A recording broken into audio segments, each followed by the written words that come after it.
So. Hallo, hallo, hallo.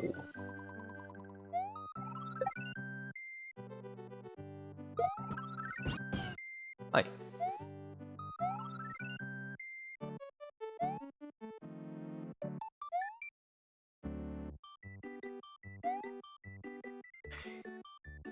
So, hi Biob. I'm just going to start. Enter the stats. Marvel at the 10 hours.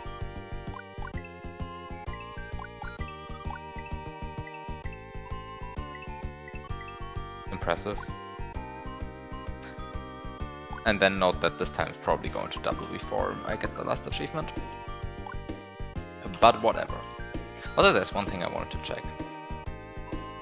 Which is if you fast travel to the room of achievements and put literally 3 as the difficulty.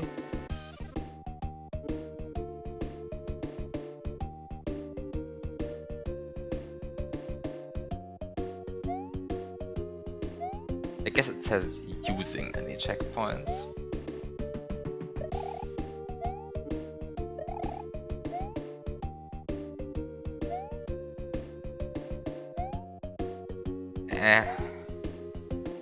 I'm not the happiest with this formulation. I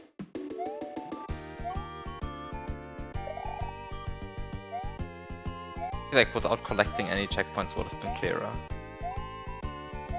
There's definitely the space to put that. Okay, whatever.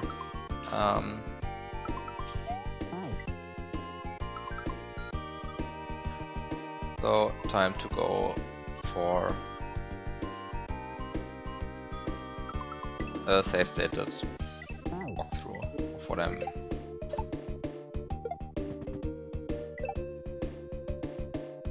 hopefully about to do.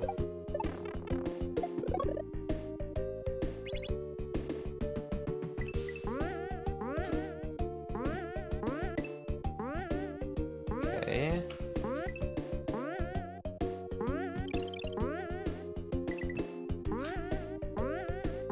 I feel like I'm not terribly awake right now, but so far I have at least done everything correctly, so I guess I'm awake enough.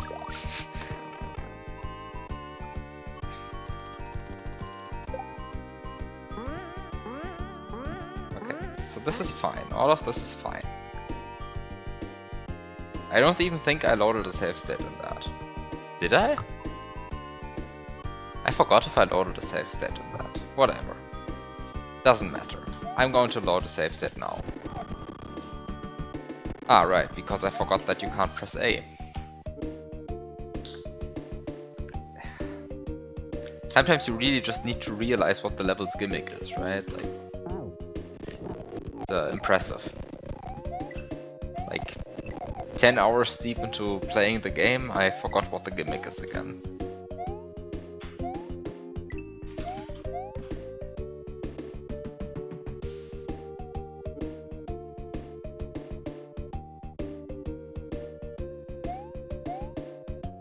Yeah, I don't know what it is today, but like, today I've been like feeling really tired.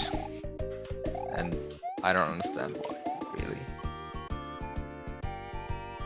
Also, it got really hot today, like at least compared to a bunch of other days. Okay, so this is not what I want to do, right? Like, I want to do this awful shell balancing strat now. And then complain about the awful shell balancing strat. But the awful shell balancing strat roughly consists of standing here, putting the shell down, trying to slide into it repeatedly, and then failing to do the simplest inputs. That's pretty cool. Just have to like it. But so far, all of this is fine. I hope so, at least.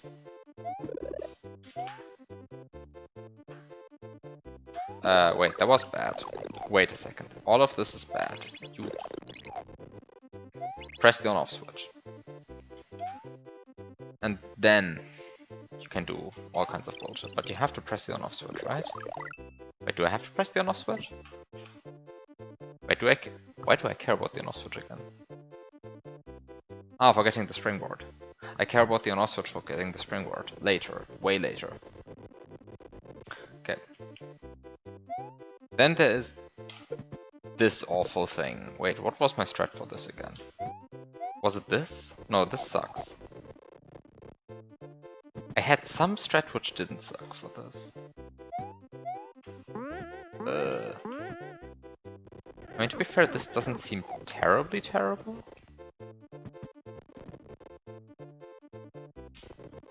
How does this one go? But like sometimes you just lose the P-switch, and that's not so great. How can I do this without being terrible? Ah. I mean, and then I wait for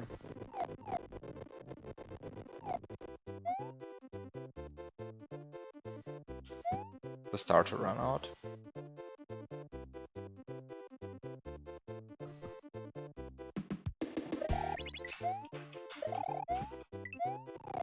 And then I complain about everything again.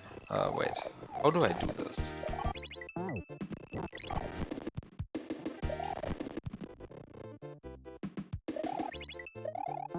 And then I somehow do this without going insane. Actually, this is fine. This is fine, I guess. High noise. And then, after doing all of this, you can finally start the boss. Which, I mean, the boss is just the boss, right? Like, there's nothing weird happening here, it's just the boss. As usual. And then you just fail this jump. Wow, that's impressive. I would be very mad if this was an actual attempt. And I died to that jump.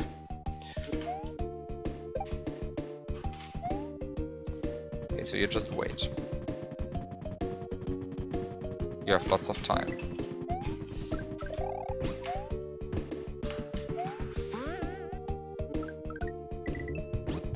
Like, the boss itself is pretty fine.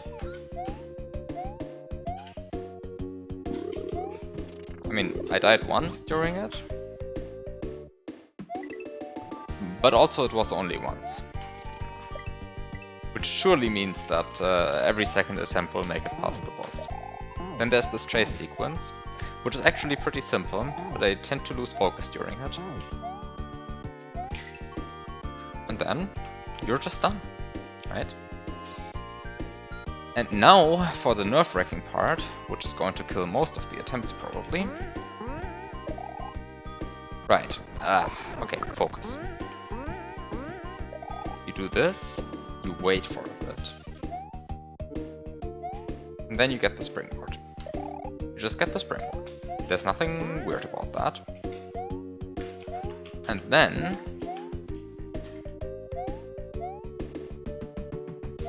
you just get P-speed. Okay, so you get P-speed. And then you miss this jump. This is also pretty epic, missing that jump. And then you throw it up and do it a frame too early. Okay, that's also pretty cool. I like having a frame perfect input at the end of my 5-minute sections. But like if I do that, then I'm fine, right? Like once I have this, then I'm good to go. Well, except that this input is still missable, so this is like still... This is still failable, but it is also just winnable, right? So... Overall, this seems fine. I just need to make sure that I get this toss. Like, the springboard toss, I would be very happy if I got that first try. And I should not fail this jump. Right, like, it's not so terribly hard. Like, you just do it. But...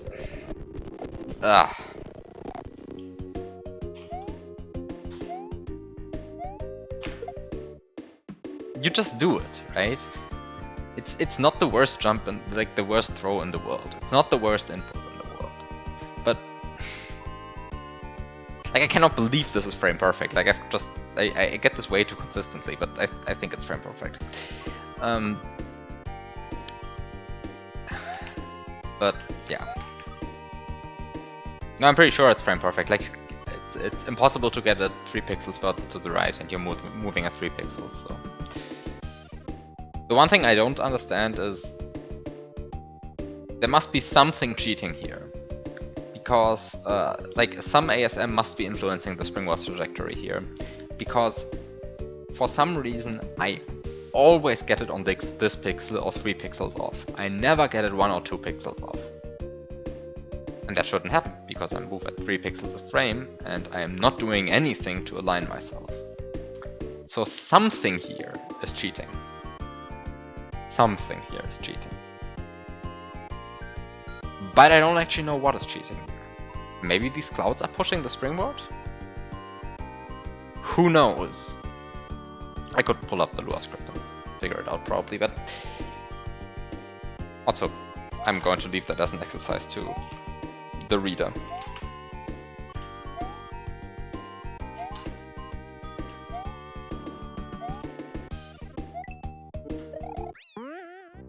Okay, you can also fail this, but like if I do it like this, then of course then I just deserve to not get it. Right? Like it's, I mean, they should not push springboards with positive X speed, because this is how, in fact, how the game would work, but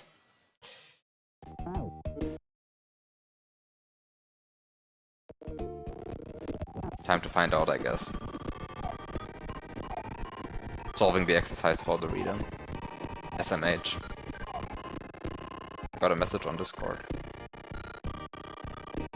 Okay. Nothing relevant. Also, this Yoshi is still alive. Just want to point that out. I think you kind of screwed up something there, Biop.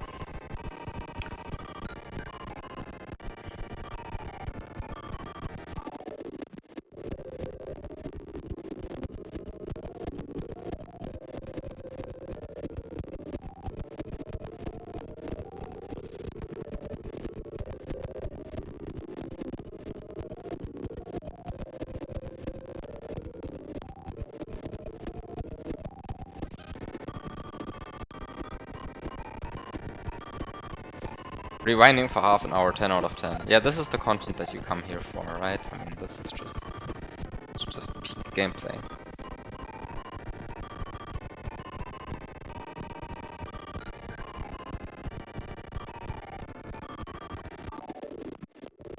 Okay. So I throw the springboard. Let's say I throw it at this frame, 129. And this is too early. Okay, sure. So let's say I throw it on this frame, 130. Wait, this is still too early, I cannot count. I throw it on this frame, 131. And it lands perfectly. So what's actually happening? So it's moving at 23 speed. Which is kind of an odd speed. But, I mean, it is an odd number, but...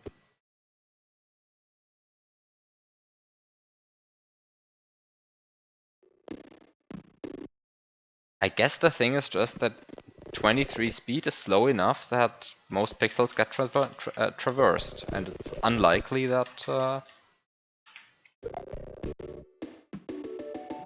guess it's just how it is. I guess there's nothing funky happening here.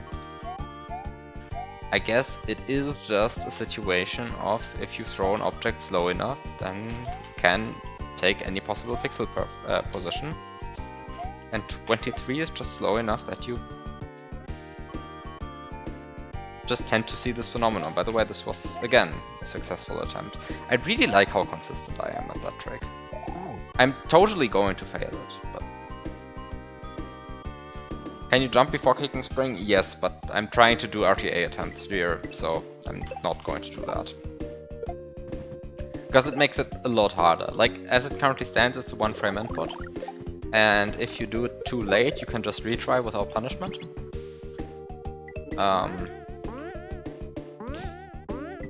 So it is just fine, I think, as it is.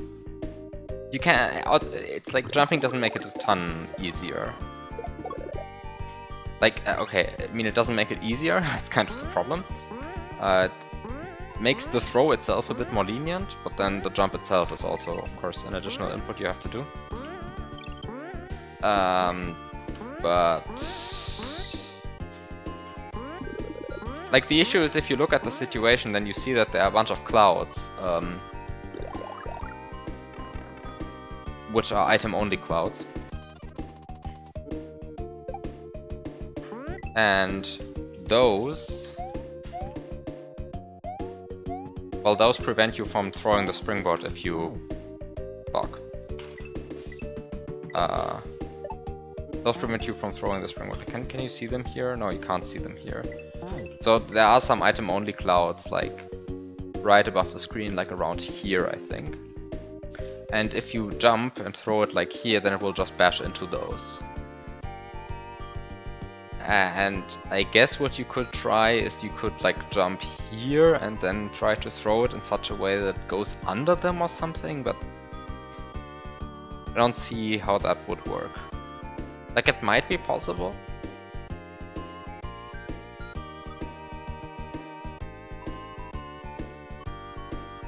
But I don't see it, honestly.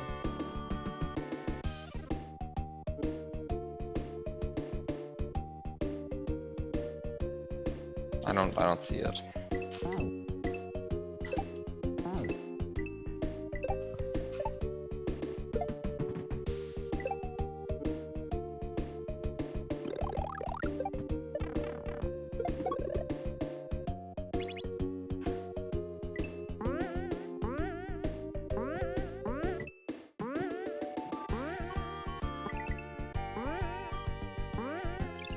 I think this was bad.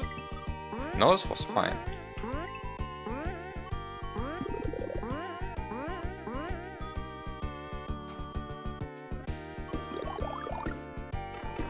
I mean, at least the first section is not awful. It's just going right now. Unfortunately, the second section is already much worse in that regard. Fuck!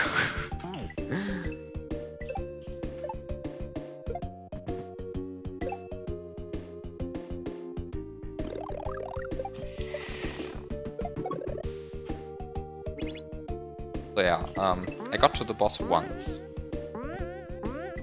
Last stream.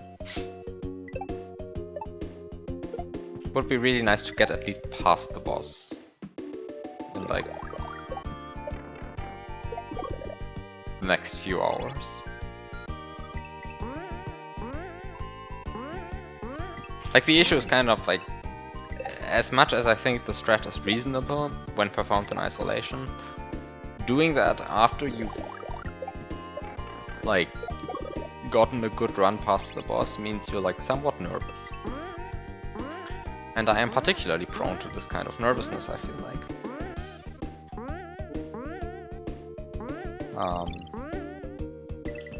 Which is not great.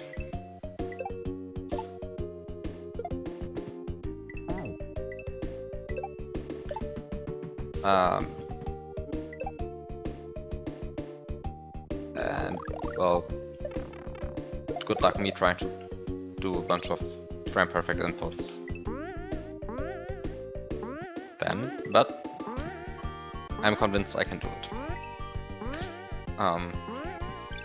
Which is not the same as being convinced that I will do it, just that I can do it. I might just give up out of, like, I don't know, frustration, boredom, being convinced that everything sucks. I don't know, some reason.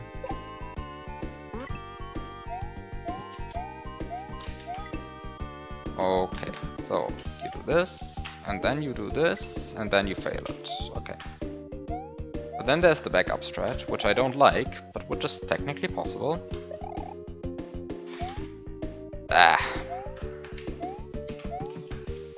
So there's the backup strat, which I don't like, but is technically possible. This is horrible.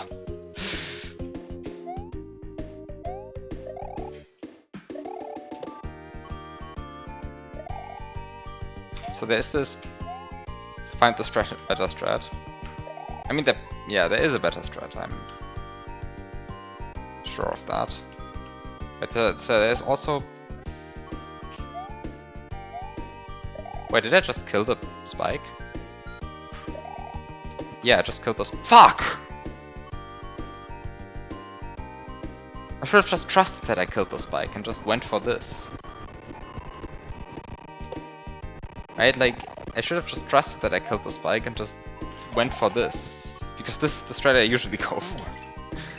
Oh.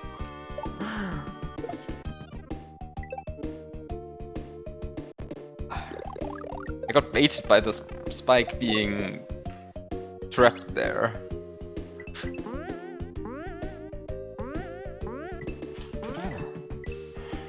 I got baited. Horrible.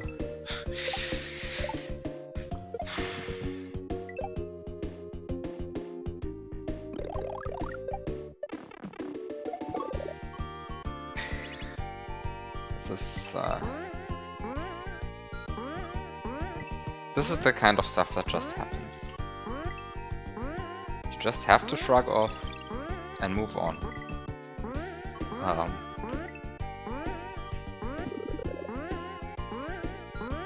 And which is also kind of funny.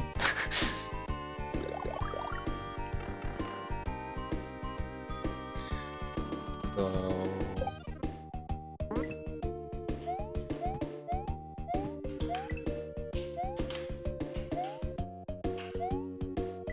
No.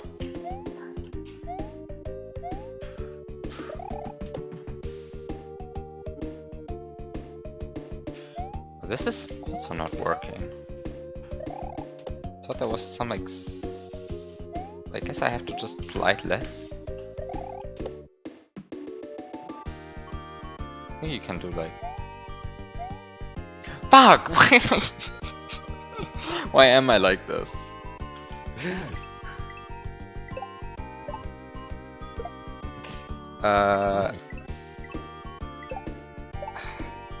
SNW Central is looking different from last time you took a look there. Yeah, basically the first time I did when I saw that was like going to edit profile and disabling it again.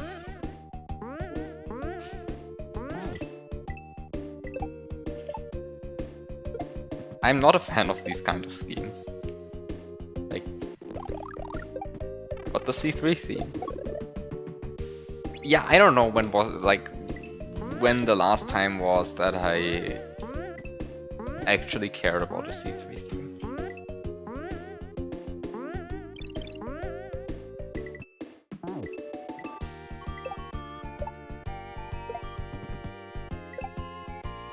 You can't disable it. You just go to your profile and you just press something. You enjoyed the I wanna be the guy hack that came out of it. Oh yeah, I mean I do care about I do still care about C3, like as a thing, but I don't care about the theming surrounding it. Like,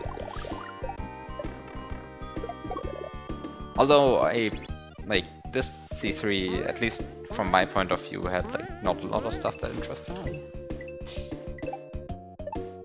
which just happens. I mean, just how it goes. I mean, the I wanna be the guy hack was cool.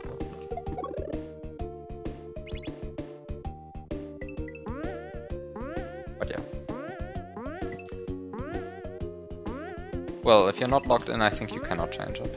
I think then you're just at the mercy of whoever made that theme. I could look that up, but I have not enough interest.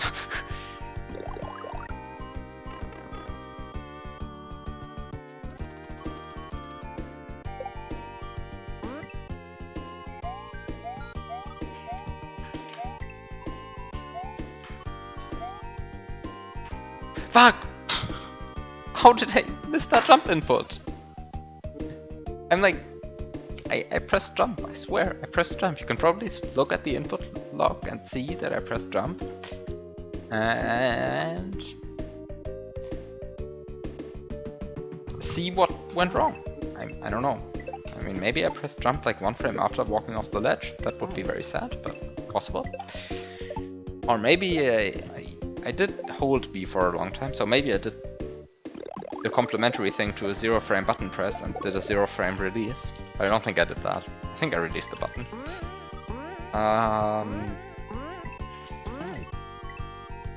Or I'm just bad.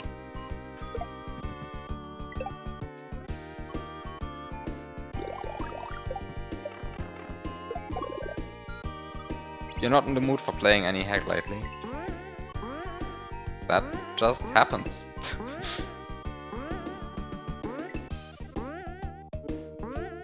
I haven't been in the mood for finishing Colon 3 lately. That also just happens.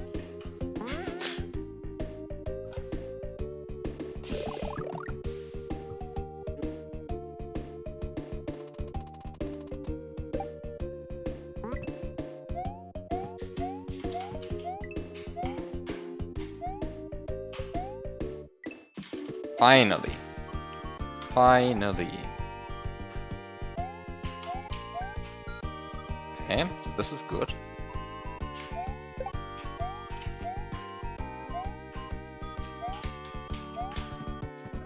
This was also good. You are allowed to kill the Koopa, you're just not allowed to kill the shell. Okay.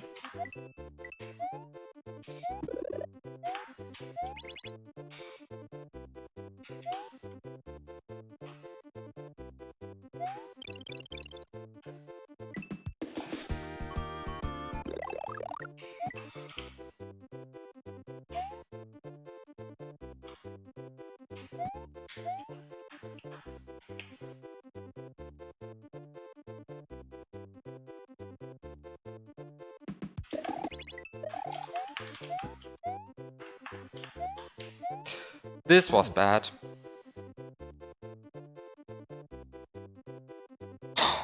This was bad. Don't do this. If you're in this situation, don't do this. Just do the following. Instead. Walk here. Oh fuck. This can also happen. I was like, get more speed. Yes, okay, you can get more speed. But like, ugh.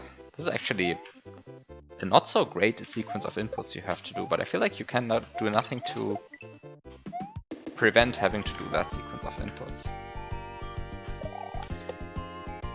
Yeah, that's just a sequence of inputs you have to do. Also, you should really hold the A button here. You can... Wait, that's interesting. You can do something to prevent having to do that. I am interested in that, I guess.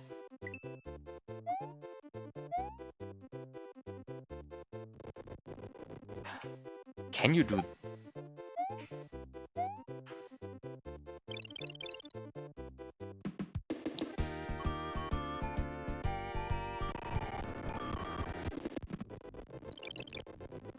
I guess you can do that?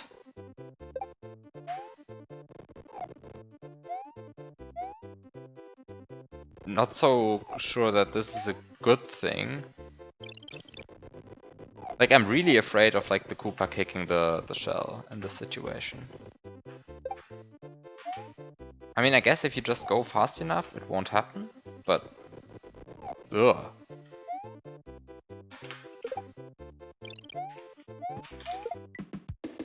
Ugh. Well, I'll see. You try to do item abuse 2 without pausing. Okay, if you're going for that, then I'm very impressed, honestly.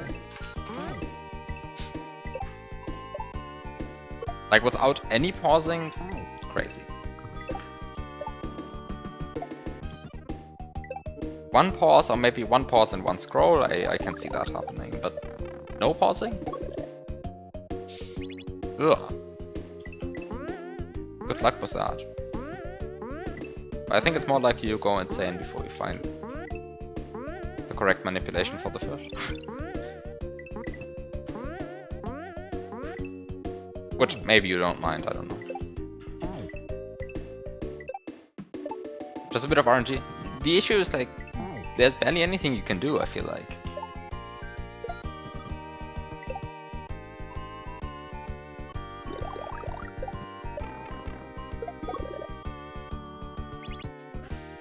Like the fish needs to do much more precise stuff than in most other Resno setups. In most other Resno setups you just like want to make a jump in like a general direction.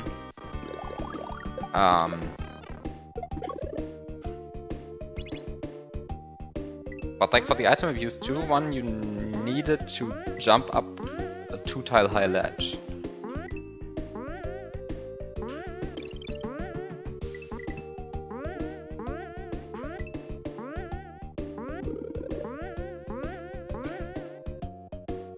You're more in the mood of making a glitch fest or something like that, something chill.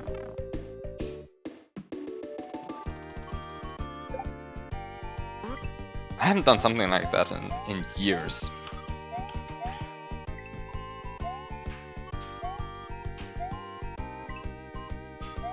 But also I kind of just don't feel like doing that.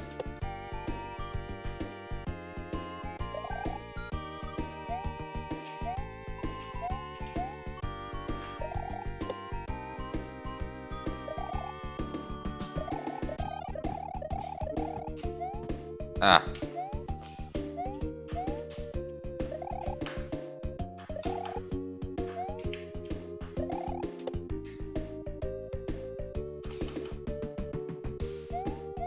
Okay, I guess this didn't suck. But it also wasn't so nice. This was bad. I think this was bad. I think this was bad. Okay, this worked, I guess, as a backup, but... Ugh. Horrible.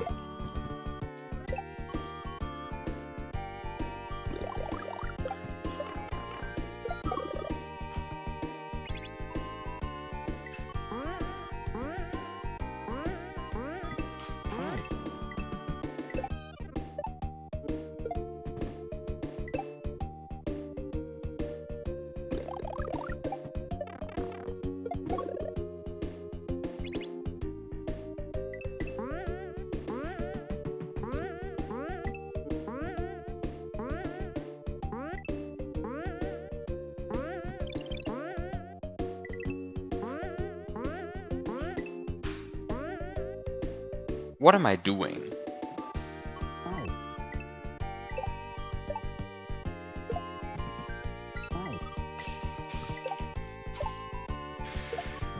I just want to get to the boss.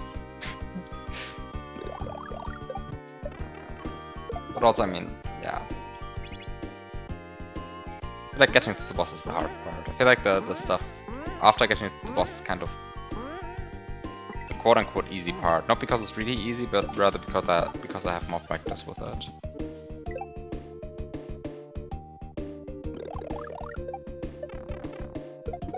Like, a lot of the issue with this, and also just because it's like the movement is so much more intuitive.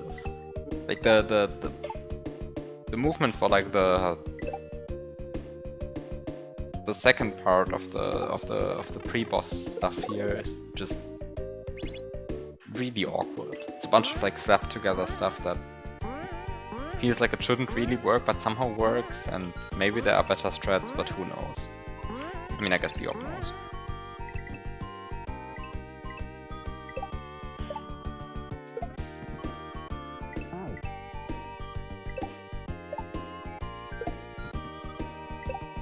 Making Glitch Fest is fun and you don't actually need to aim for speed or hard tricks. It's pretty chill. I mean, I do see where you're getting at. What are you getting at? But also, I mean...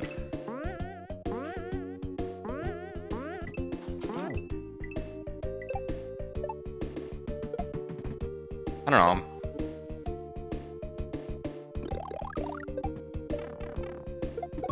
I mean, I guess it can be chill, but like...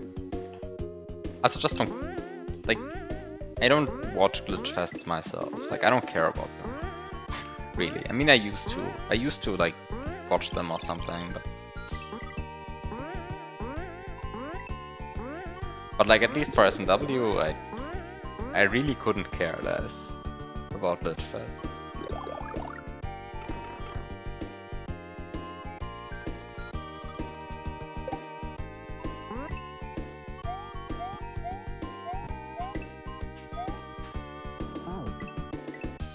What was that? That was bad. Like with games apart from S&W, it's kind of cool to see Glitch Fest because you don't know what's possible. With like S&W, I feel like it just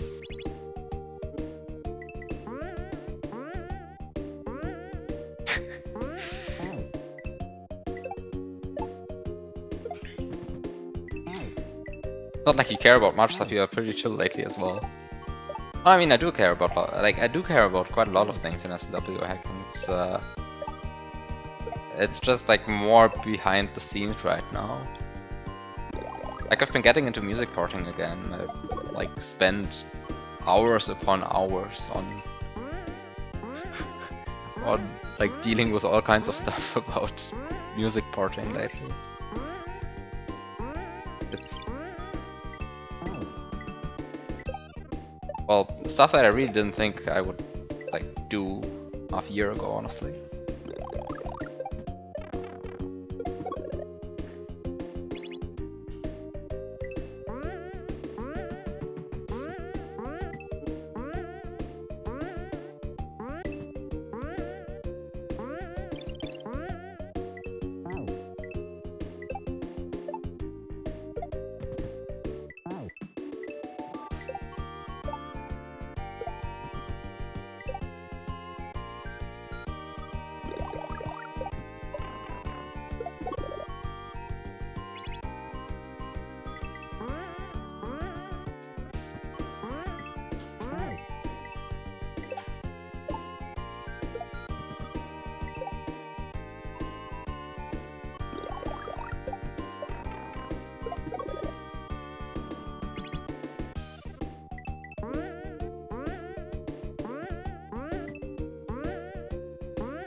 Your free run video from 2015 is still your most viewed video.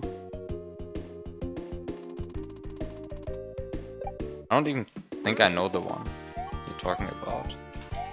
I mean, I probably watched it. How slow was I there? That's like, I must have fell asleep. Have you seen the new Super Mario Bros. Hack that Igor released? No, I have not.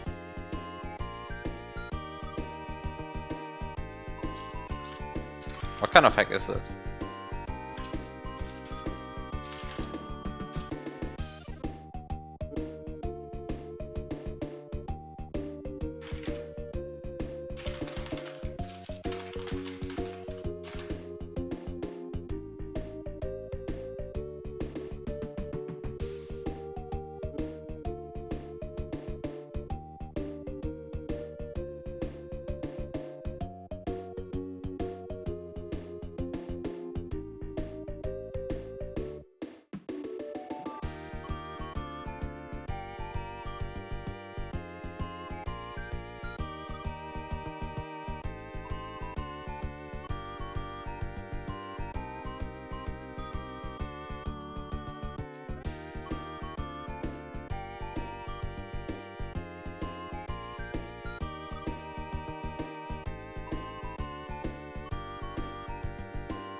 But did he like add anything extra?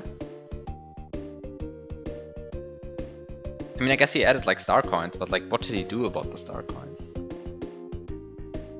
Because like I do remember like this new Super Mario Bros. DS hack, like way back in the day, like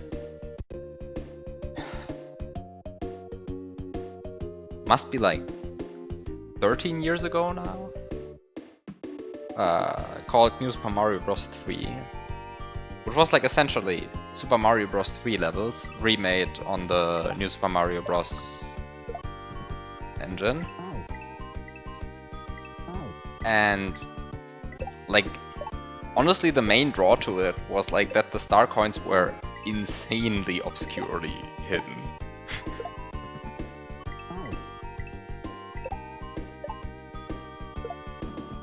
Like, at least this is my memory. I mean, the memory might be a bit hazy. It's been like actually 13 years. Like, I saw that hack before I knew what Super Mario World hacking was.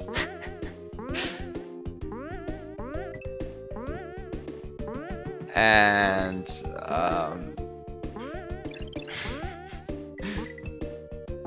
also, what the fuck? This can actually happen.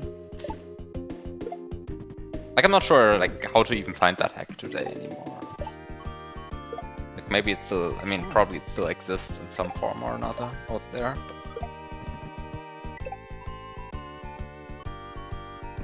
No idea.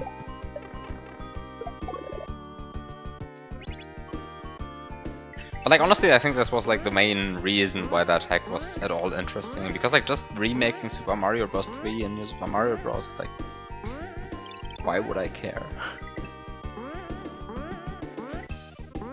But the added star coins were like a unique little thing that I, like, to this day I think is pretty cool, even if the concrete implementation might have been a bit overkill.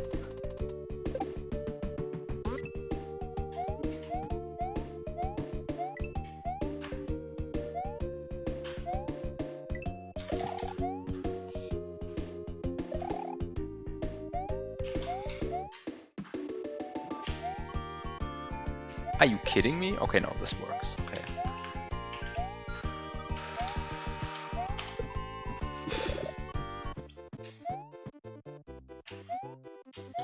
Okay.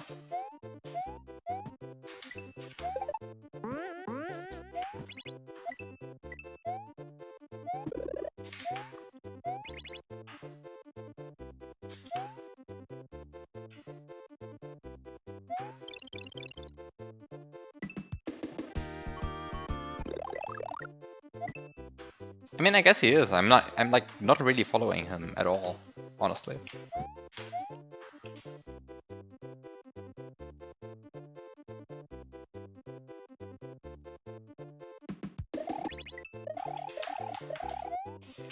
Ugh, this is bad, this is bad, this is bad. Okay, this is fine. Okay, I guess this is fine.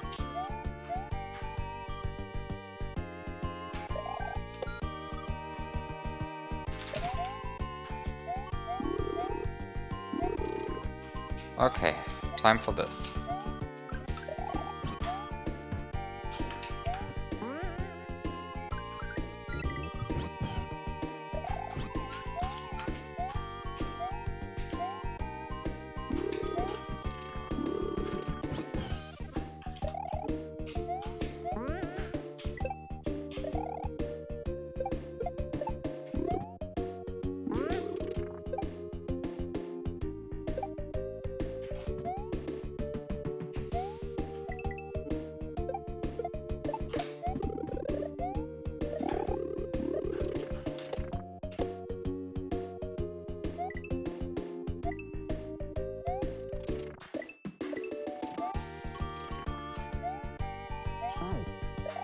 Fuck! I misread that so hard.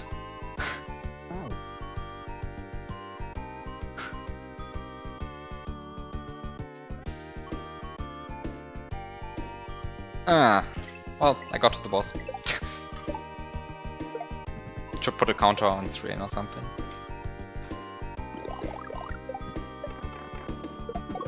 Boss 2.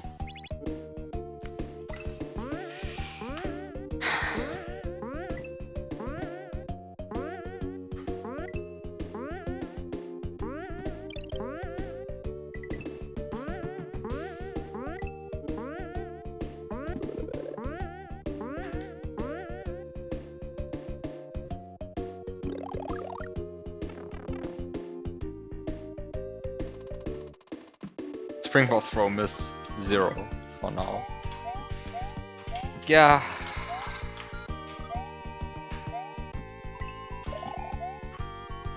I sure hope the for now is not needed. Like this is still like this still adds like insult to injury. The fact that these Koopas just turn around the frame you die to suggest, oh yeah, they just totally turned around.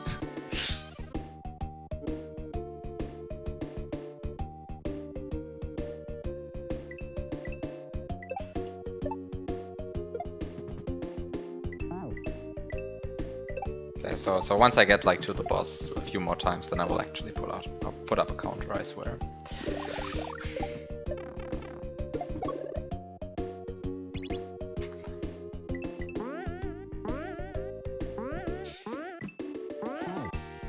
But if I make it like on my third attempt to the boss, then I don't think a counter is needed. Also, I think, honestly, I'm like much more scared not of like missing the springboard throw, but of getting past the boss, but then dying to trying to get the springboard. I feel like that's like still so much more humiliating. Like, not even dying to the springboard throw itself, but just like dying to missing the spike or something stupid. Because there's like still so much bullshit you can die to after the boss, which is not actually the springboard throw.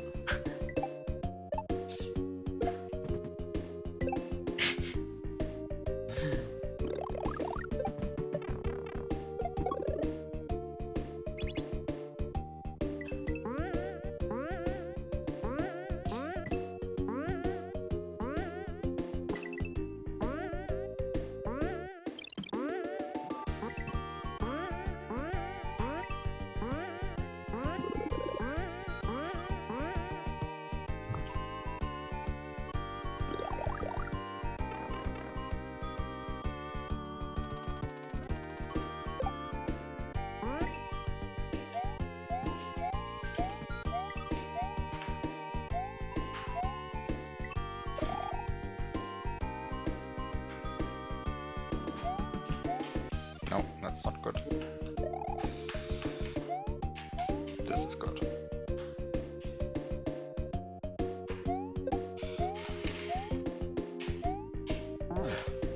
This cloud is so awful. Dear Viop, please do something about this cloud.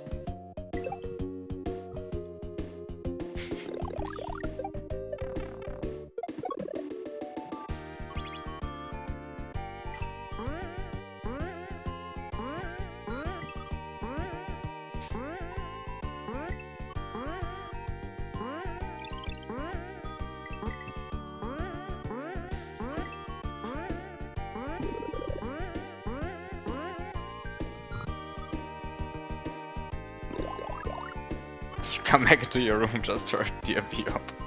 Fuck! Dear Viop, stop distracting me.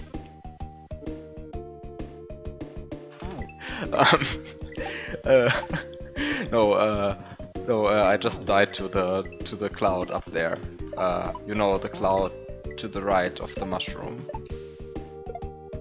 I did the slow slide with shell in hand. Jumped up on that cloud. And then I was complaining about that cloud again. I mean, you know the complaint, right? So I guess you didn't miss anything.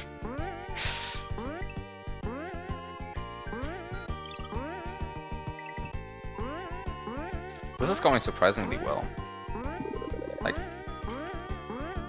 the snow block bouncing is just working.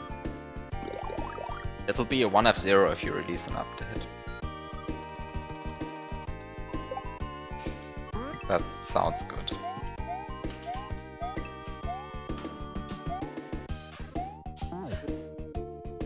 Stop falling asleep there. You're not allowed to fall asleep there, you have to be fast.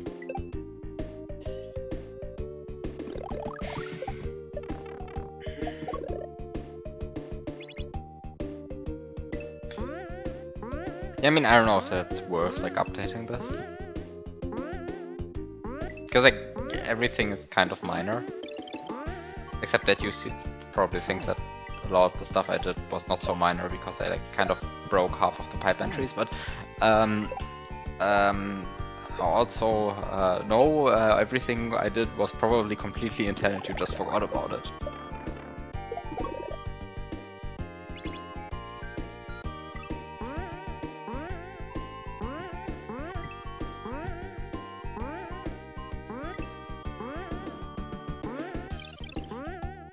Right, because after all, you already told me that you never made, like, intended solution clear videos, right? So, the truth is all of these solutions were just intended. And, including the springboard throw. And you just retconned it later. And said, well, these new solutions, they were totally what I thought about. You completely forgot that you had a one-frame springboard throw in your strat. Exactly, right? Like, I mean, it's a small thing to forget.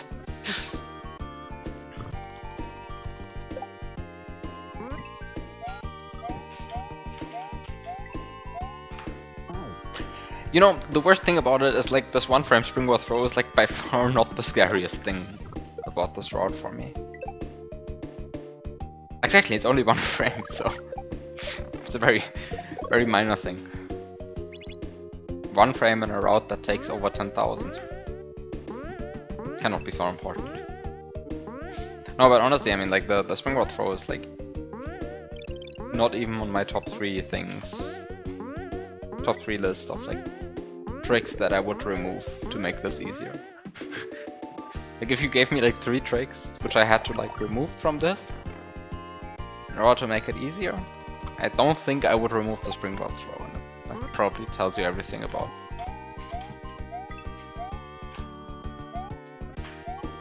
I don't know, probably tells you nothing.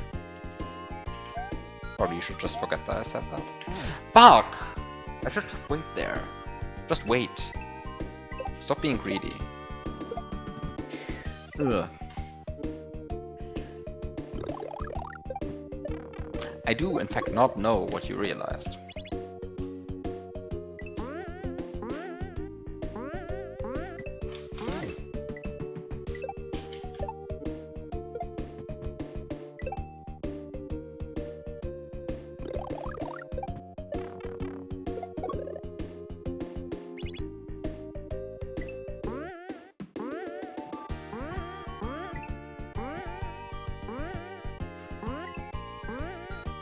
You can do 3 achievements in one go. Yeah, because you don't enter any pipes in my strat.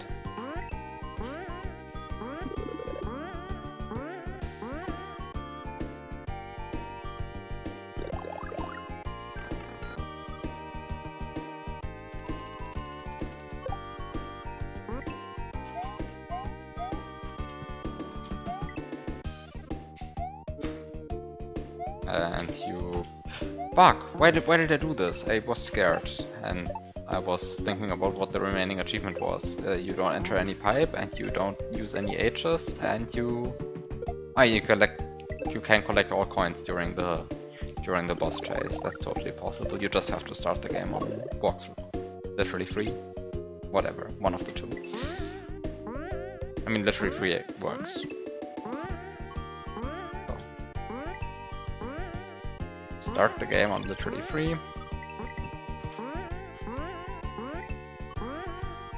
Do ageless with none of the text distracting you because you perfected the route.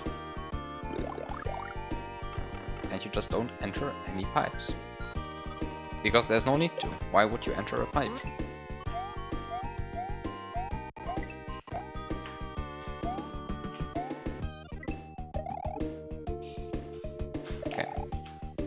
Now you just wait. And after you're done waiting, now you can...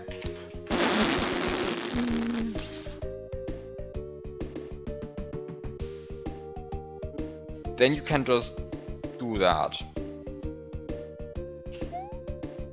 Which is really bad. This is really bad.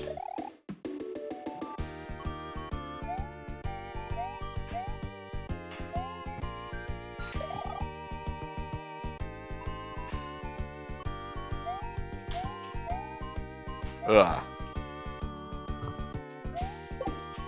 Like, this is the kind of nonsense you have to do as Black Ops strats. I hate it.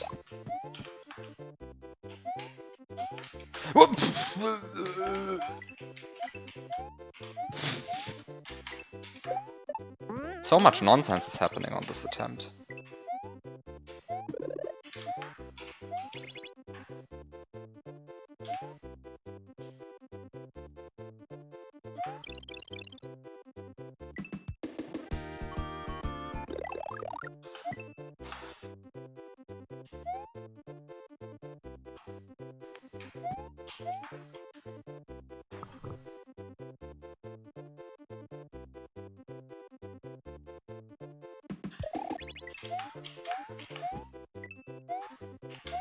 No! Fuck!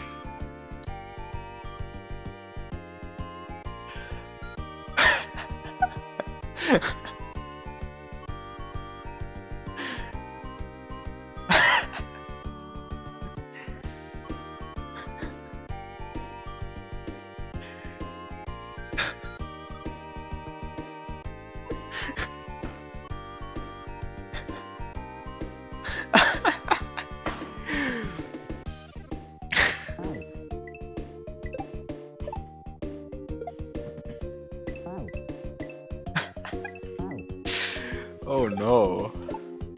Oh no.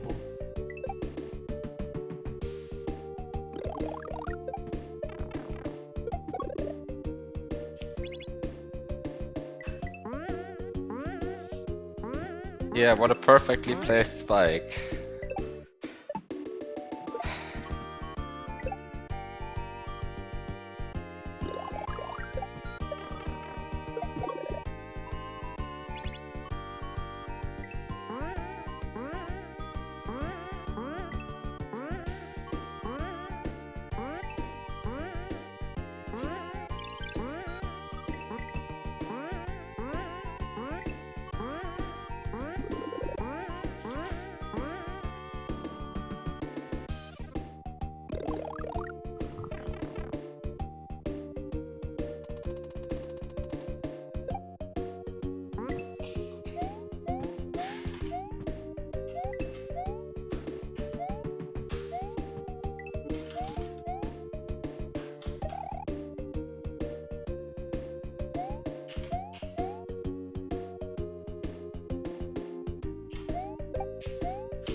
I almost just jumped onto that cloud.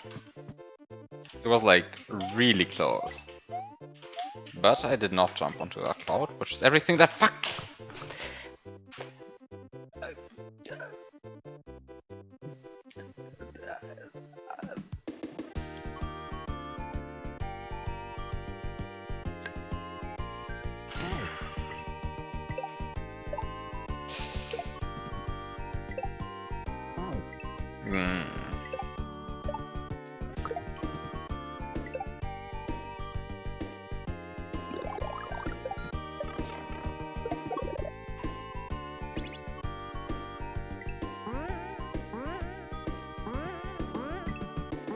I feel like your subpixel resetting ASM, it probably stroked there again, right?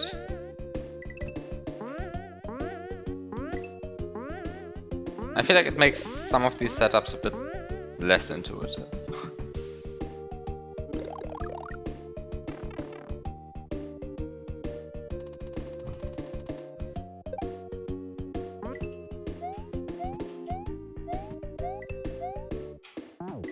Ugh. I should stop dying to that jump. That jump is not actually so bad. Okay, I've been streaming for 1 hour and I've made it to the boss once. And I have had, like, I don't know, a few funny deaths.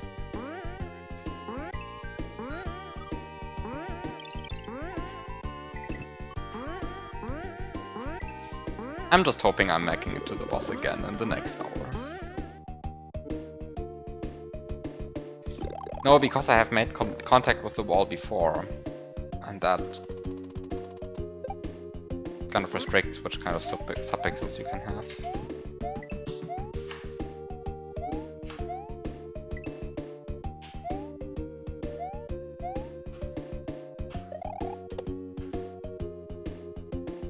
And it does constrain them in like different ways than your ASM does.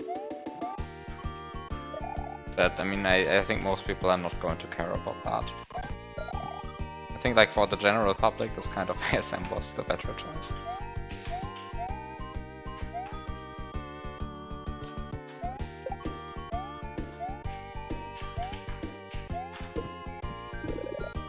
Okay. I mean, it's like, in most situations it is actually better to have the ASM. It's just like in situations like this one, where you make repeated contact with the wall.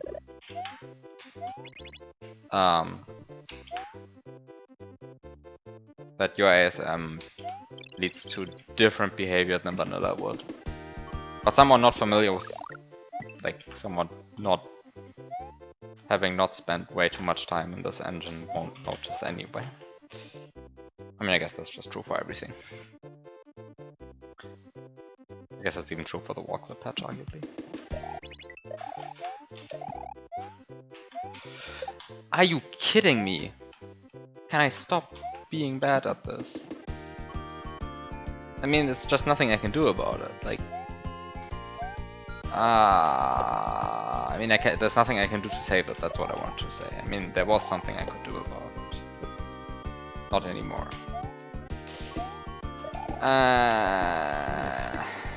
I've been dying to like getting this shell, I think 3 times now. Or maybe 4 times already. It's kind of not so great, because like that's the last actual obstacle before the boss, right? So it's...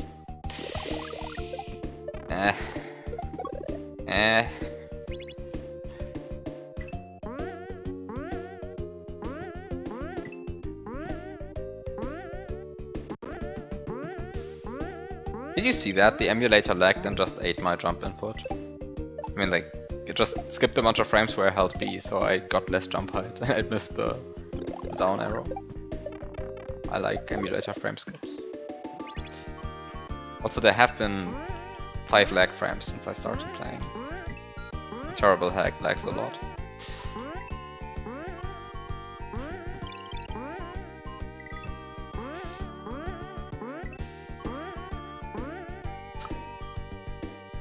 You should not press down at this point. Does it matter? Yes, because I cannot jump. Only 5. Yes, only 5. That's like honestly surprising. I mean, it's only been 5. Pretty sure I started into the level with 882 lag frames.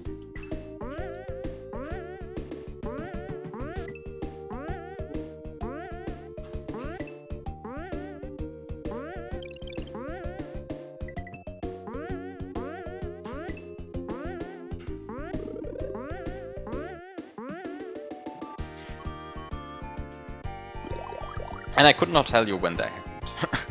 I mean, obviously I cannot. It's like very hard to spot 5 lag frames in an hour of gameplay.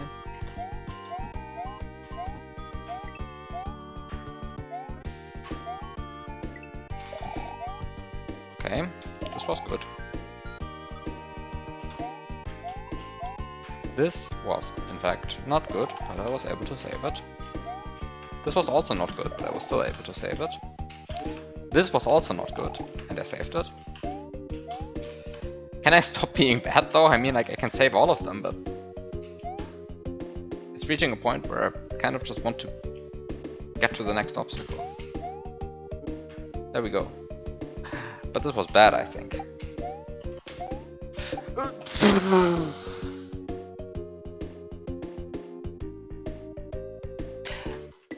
I hate this slope. Can I have a different slope?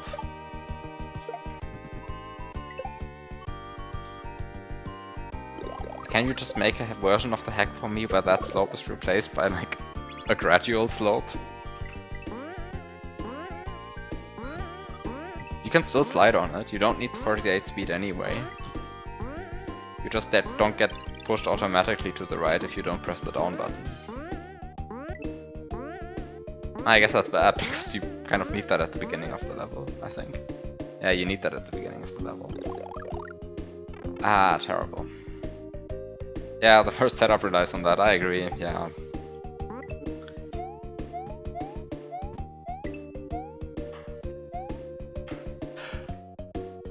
Why am I...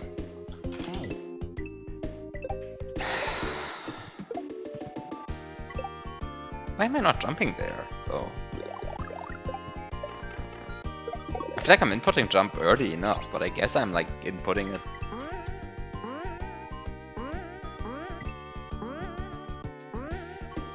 Inputting it a frame 8 or something stupid? Who knows?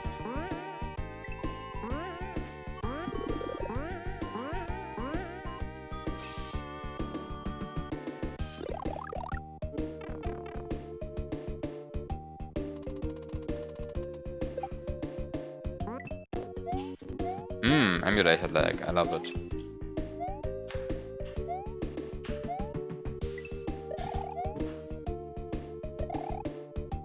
Okay, just wait. And stand here. This is a good position to stand. Just stand here. And you can like do this. Then you can fail that. But this at least, you could in theory back up if you didn't get hated by the slope. Fortunately, the slope hates you. It is kind of an intrinsic property of the slope. Steep slopes just hate the player.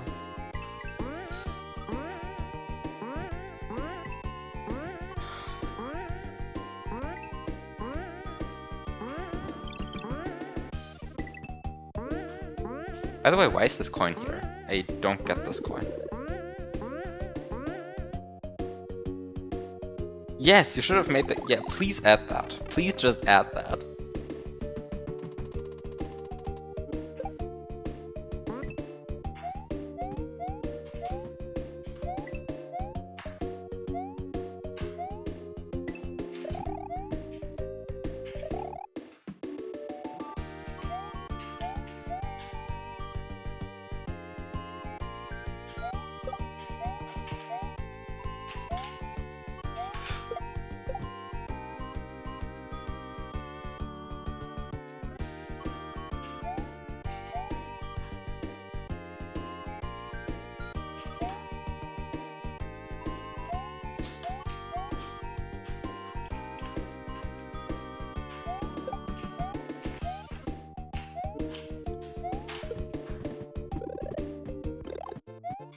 I like that you can do backup strats for a few of the obstacles. Like that's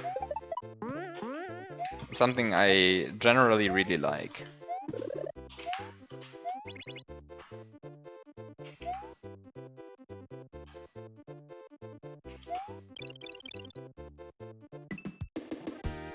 Like the hack doesn't prevent you from going for backup strats.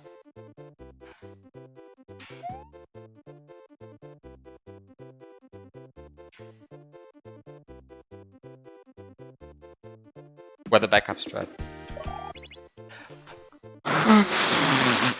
Are you kidding me? How can you fail that? You can. Okay, today my mission is to fail everything in the level. Today's mission is to fail literally every part of the level once, I guess. I am very good at this.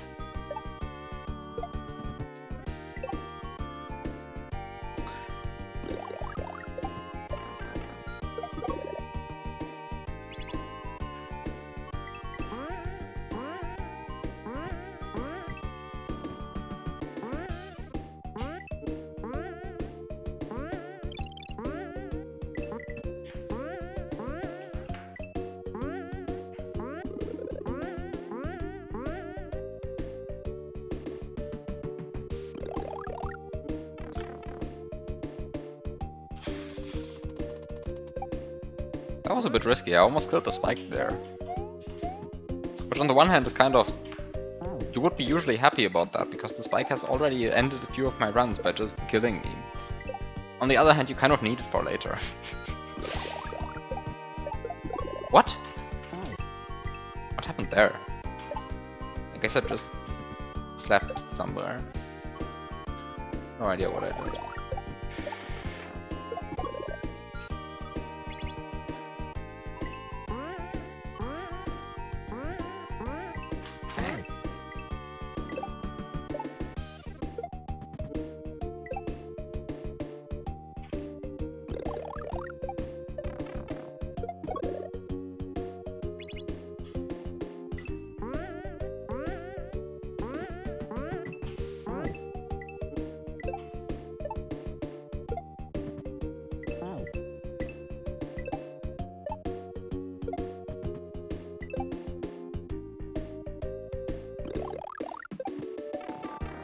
Ah, by the way, I got 2 additional lag frames since I last reported on the lag frames.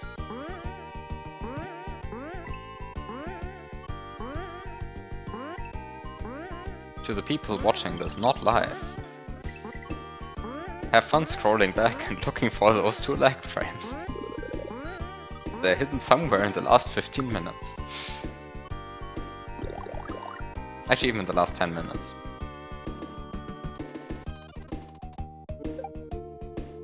Pretty nice. I mean, this hack really doesn't lag a lot.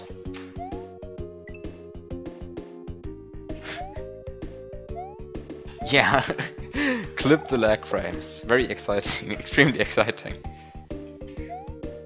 I just want like to have clips, like lag frame number 1, lag frame number 2, and the content of none of them is just anything more than a single lag frame. Can't even, I don't think you can make 1 frame clips.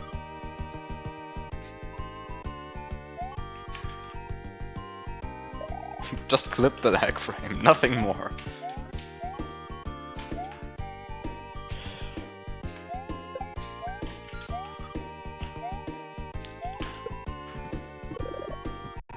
Look, I got the star. Yay. Now I can die to missing these note blocks again.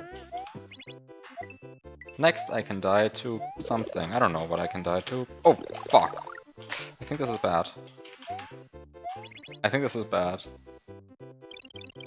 I have to go fast now. But you can go fast. I could have actually made it had I not lost the P-switch along the way.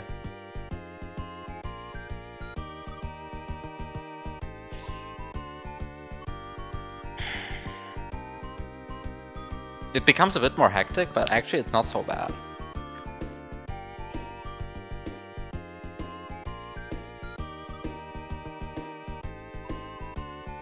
Actually, I think you can technically still make it, right? I'm not going to, but like... There's an alternate universe where you like do something. I think it's technically, yeah, I think you can. So the thing is, what you can do is you can get the shell. Oh, but you can't get the shell because there's a brown block there, and I see. Yeah, no, I don't think it would work because there's a brown block there where the silver coin currently goes against. And if you throw a shell down there, then there's a good chance that the shell will just have fun in some other part of the level.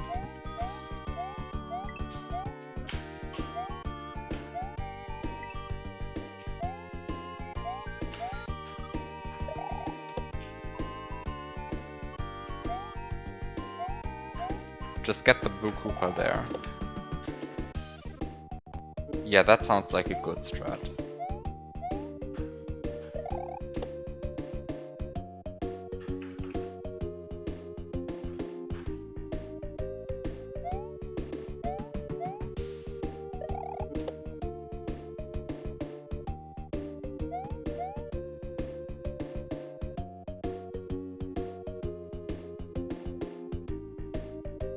Oh, there's no opening. So you could actually shell dump there.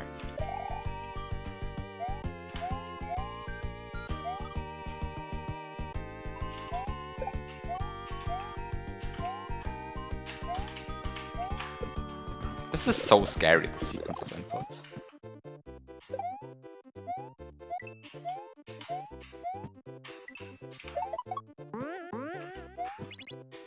What do you mean you can't get the shell inside? You just press the P-switch and get the shell inside.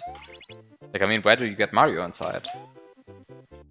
Are you telling me this kind of like fake brown block that you put there doesn't let sprites through even when the P-switch is pressed?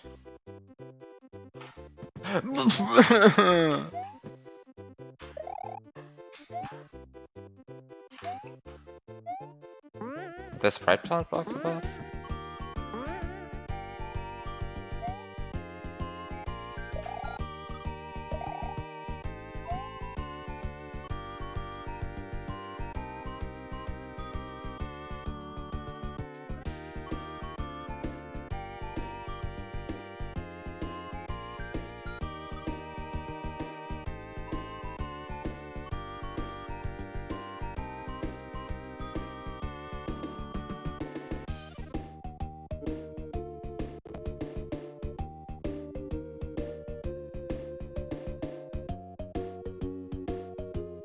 I suppose you are correct.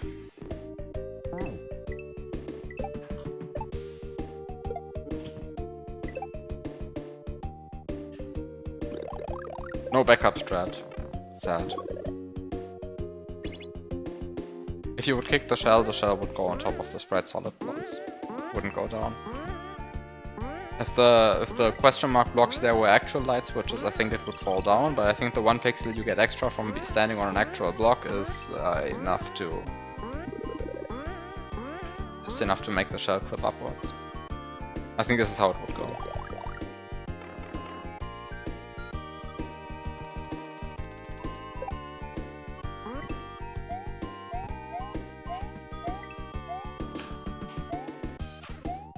I mean, some people would say this entire strat here is unreasonable. I think these people are actually right. I mean, what the fuck am I doing here?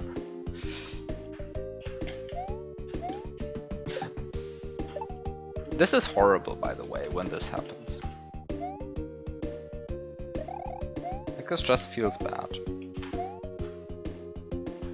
I have to like do some shitty backup strats just to respawn the Koopa.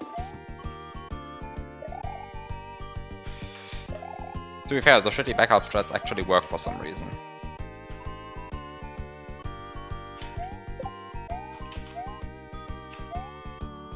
I wish the rest of the level went so smoothly as these shitty backup strats went there. Like,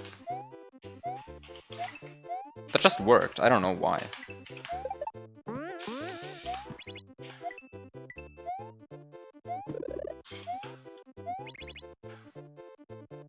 Just find all of the good strats, just make them more obvious.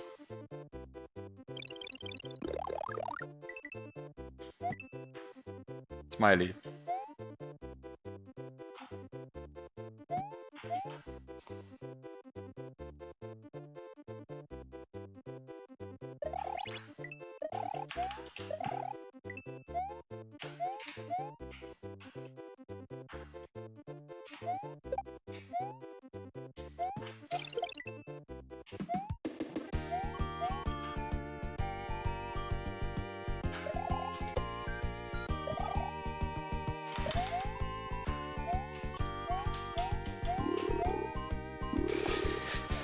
Where's the fun in that?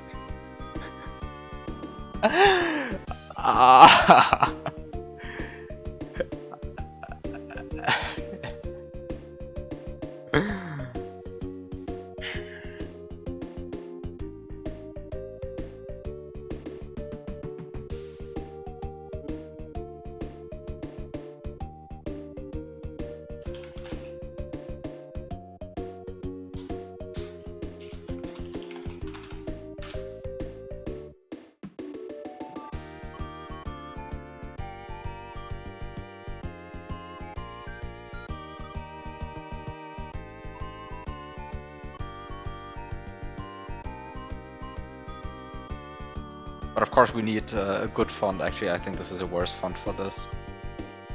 Yeah, I think this is a worse font for this. I just don't want Arial. I don't like Arial.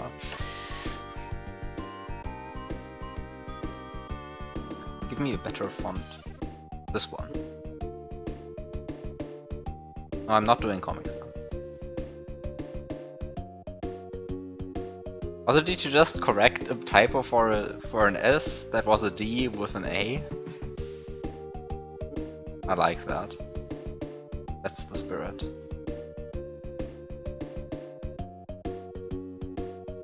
Okay, there we go. So we actually do have a counter now. You intentionally wrote A as a response to that. Don't ask you. Okay, I won't ask you why then.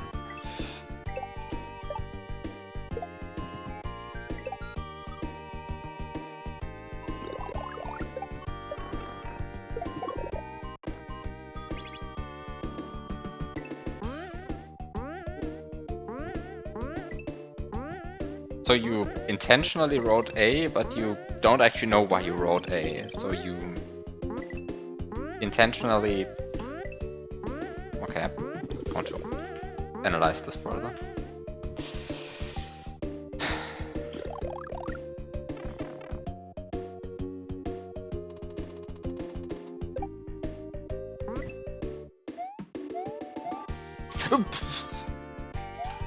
Stop trying to jump with A.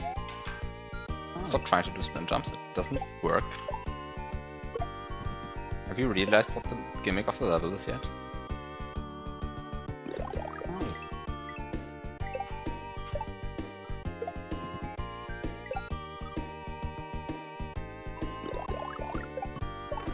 Yeah, that's completely reasonable.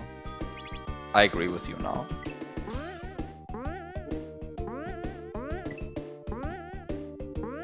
Makes perfect sense.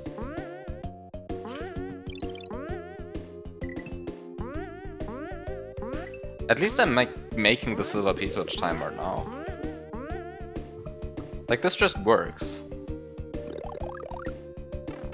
Also, I got like a lot of new lag frames. Maybe I was wrong about the 882. I feel like I'm getting more lag frames now. Okay, wait a second. Stop being bad. You like just... What do you do? Okay, what do you do? The issue is that I'm not always jumping at the same position, which is why I'm like less consistent. I guess that's the true issue. I guess that's the true issue, but I'm going to like play until the boss now. Just get some practice because I'm like awfully inconsistent at all of this. Also wait here. I'm like awfully inconsistent at all of this. Which is understandable because like the movement is extremely awkward. And yet somehow extremely specific. By the way, like this. I will probably never be good at this slope jump, just like possible. Okay, but this doesn't mean that you have to like completely do ridiculous stuff. Like, it's not that bad. Like, it's not that bad. It's also not like super specific. There's a large variety of speeds with which you can do the slope jump. Just have to somehow adapt to them. Ugh, this is bad. It's not so bad actually. Because this hack allows backup strats.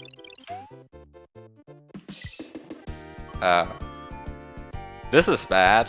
The star is never going to get to me if I do that. I think the star will literally never come to you. It might actually at some point. It's fine? Really? The star will come to you? Pretty quick. I felt like, okay, I should pay attention here. I feel like I already tried that at some point. You designed it that way? Are you sure you designed this correctly? Because I feel like I once waited like 10 cycles and it didn't come down. But also maybe I just misremember. Try it. No. Okay, by the way, jumping onto that slope is not so hard, like you just do it. The issue is jumping off the slope. I mean, also jumping on the slope, clearly, because last time I tried that. Okay, wait a second. What am I doing here? This is not hard, it's just the boss. Stop being bad at this game. Like, this is the one thing that I should be consistent at. Okay, clearly I'm not. Clearly I'm just not. Should I really now go for practice for the boss? Really? Is this really what I should do? Practice the boss? Or should I just focus on the game again? Good evening, Dartsin.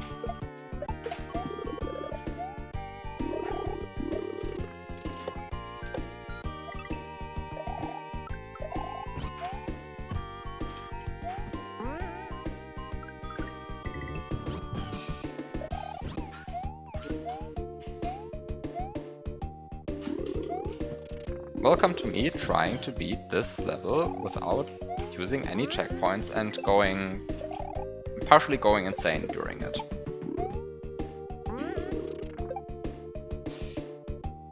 So all of this is fine, right? Like, and then you just die to the chase. I mean, clearly that's just what you do, right?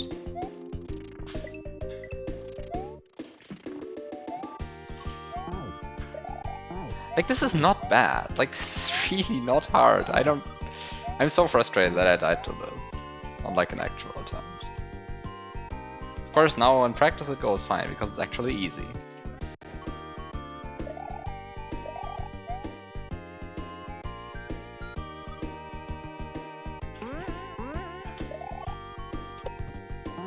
Ugh, what? I guess I panicked on that one. I guess I can just wait for longer.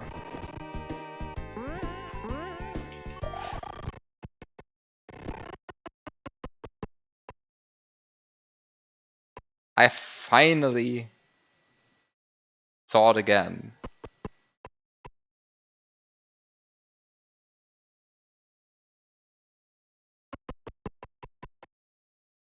It looks like the cloud is blinking, but it's not actually blinking. This is pretty cool. Like, this is a pretty cool effect. It looks like the cloud is blinking, but it's not actually blinking. It's really just it's a cloud of dust. It looks intentional.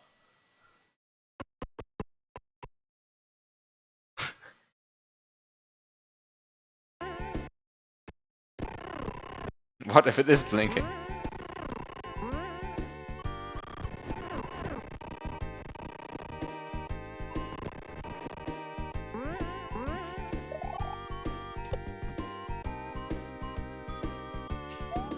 Okay, so you just do that. And then you die to that! That would be hilarious. Okay, no. So the thing is, you can just do that. Wait a second, how many pixels do I get moved? Oh, now I get moved 1 pixel to the left. In any case, it's not bad. You just do that. And then you get P-Speed. And prepare for the ultimate worst trick in the level. Right at the end. Well, this jump, clearly. It would be so funny if I died to that jump. Oh fuck, if that happens in an actual attempt, I'll be so sad. It's 1 frame off. This is 1 frame off. This is perfect.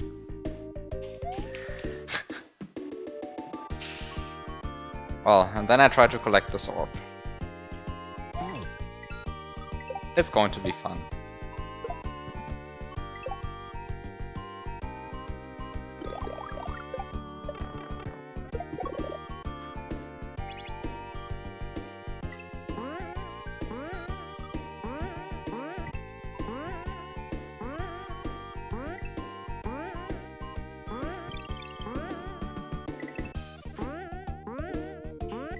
Yeah, and as the counter on screen now informs you, I have never gotten there, because I never got past the boss.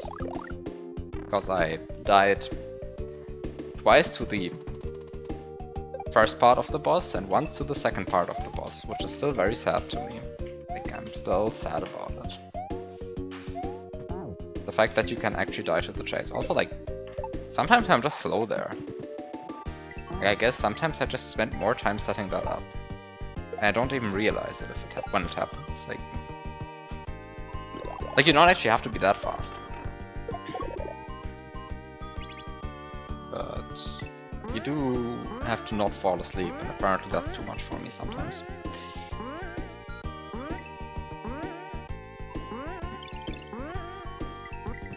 Oh really? That can happen?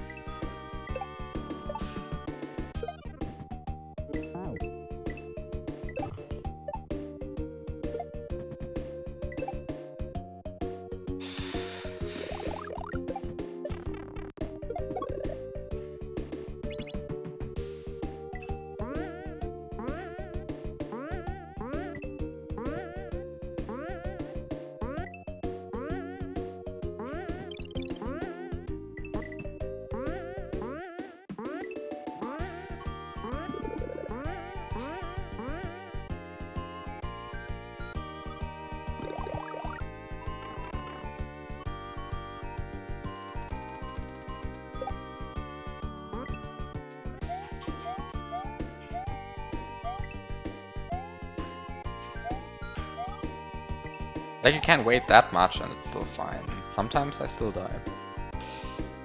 I don't understand what I do on those attempts, but whatever. Oh, this might actually be not so great.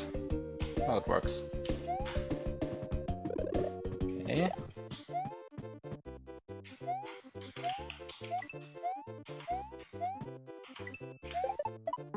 This just works.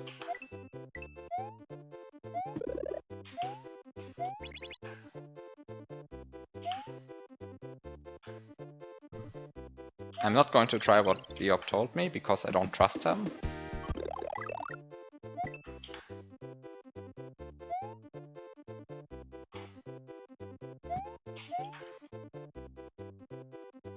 Reasonable.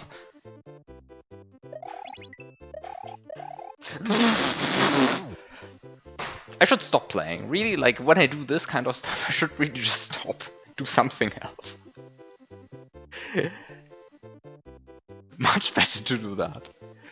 Be right back.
Ah yeah, the star music. I really like the star music. Just like the mantra horn, yeah.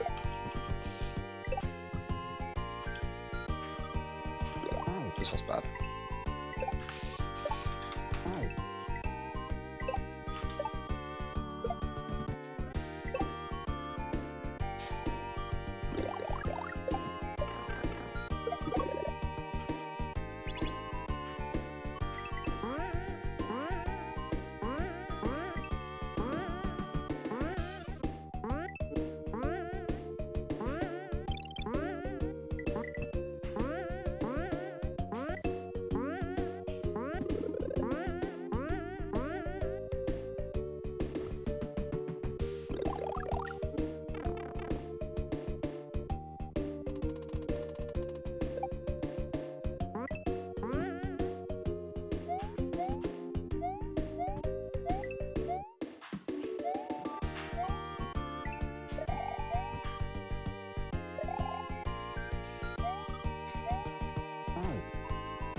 I have to go for this backup strat here.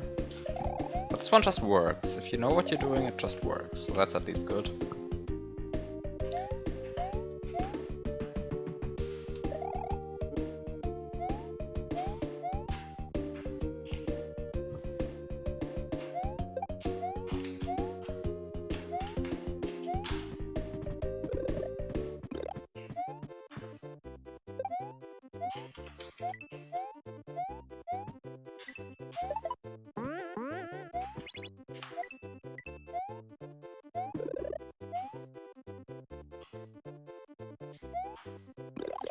That's bad. But also it's not so bad. Like, the star is extremely lenient. I have no idea why, but it just is. They can totally just do that.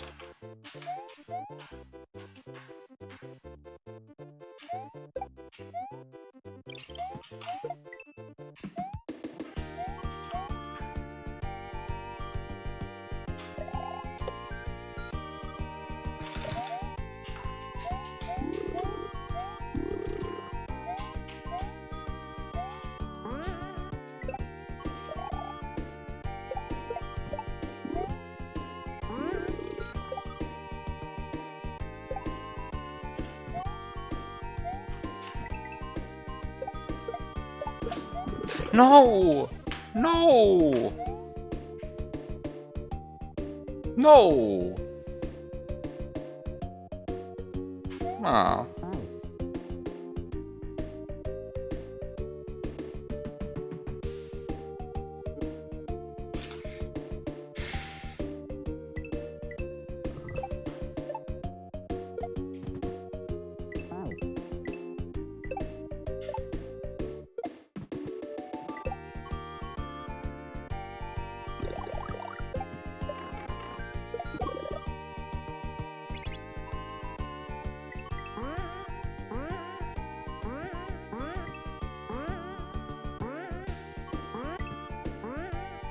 Yeah, I turned off the boss music.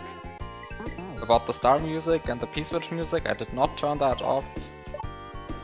But also, because there's no P-switch music, kind of like doesn't make sense to me, because...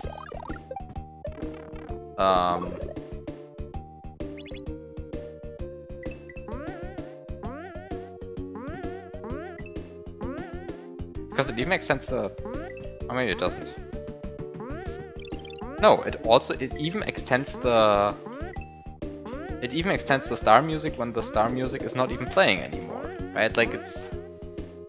Like the star music ends, the normal music starts again, I press the P-switch, and the star music restarts. Like that also happens sometimes. And that doesn't make any sense to me.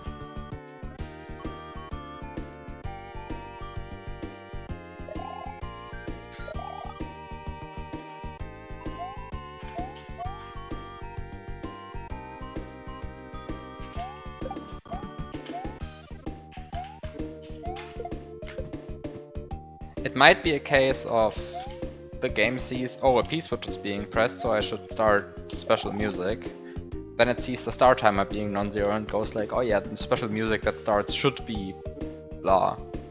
But... that would be weird, because that's not actually how it's coded in vanilla, at least. But I don't understand the add music K code so much, so I don't know.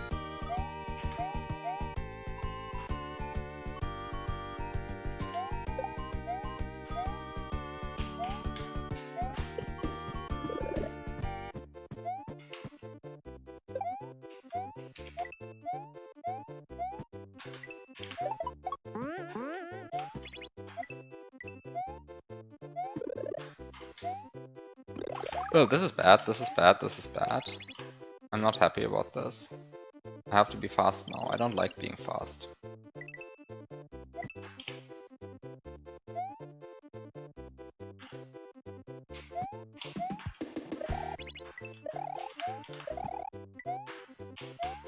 Oh, Rita! Fuck the spike.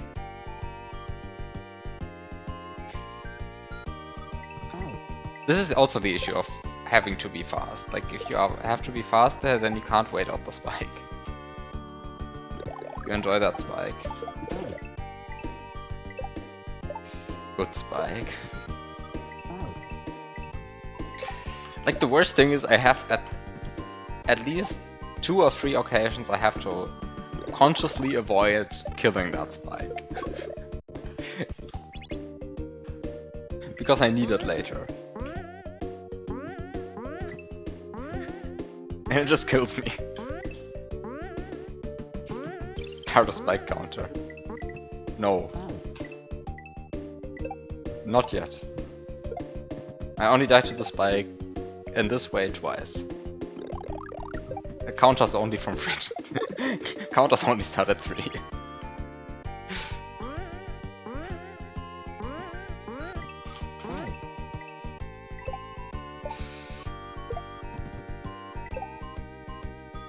You remind me.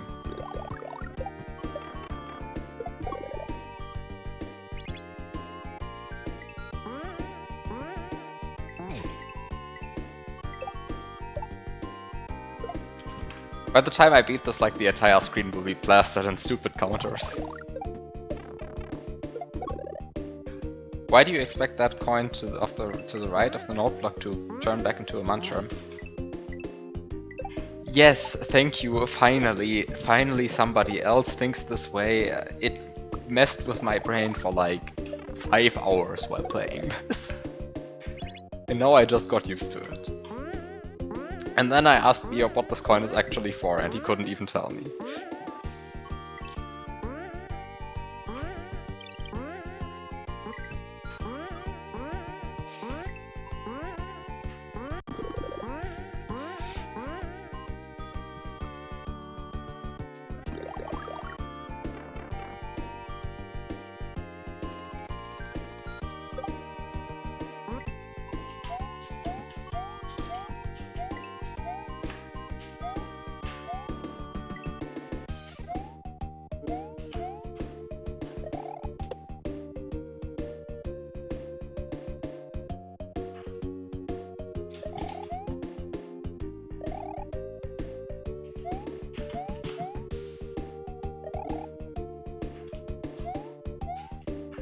I mean, I guess that was the intent behind the coin, but like, given how this entire level is structured, did we really need a coin to tell us that?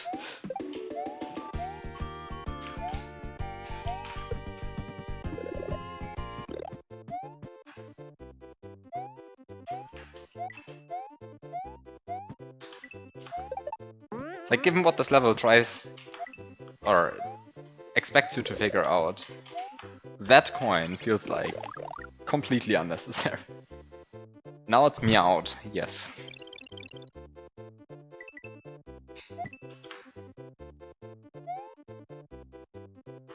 Oh, it wasn't in the KLDC release.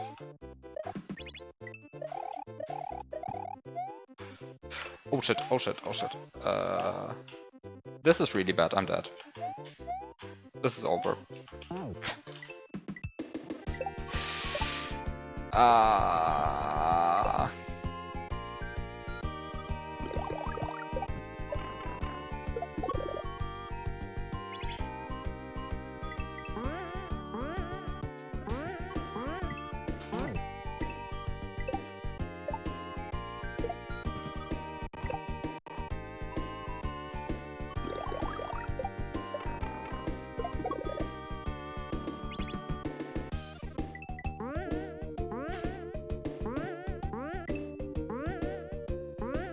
Was there, okay. I mean, that would have really surprised me had you added that coin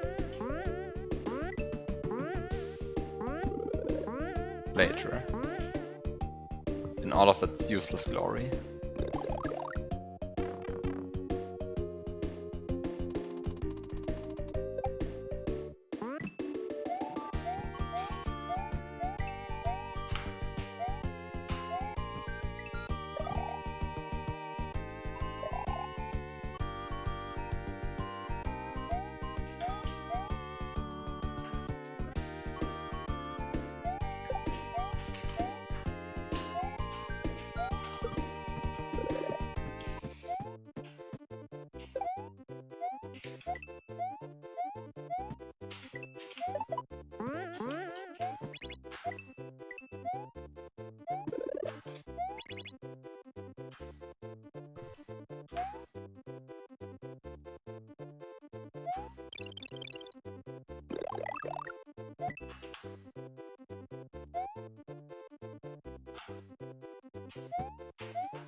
Fuck.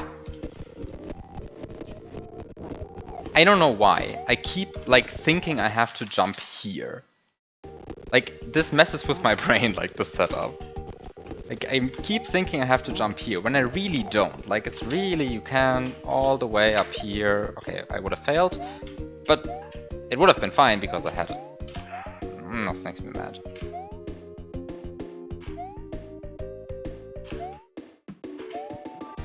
Okay, I need some better strat for this. Like this is messing me up too much. Like the fact that I have to jump in the middle of this block. Which like, in isolation seems like the most harmless thing to do. By the way, this would have failed, but I would have killed the run, but like in isolation this feels like really the harmless thing to do. I think this fails. I think you can't save this. Yeah, this is a failed attempt. Ugh. This is horrible. Like you can walk so much even here. Like I'm so scared of these clouds, but actually they're very tame. Like these clouds are extremely tame.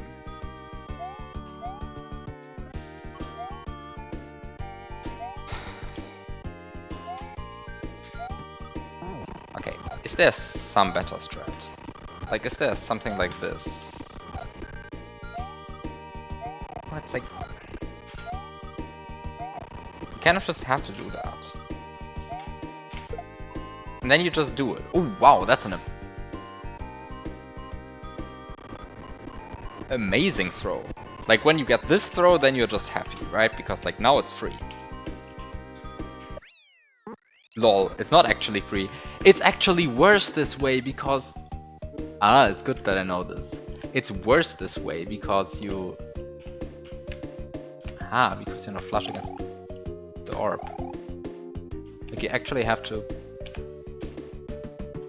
move a pixel away when that happens. Every time. Ah, it's good to realize this. Because the orb hitbox extends this way, okay. No, it's good to realize this. But like, I mean, if you get this, this is fine.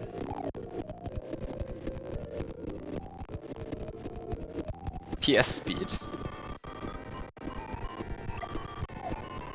PS speed is very good. Like, your PS speed determines how fast you can write an addendum to a letter.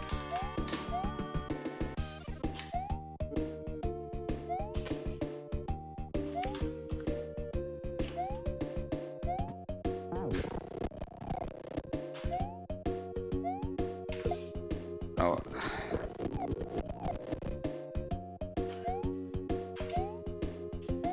I don't know, I feel like this is like surprisingly inconsistent for me. Like this is surprisingly terrible for me. What's PS speed measured in? PS per hour. No, it's PS per hour, because like if you measure it in PS per minute, then most people are below 1, and that would be like kind of bad.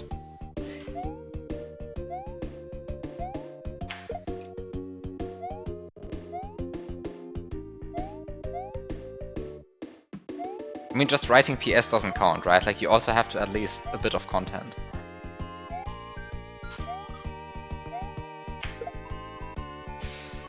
I don't know. Time to update the counter, I guess.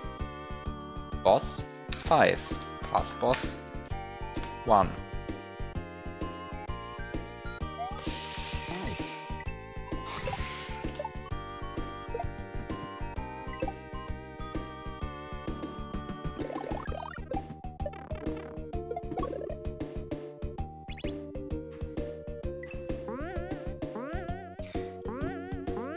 I just hope I don't need like 20 past boss attempts.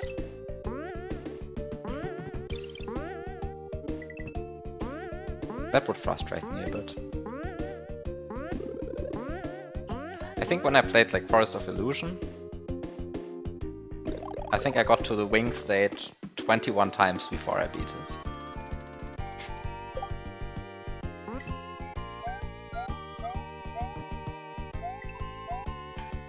Maybe only 20 times. Maybe the 21st time was the one that I beat it on. But, yeah.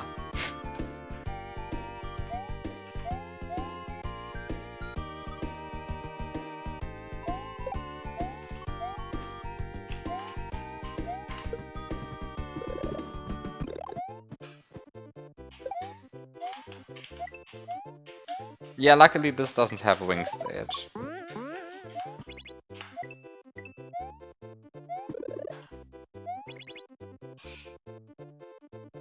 That you found so far. Oh no. The secret 5th achievement.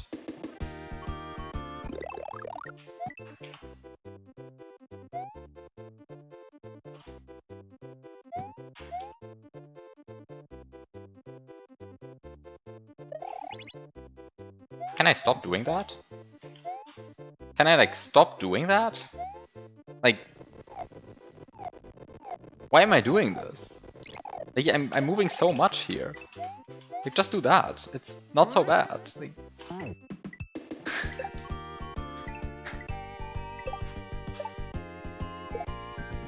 Okay, almost a second hour of the stream done. I got to the boss 3 more times. The frequency is increasing, which I'm just going to say is probably a positive thing.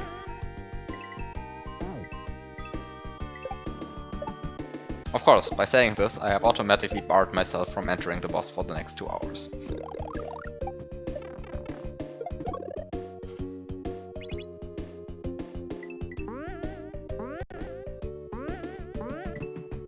I got a PB, past boss. Yeah, that's true. That's true. That is indeed true. I even almost failed the springboard throw.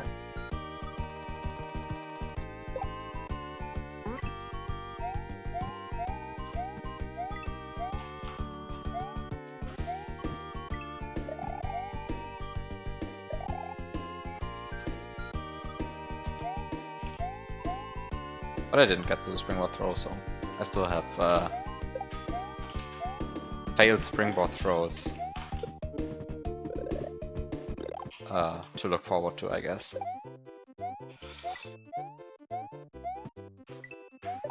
I mean, I secretly hope I get it on the first try, but also like there's a, I don't know, like a decent chance at least that I don't get it on the first try.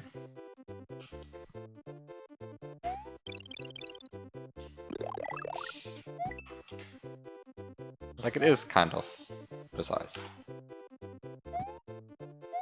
I guess this is fine.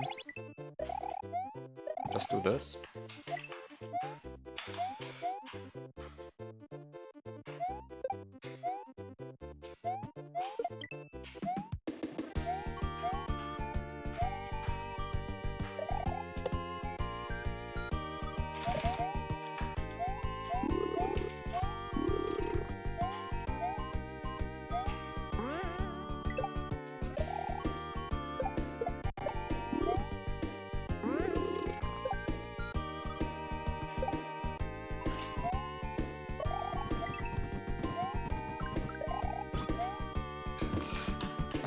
This was extremely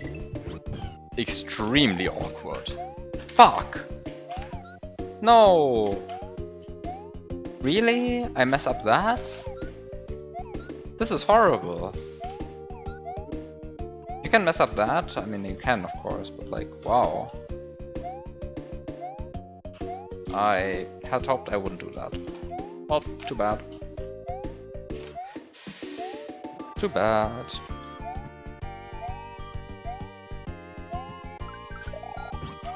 Nothing you can do about it.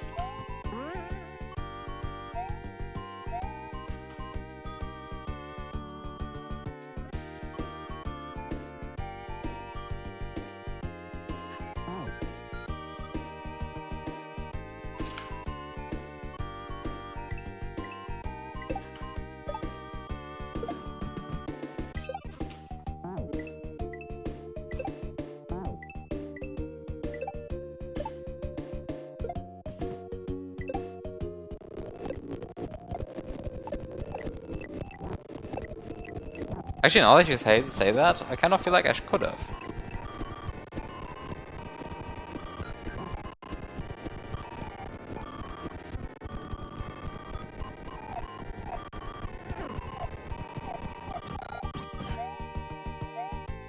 I mean, this kind of just totally works.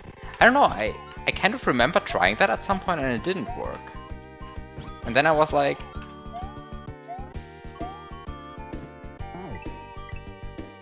Probably I'm misunderstanding something, but no, I mean, of course I'm not misunderstanding something here. I just sucked when doing it the first time. Like, I don't know. I feel like I have tried that. And it didn't work for some reason. I guess I just did it wrong? How can you do that wrong, though?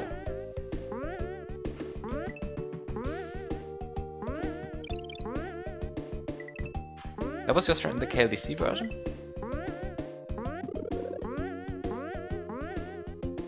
Yeah, and then I tried it like post KLDC and was convinced it doesn't work.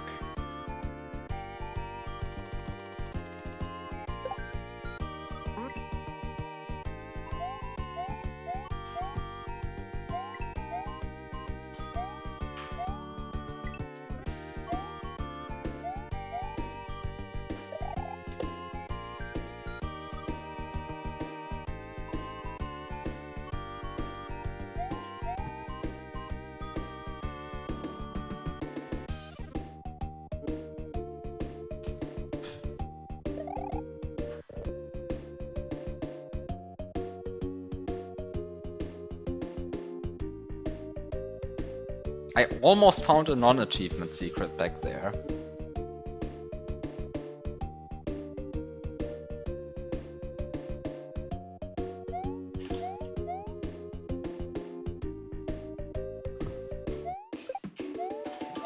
I am unfortunately having trouble interpreting back there.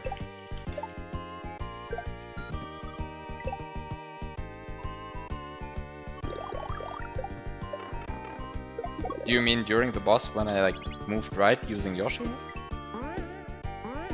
Or do you mean some other place?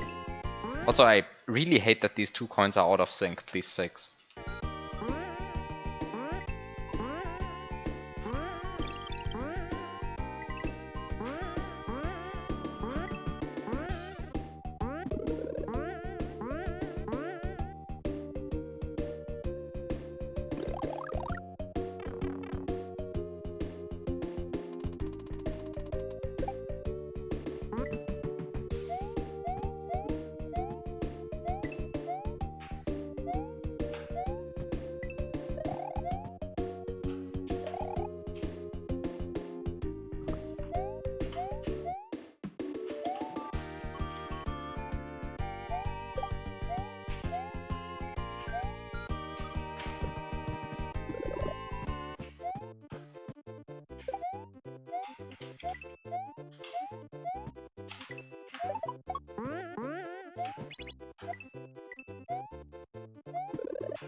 This is bad, but this is fine.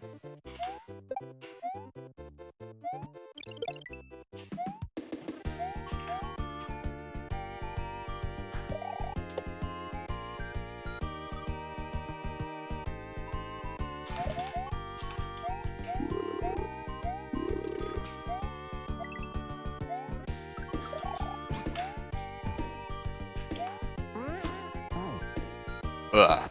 Well, I guess.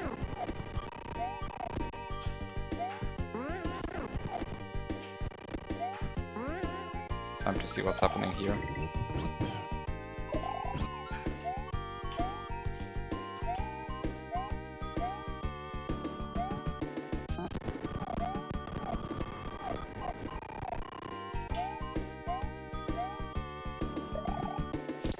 Wow, you really have to do quite specific movement to get there. If there is something there. Oh, there is something there. Okay, wait, there must be some better way of getting there.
Come on.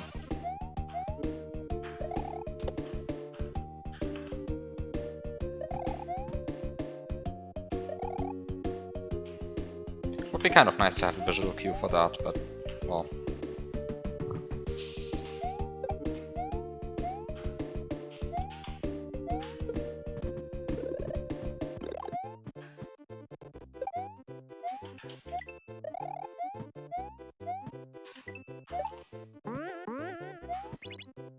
For the backup strat, yes.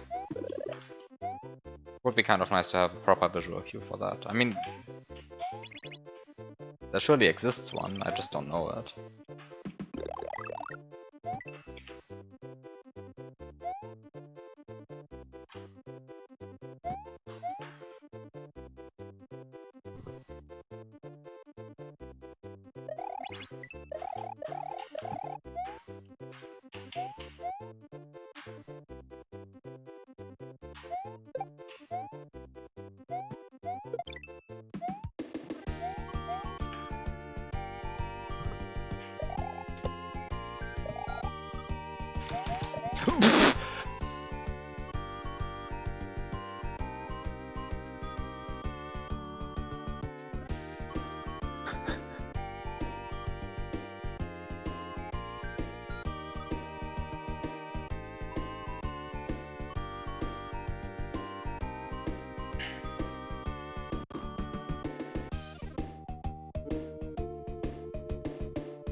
Yeah, it can just happen. No, I mean it is very unlikely that it happens, but like, yeah, it can just happen.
Okay.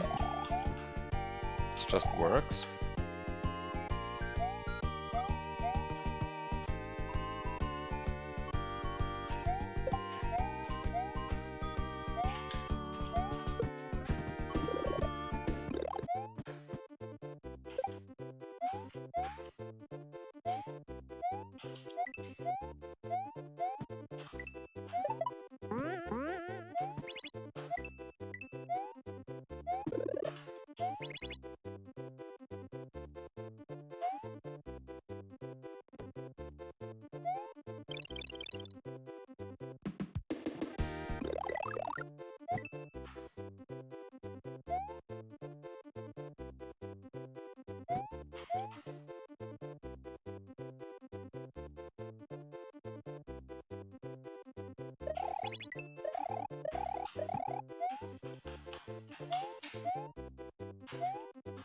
That was pretty close, but it worked, so I'm not going to complain.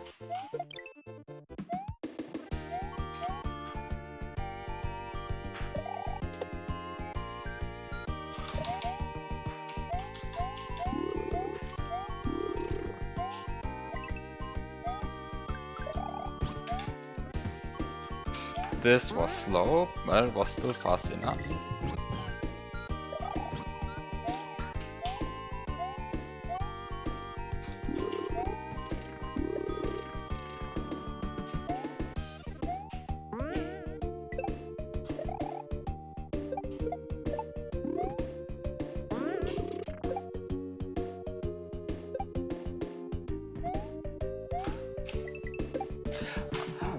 Fuck!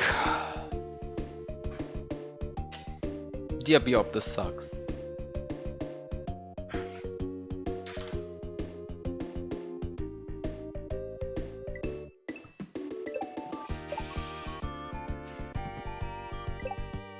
Like, that just feels stupid, if I die like that. But also, I know that that can happen. There is a way to play around it. So also, I should just get good.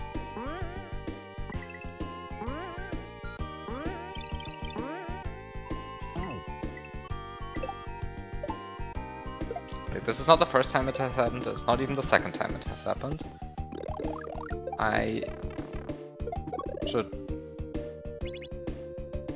really just get good and play around it. No, I will not accept your version.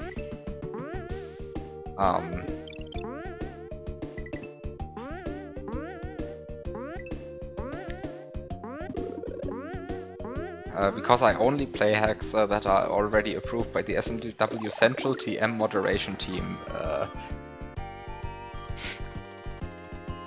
Right? I would never play an unmoderated hack. Oh fuck.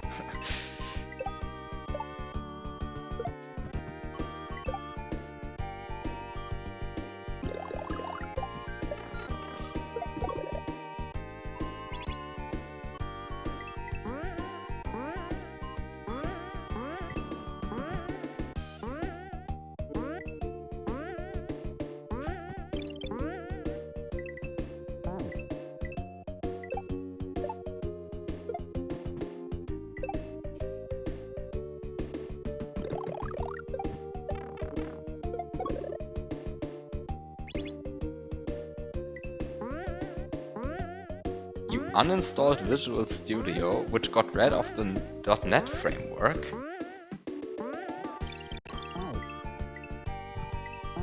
This is wild to me, like this entire sentence.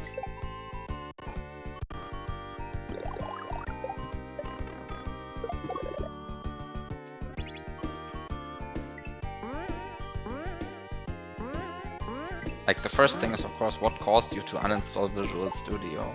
Actually, no, wait a second. The first thing is, of course, what caused you to install Visual Studio. The second one is, what caused you to uninstall it? And third, why does this get rid of the .NET framework? I mean, that's not, strictly speaking, part of Visual Studio, right? That's like an independent thing. I mean, you can totally install that without Visual Studio.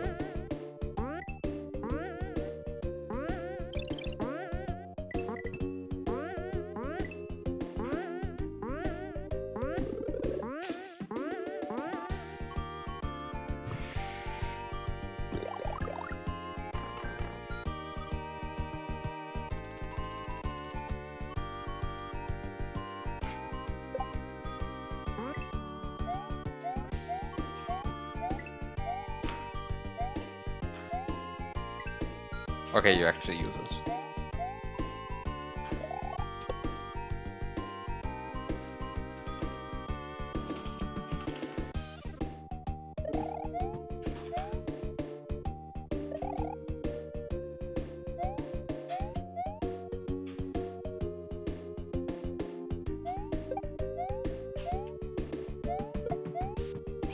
Oh no, I need a backup strat.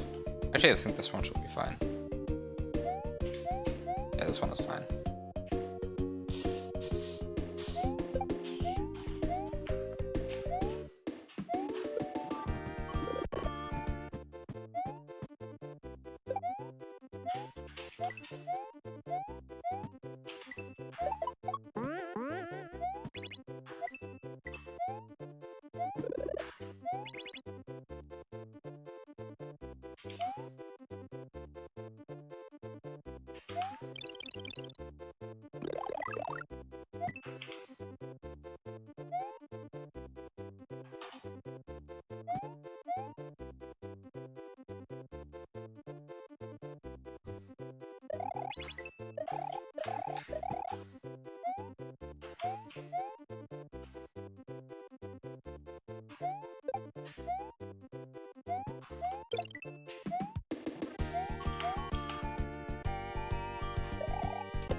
No! Stop jumping there. I mean, don't stop jumping there completely, just stop jumping there too early. I mean, it's... One day I will get past the boss again.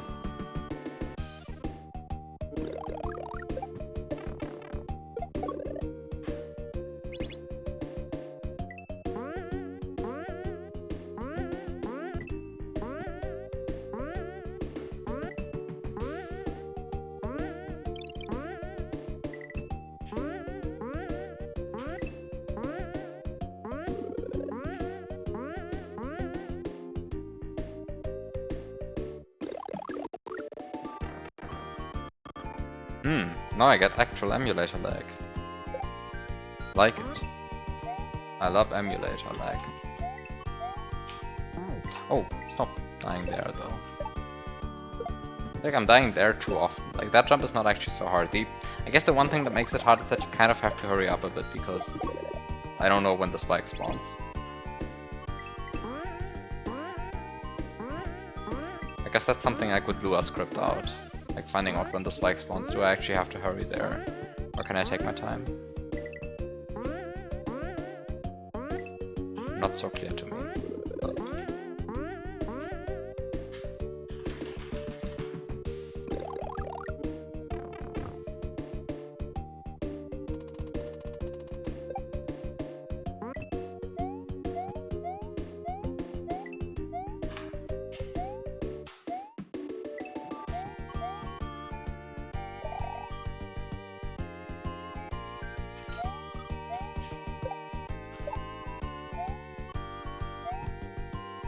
I kind of don't like what I'm seeing here.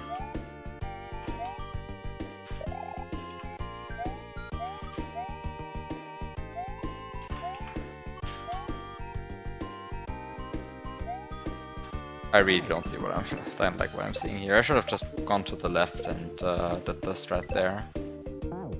Because that's actually pretty fine, honestly. I think going to the right as a backup is the worst strat. I think I should just go to the left when that happens. I mean, both are like theoretically fine, but I think going to the left is just more consistent for me.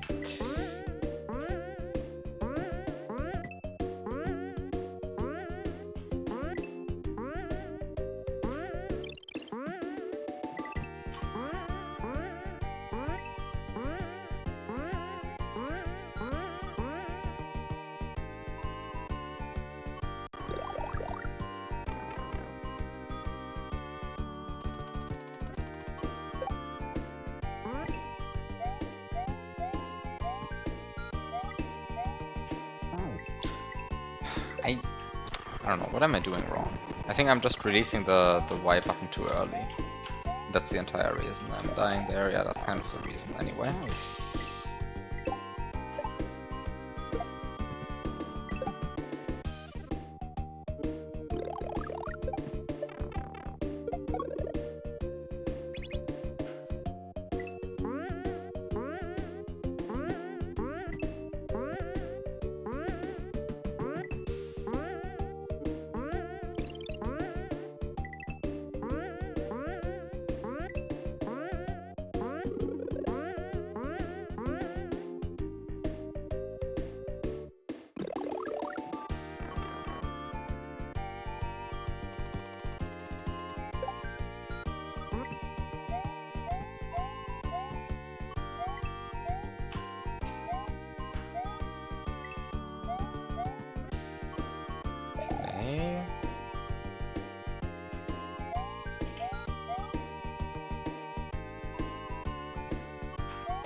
Okay, this works.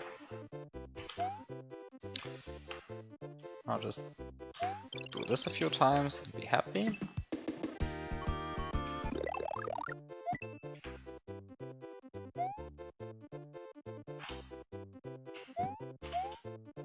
I almost jumped into the H on accident there. That would have been pretty sad.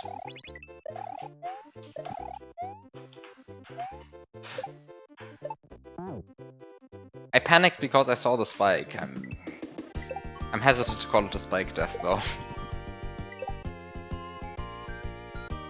But some of the panic there was definitely caused by the spike.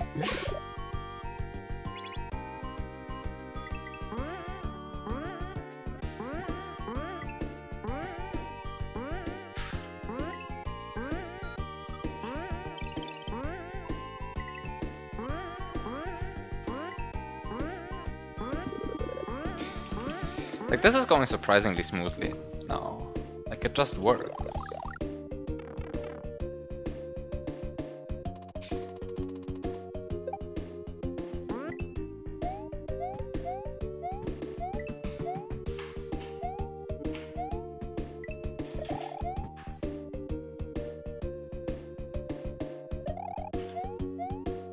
Oh no! This is bad.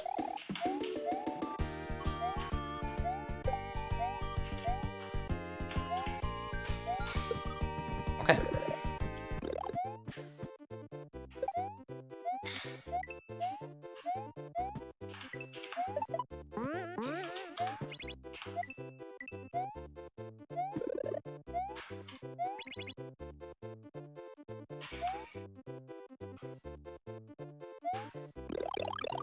This is fine. This is fine.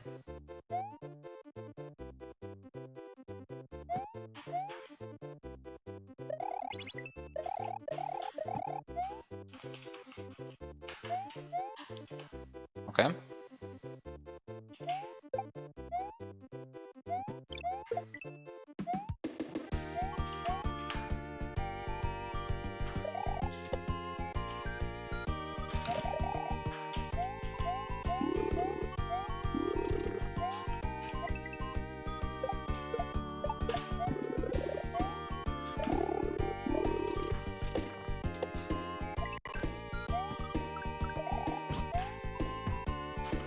No!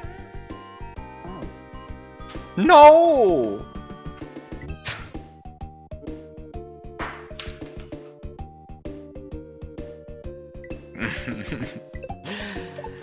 Hi Damon Tom, can one of you fix CC Color Gnarly so that it works on emulators too? Like with the custom music you mean? Actually I never tried.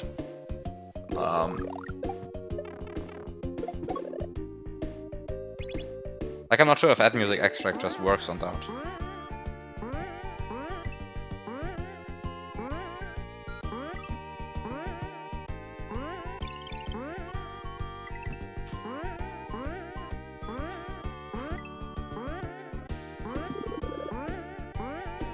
Like I mean if Add Music Extract just works, then you can just try running that, right? That's just a thing, like that's just a tool, you run it on the ROM, it tries to detect which Add Music it is, it generates an ASM patch, you see if the issue is that the echo buffer is too high, if it is, you just lower the echo buffer, and then you just have a patch that you apply with a SAR or something. And that's it. If it's more complicated than that is some effort. Add Music Extract, you can find it in some C3 post. I think it was a C3 post. But it's probably easier to just Google it and you will probably find it, hopefully, TM.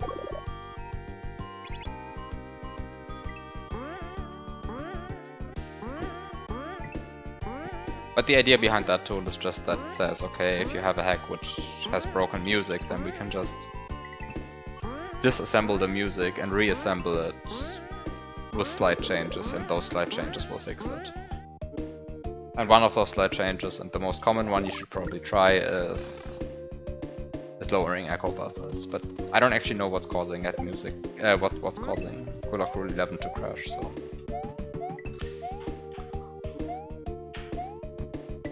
So I cannot tell you anything more precise.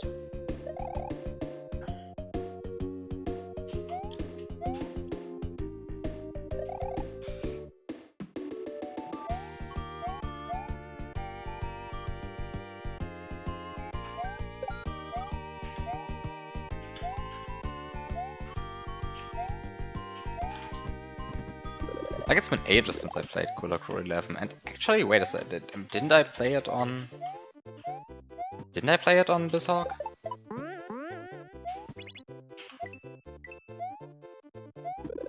Probably played it on BizHawk, but with... Ah yeah, I played it on BizHawk, but with song requests. And then someone just requested all of... then somebody just requested the music that was playing in the background, or that should have been playing in the background, so then I just looped that. That's been like 7 years ago or something.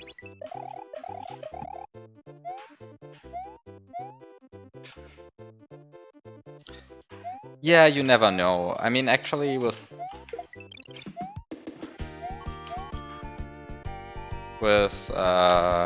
fuck! Did I just really do that? This sucks. Yeah, so with the older Color Cruel, there are like other issues as well. Like the custom sprites are partially broken, and there's this weird crashing bug when you enter a pipe while the P-switch music is active. But all of those are fixed in the version that I did. But with Color 11 I never looked into it, so I cannot tell you which other things might be broken there. But I do remember playing it on BizHawk.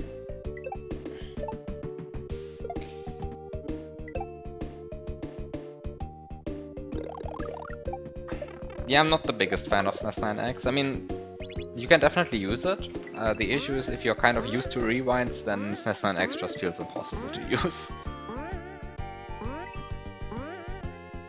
Kind of the issue with rewinds. Like once you've grown used to them, everything else feels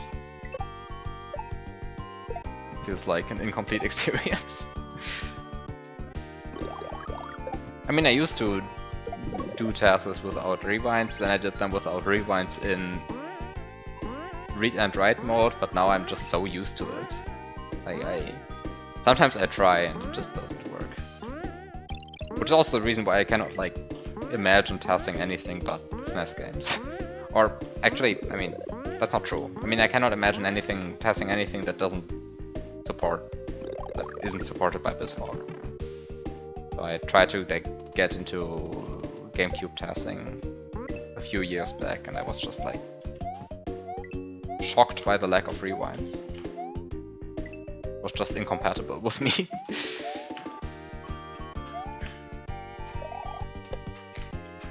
So what's the... No, this is too high. This is fine.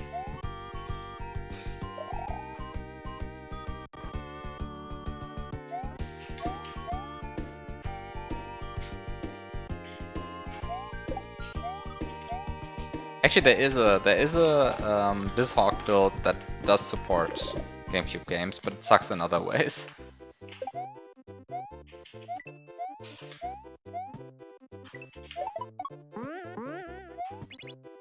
But it is usable. Surprisingly, it is usable.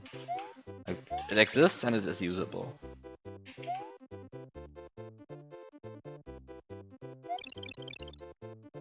I never tested for how long though. I was like looking into it and then I just kind of got demotivated. Because like also really hard to like study the RAM layout of GameCube games. It's like you are chasing pointers at pointers at pointers, and it's horrible. Because memory allocation can change on like depending on, well, lots of stuff.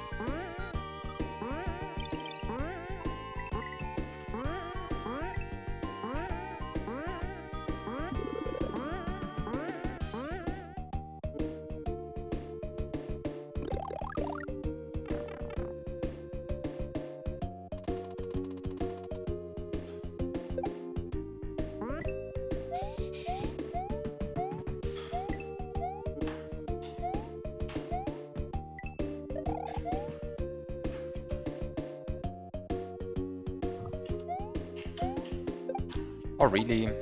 I have to go back. I don't want to go back. It's horrible to go back. Ah no, not even that worked.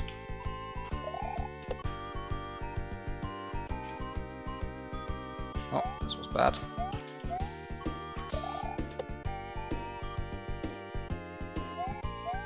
Well, I guess this works. I just need to do this. Oh no, this is bad. This is bad. This is bad. This is bad. This is bad. This is bad. Go back.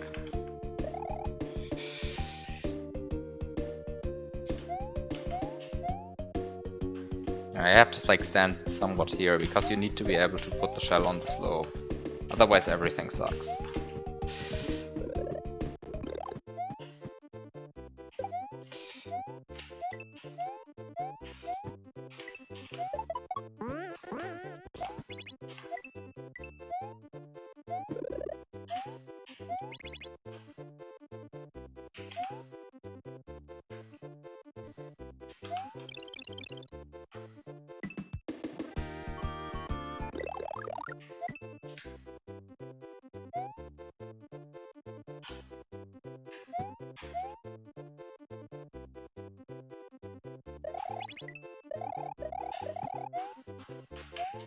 No!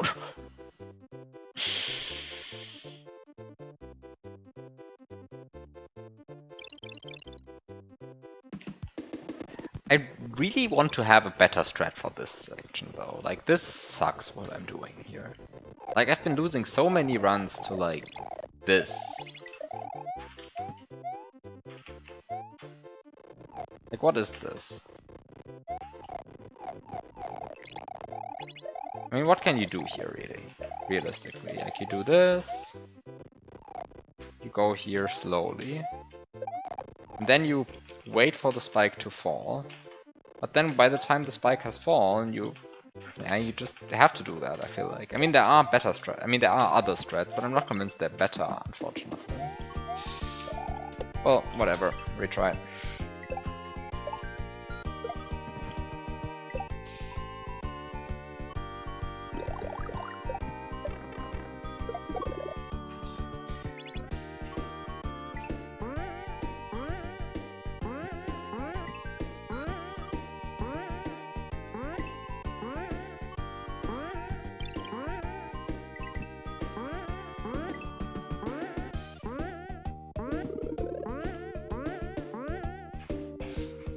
What other strats are there? I mean, there is the bouncing on the Koopa strat, when it's like on the very left edge here on the of the manchas, right? And that's technically a better strat, perhaps, maybe? I mean, it is technically an other strat. Let's just say that. It's another strat. Not sure if it's a better strat. Certainly not a better strat for me.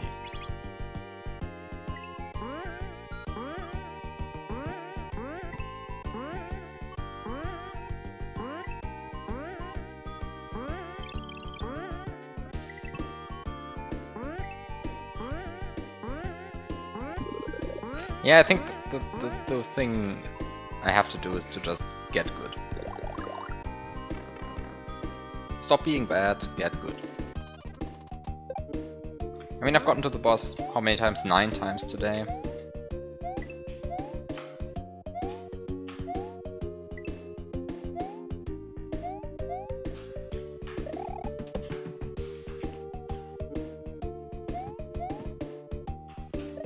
And I can still get a few more attempts to the boss. Hopefully past the boss.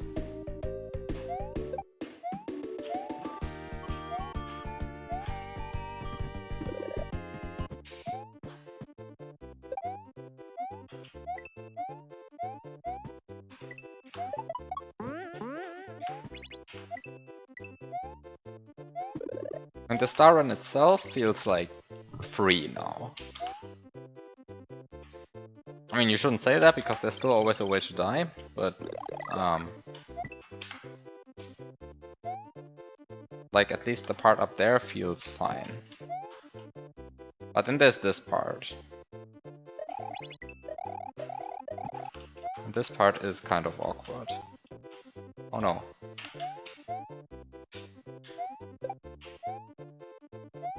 I guess that worked. It felt super awkward.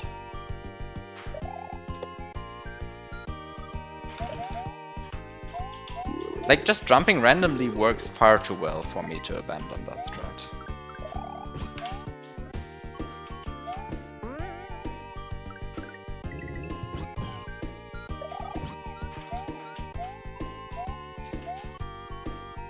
No! Are you kidding me? Like, when I die like this kind of feels like getting scammed. Because I've really died at the boss like 10 times. Horrible, I wish I'd be more consistent at the boss. Like, some of this have been like extremely stupid, I feel like. 2 of them have been like jumping too early on the thing with the green shell. Like jumping too early into the note block. And there have been a few stupid deaths on the Yoshi one. I think the one with the blue Koopa always went fine, except that once the blue Koopa shell decided to make the next setup impossible. And then I guess I died at the chase once.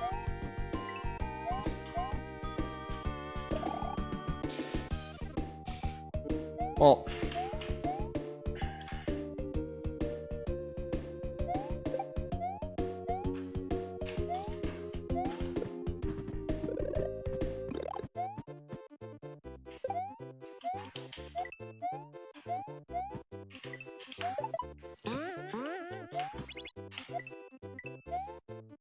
I mean, I guess the nice thing about this, I do feel that I'm getting better at the level though. Like, I'm not just banging my head against the wall. I mean, partially I'm also banging my head against the wall. That's like part of any grind, of course, but I am also like getting better at the level.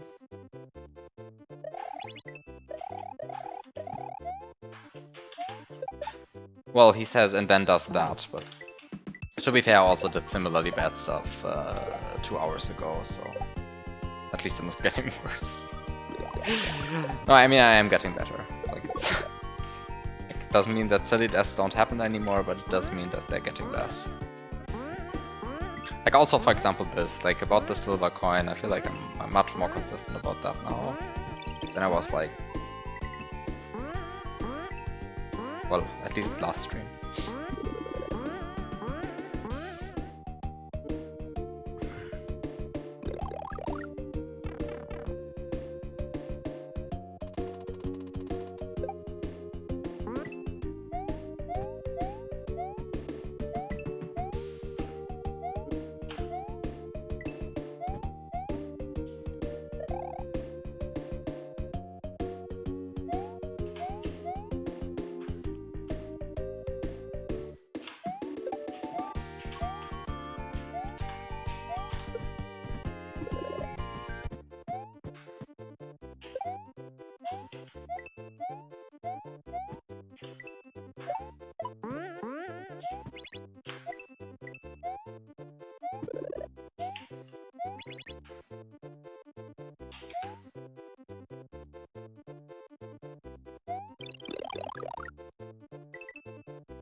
Yeah, that was bad.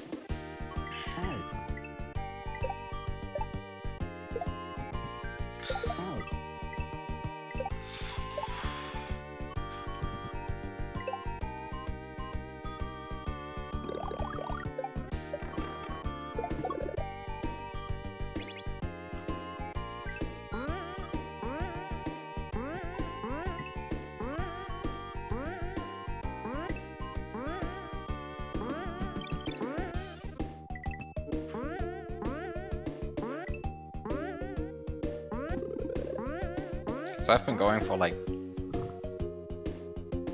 2 hours and 42 minutes at this point. And well, I got to the boss 10 times, of which shit. Of which I forgot how many were in the last hour.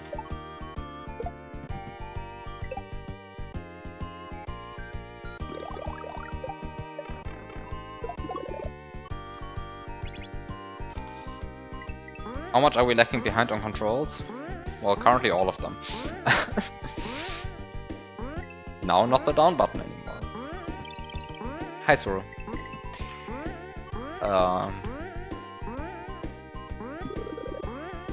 I mean the mission here is to beat everything without using the checkpoint, so I keep losing and regaining controls. It's horrible to keep track of course.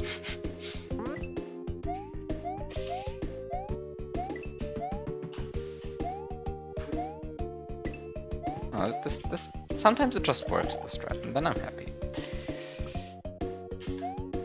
Okay, so this is fine. I feel like the slope setup's not so bad if you like take your time for it, but unfortunately when I have to do it after the star run, then I'm kind of under time pressure because of the P-switch, so I'm kind of rushing. Even though it's not really that tight, I mean it could spare another second or two, realistically. Whatever.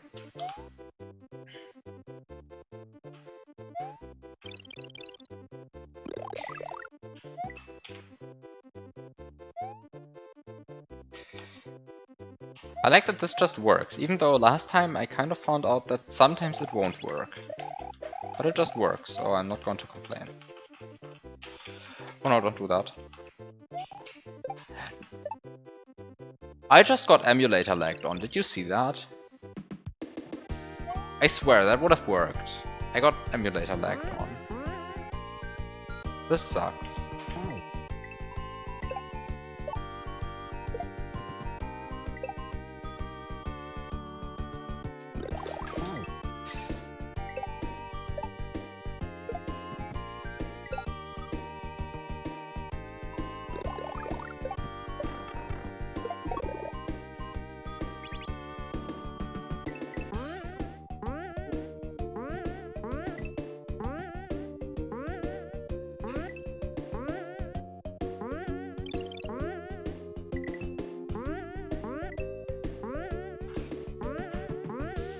Well, that almost went wrong, but also, like, this is so early in the route. Really also just doesn't matter.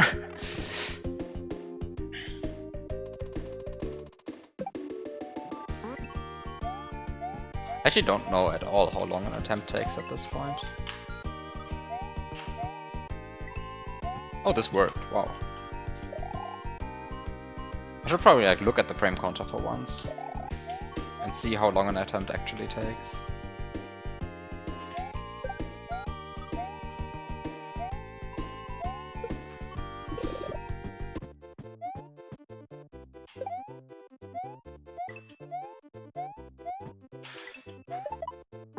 Like I have no clue, honestly. Like it feels long, but how much is long? How much time is there really until I reach the boss?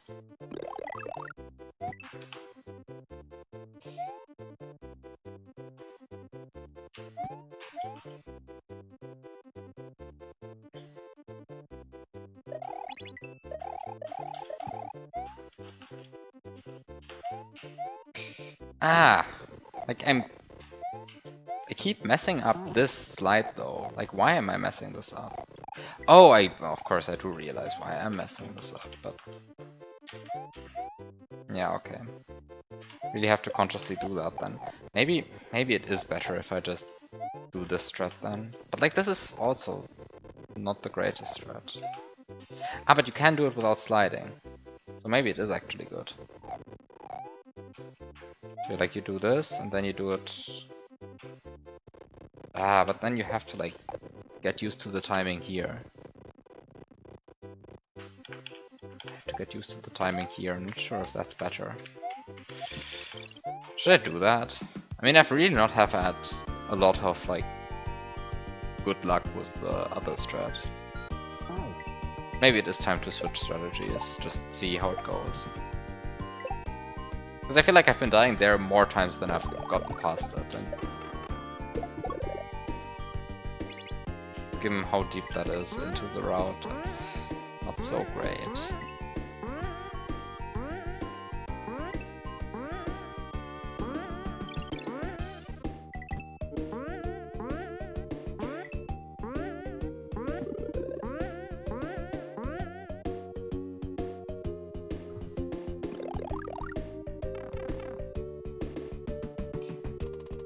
Should you play the end? No, nobody should play the end. Like honestly, just don't do it. Like it's just not worth your time. Like go play Armageddon, go play Cataclysm if you want to like play hard hacks. Go play Item Abuse 3 or Bit of Insaneness 2. Go do any of those things. Don't play the end. Like, there's just better uses of your time.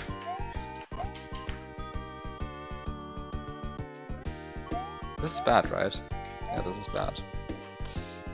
Okay, anyway, doesn't matter.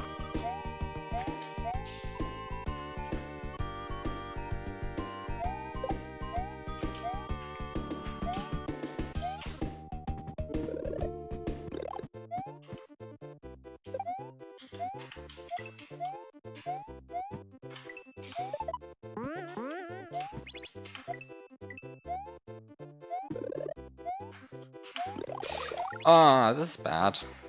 I mean, it just means that I have to hurry. It's not so terrible. Like, this is still beatable, I think.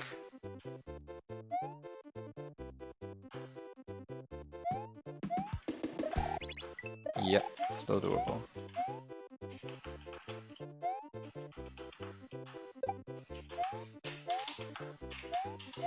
Huh, it just works. Wild.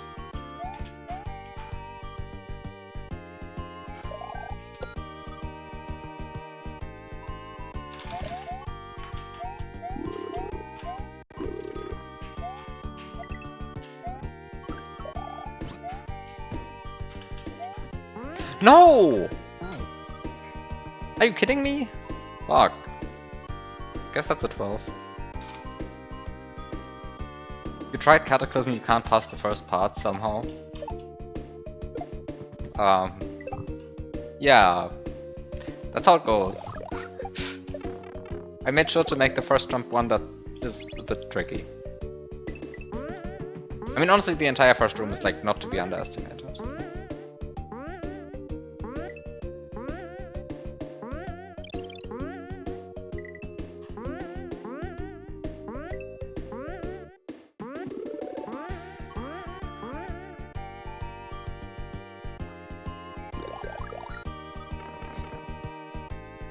You somehow beat it. Yeah, that's true, you beat it. How far did you get? You beat the first jump and then you did nothing else, right?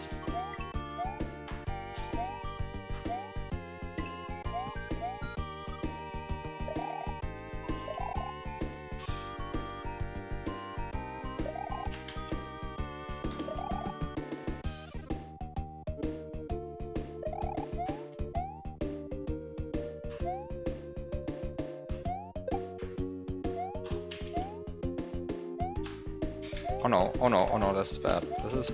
okay, this somehow worked. No! Fuck! Hitting the on-off switch is too precise for you.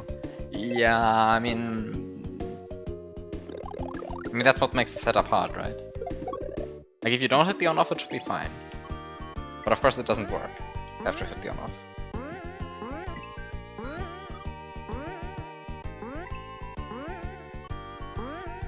I think there is a single sequence of holding V and not holding V that gets you past that obstacle. I think there's like no room for leniency on like the vertical axis for that setup. At least not until you like hit the on-off switch or something.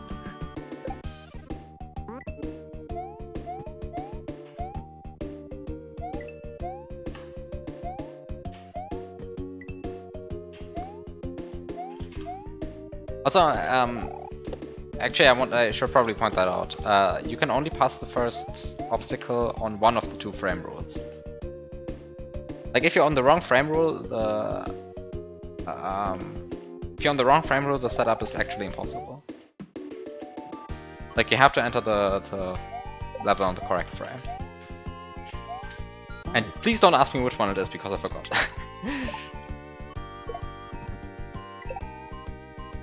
But already the first jump is frame rule dependent.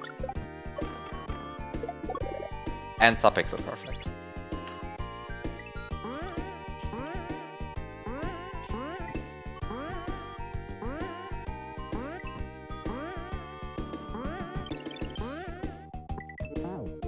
Oh really?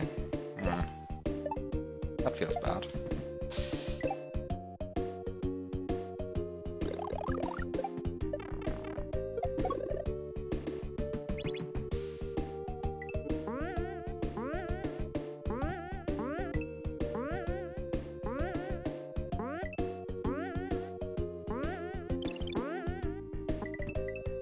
Ah, okay, stop dying there. Wow, you quit? Yeah, I mean the hack has a special audience, but like be aware that the end is like, I guess it is a bit more lenient in that regard.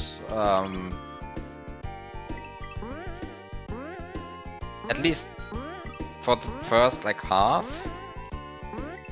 But then at some point the room starts where the movement is roughly as constrained as that. And it's also just not interesting, unfortunately. Like, I mean, of course I can easily say that because I made the thing, but like I feel like with Cataclysm, like lots of the setups have something interesting about them in some sense.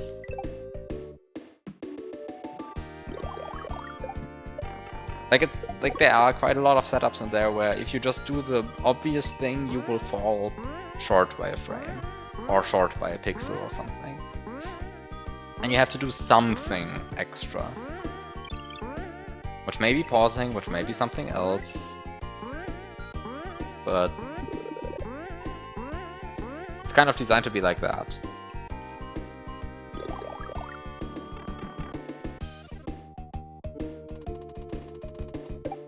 Whereas with the end, it's kind of like, yeah, we built this insane construction of custom blocks that move a sprite around.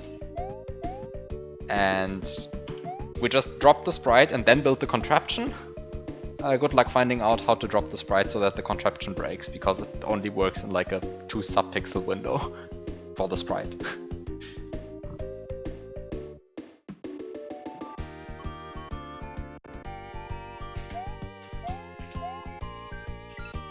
I mean, the pit level 2 is like a lot easier than Armageddon or Cataclysm, right? Like the gap is huge.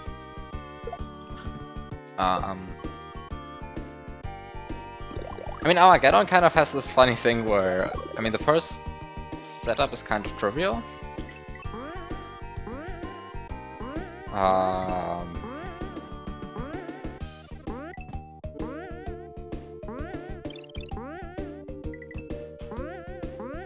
But then you very quickly run into these bullet bills. And the bullet bills are like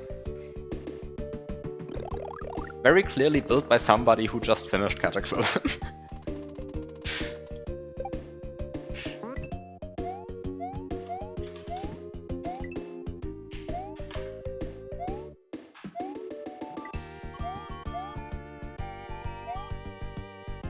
The bullet bills are.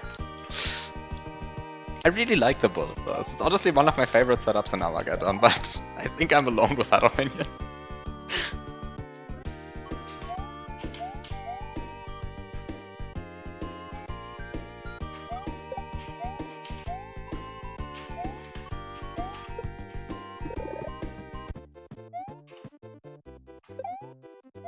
Like, it's one of the few actually just precise movement obstacles in Armageddon. Like,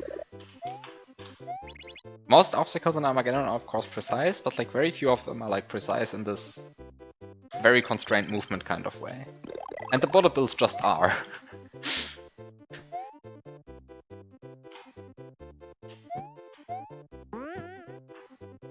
Wait, what am I doing?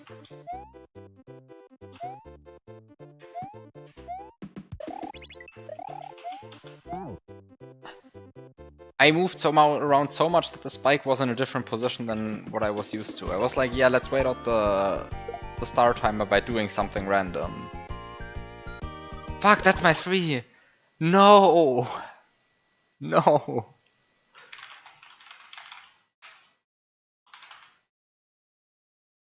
Oh.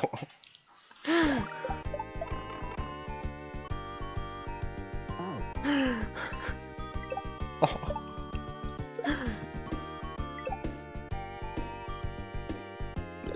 You are correct that it is my 3. And I am going to keep the counter up for now. Wait, the bite in midair right before the item swap room caused you to stop that as well. I have no idea which setup you mean, unfortunately. I mean, I know what you mean by bite in midair. I find that still a very funny name for a trick, but okay, sure. But I also know I guess I know which one you mean by item swap room.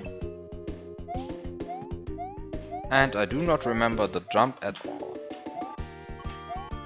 But I also just know how to do these jumps. If you don't know it, what is that? It's a mid-air shell jump through a one-tile mancha gap. Horizontal one-tile mancha gap.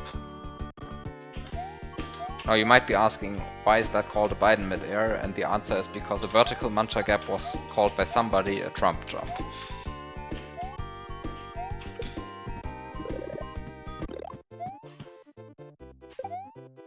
I kind of think they didn't have Donald Trump in mind when they named that, but clearly there was retroactively change to that. I mean, the term Trump jump has been around for like years at this point. Biden mid-air is a kind of recent coinage.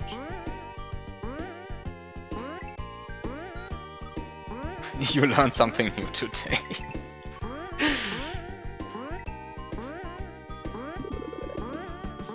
Hi.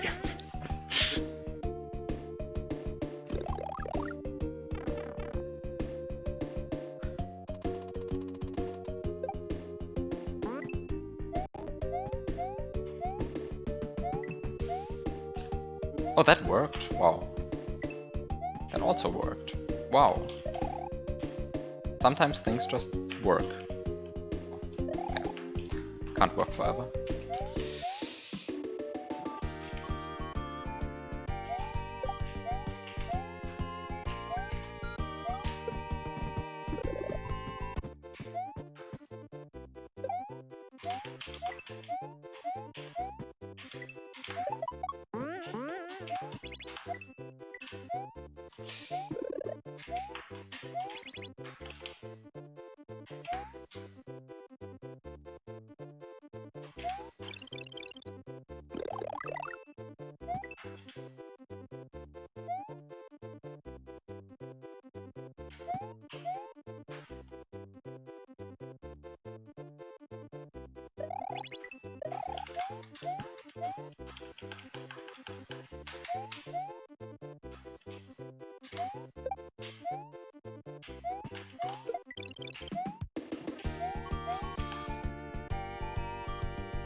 It just works.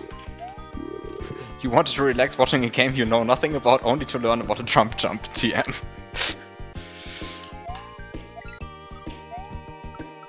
Yeah, this is an educational channel now.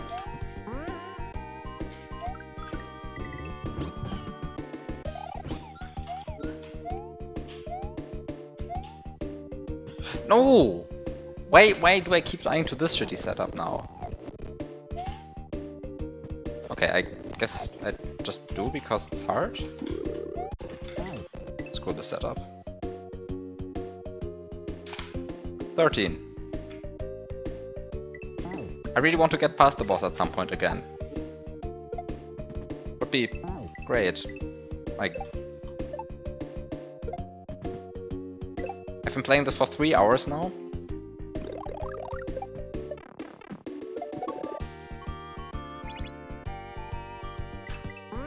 Yeah, I mean, kind of the old strat for the blue Koopa, I'm just used to it, right? Like I just do it without thinking. The other strat, like, I have to think about it.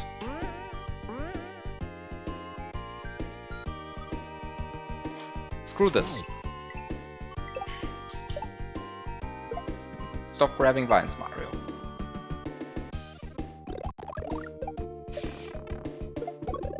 Why is that vine even there?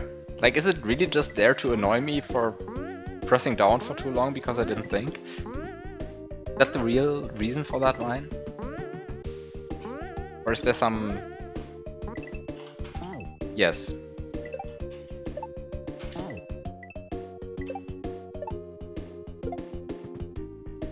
To be fair, I mean, I also never, like, fell for it until I played the first section, like, 500 times on the same day.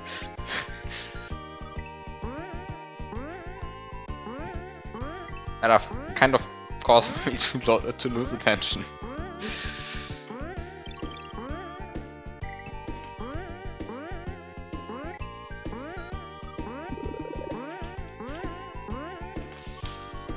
Honestly, I don't know if it's been 500 times, but like 300 for sure.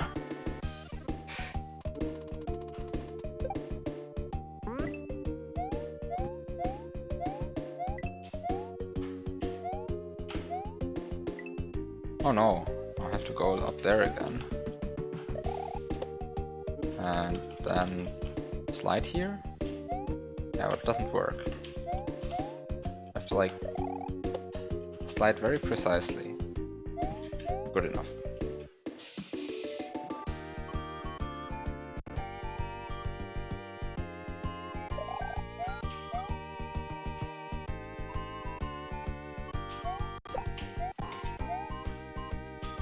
Yeah, I mean, I have been thinking about going more granular than just boss and post-boss, but...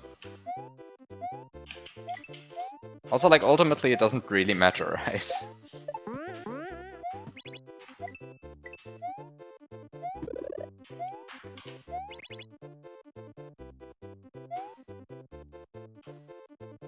It doesn't, but you like looking at numbers. Fair.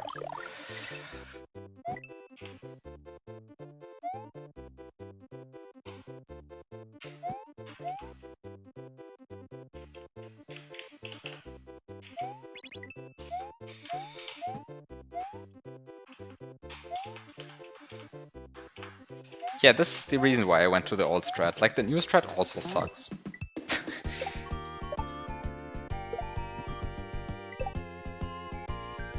You probably have a better strat for, like, better strat than both of the things.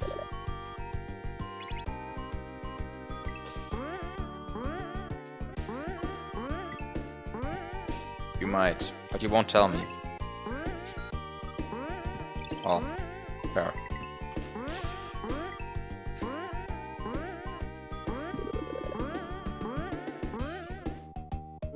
No, you don't have to.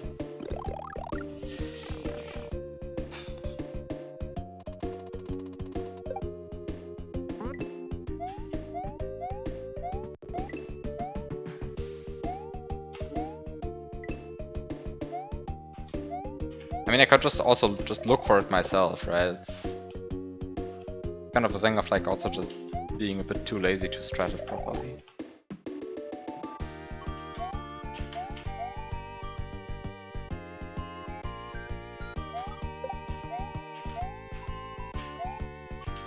And also, like, I shouldn't need to. Like, I feel like dying to the boss 12 times was just...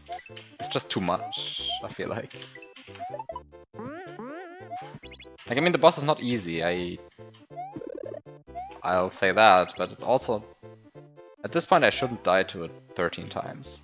Or 12 times, I guess.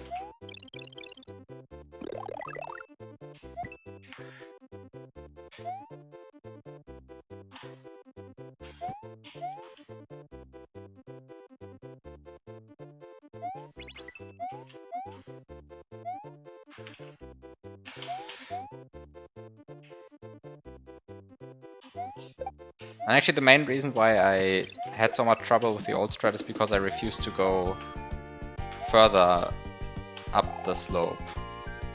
Now that I do that, it's actually fine.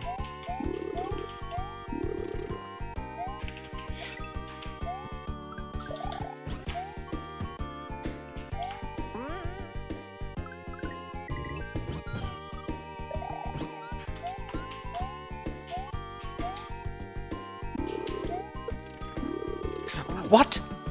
What? I feel like I pressed jump there at...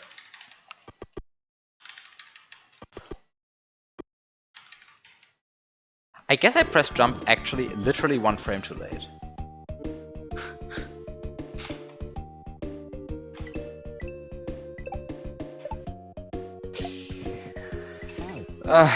What is this? 1 frame late, die, play again. I guess now I can complain about 13 deaths of the boss. Finally. I'm more efficient at complaining again.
That was a bit risky, honestly, but...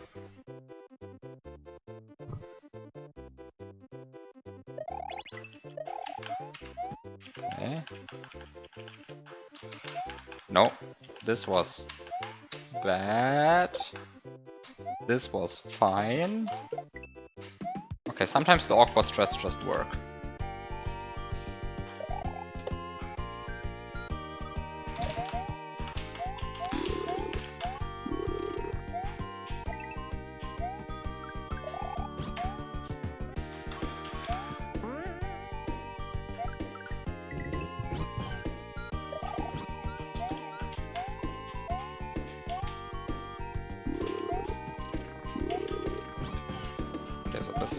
Koopa setup.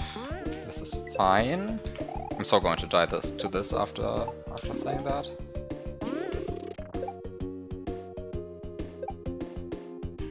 No, I'm good. Okay, just wait.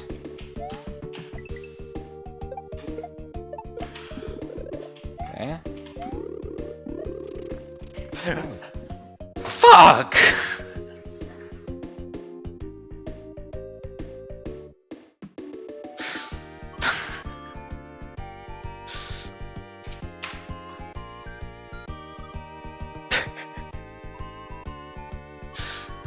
You're not sure if this is the most frustrating or relaxing stream you've watched in a while.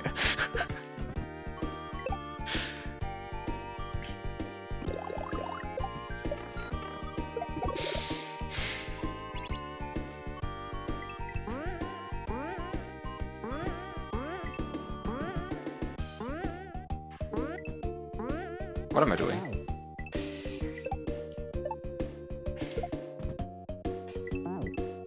I mean, it is a grind for sure what's happening here.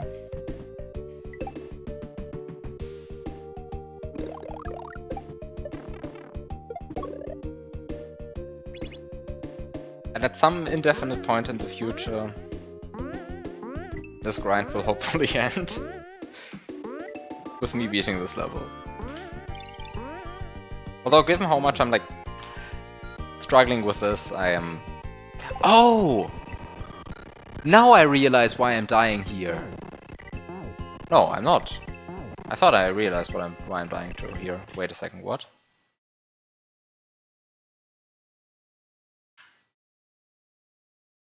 No, I'm not dying. Okay. I thought I was dying because I was hitting the P-switch blocks. The no P-switch blocks.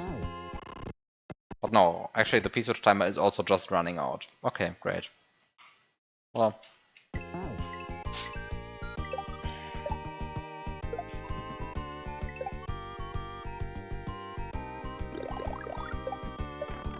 It really is just a matter of being too slow.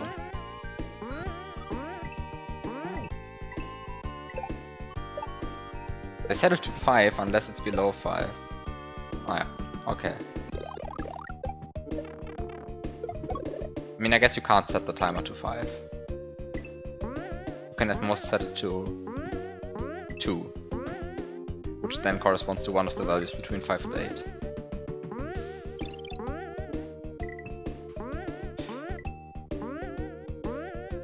But whatever. Unless you change that. But no, you didn't change that, otherwise the script would have told me. Or unless you actually change the global frame rule, which kind of sounds like a dangerous thing to do.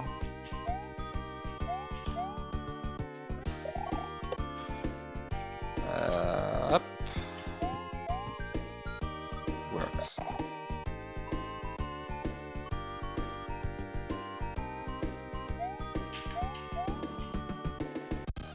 I mean, I'm just talking about 13, I think. Wait, am I talking about 13 or 14? I think Peace will just use 13. Yeah, decrementing the P-switch timer happens only when 13 is 0 mod 4.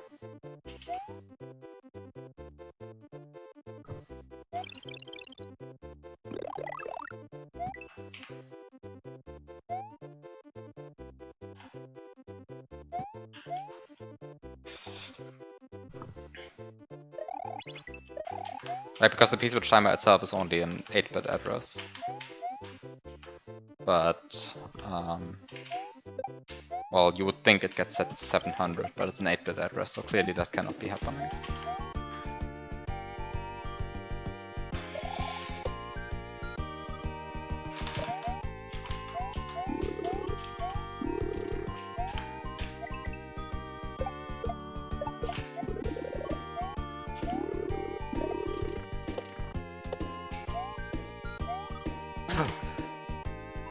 This is absurd.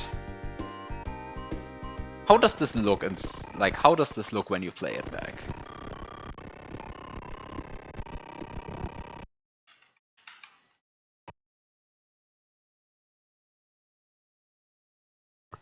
I just died to the wall clip patch. Dear Biop, I just died to the wall clip patch.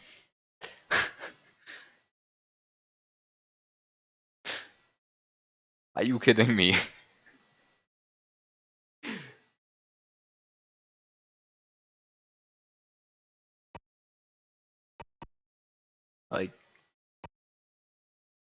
Like look at this. I died to the wall clip patch. Can you please leave the game alone and don't break the game even more? Thank you. Blame lolcats. Wait, is lolcats responsible for this shitty wall clip patch that we have flying around for a decade at this point? Is this really? Is it that bad?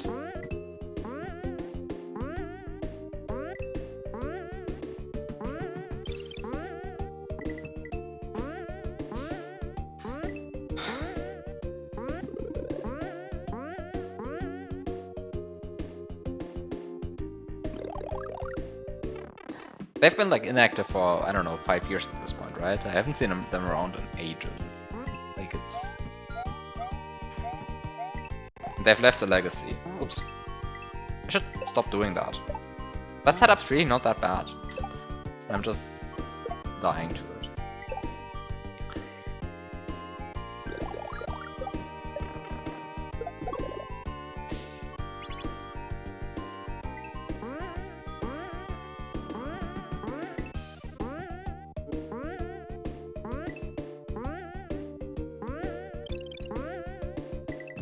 Wait a second, 2011?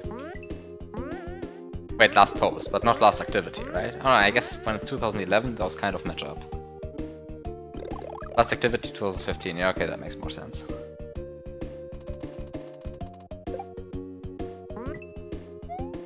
Although I have no idea how I interacted with them then.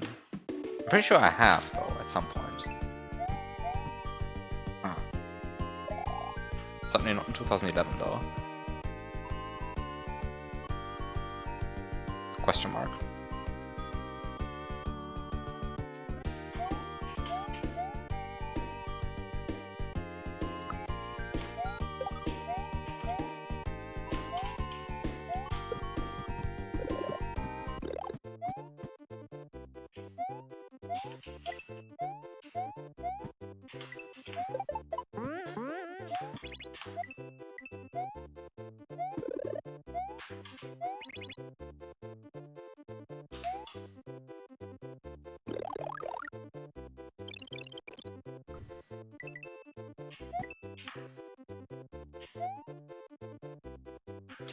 What am I doing? What am I doing?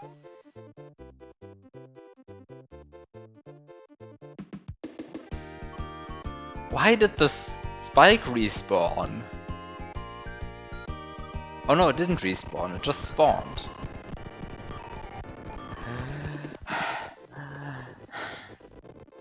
Does that technically count as a spike death? No. No. Spike death refers to Mario dying to the spike, not the spike dying to Mario. That's not the same thing. Hi, Red777.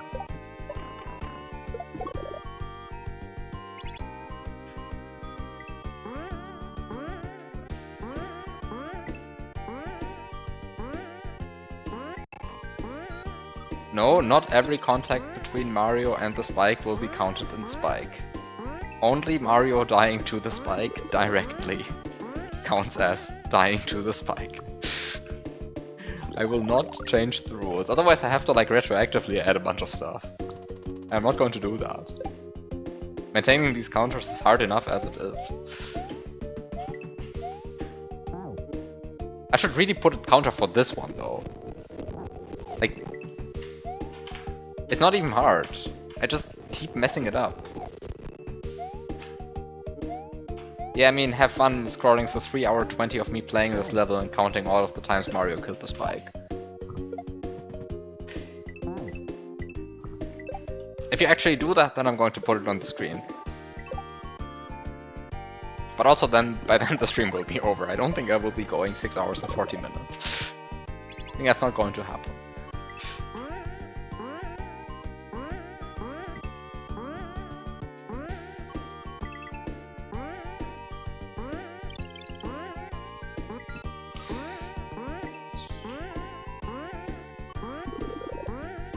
Tempting, but also nah. Yeah, no, just don't do that, please. Thank you. I mean, I guess you could like skip around and do it in significantly less than 3 hours 20. You could also play back the video at double speed, probably. And you could probably also just lie about the results because I won't check. But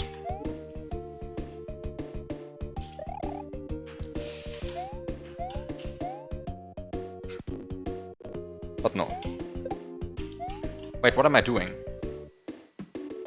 I should focus.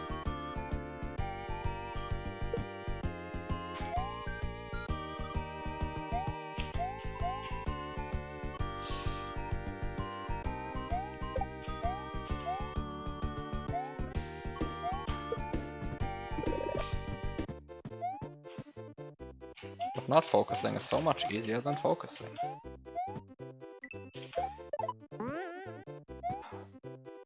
What? I feel like I'm being scammed here. Oh.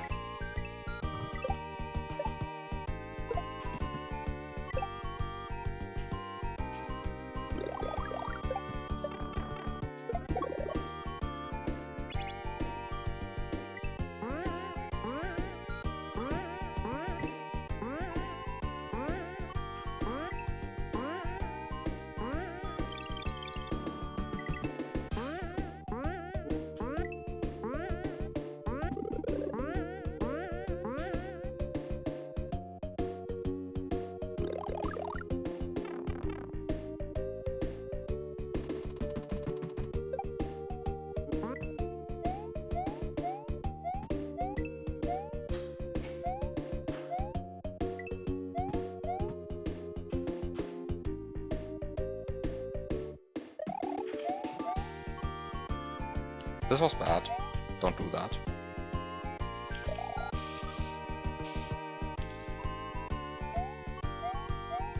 Instead, stop here. Or like here. That's much better. And I can do this.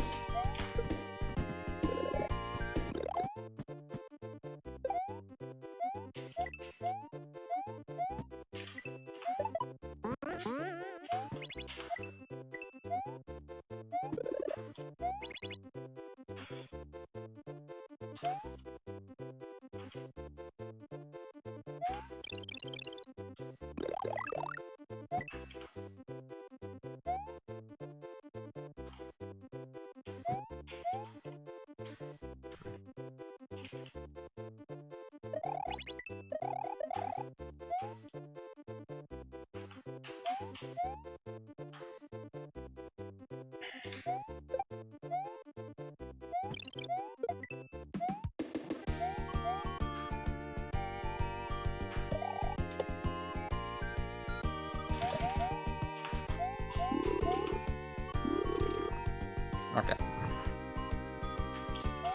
Time for the boss. I totally misread the slope size there and thought it was 3 blocks. I was about to do something stupid.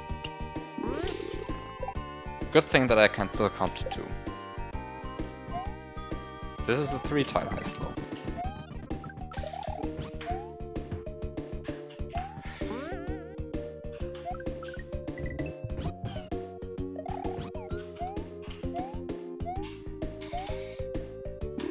Okay.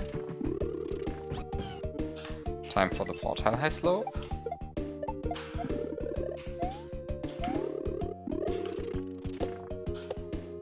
Time to not mess up the chase now.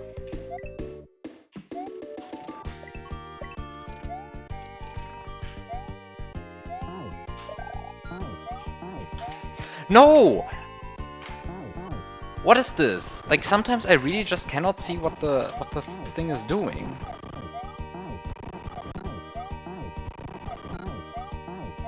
I could have sworn it shot them upwards, but like it clearly did not. Like if you just look at the screen, you see that it did not. Ah, whatever.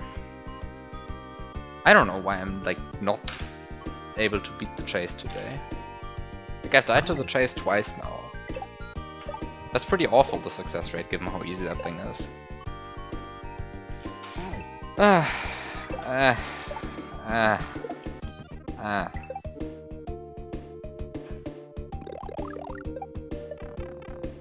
Feels bad.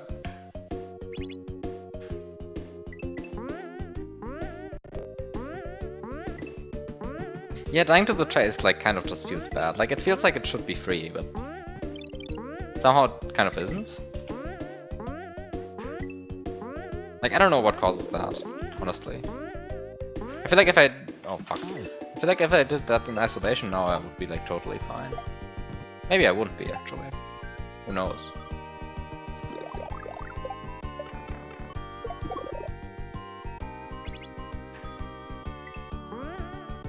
But it's like the two random jumps that I'm like kind of not so good at reading.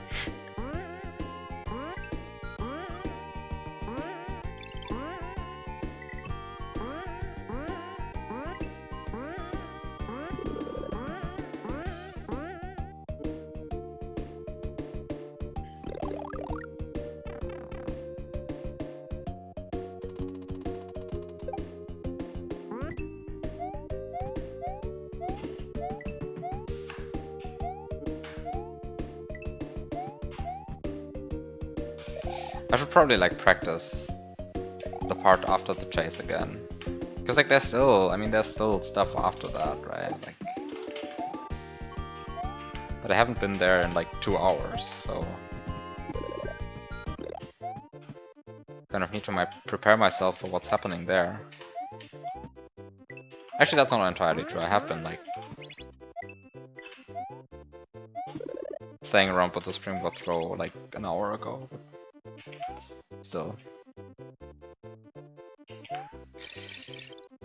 Actually, no, it's 1.5 hours ago at this point. Like I've been really playing this game for like 3.5 hours again.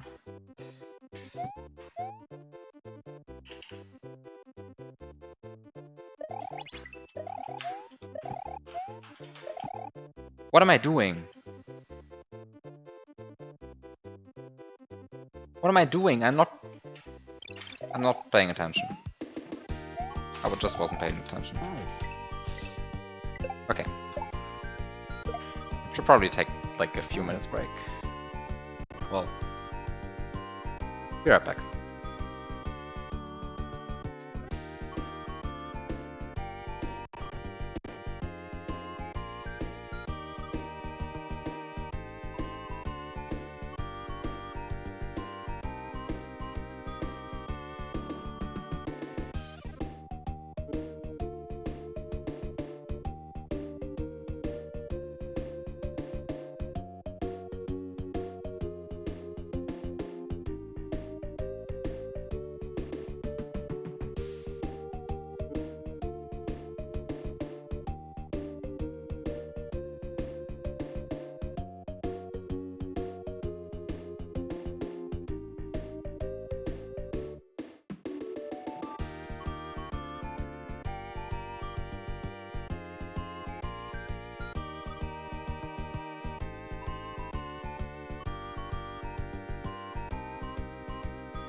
Okay, back.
Really? I mean, I guess at least that's easily backed up, but really?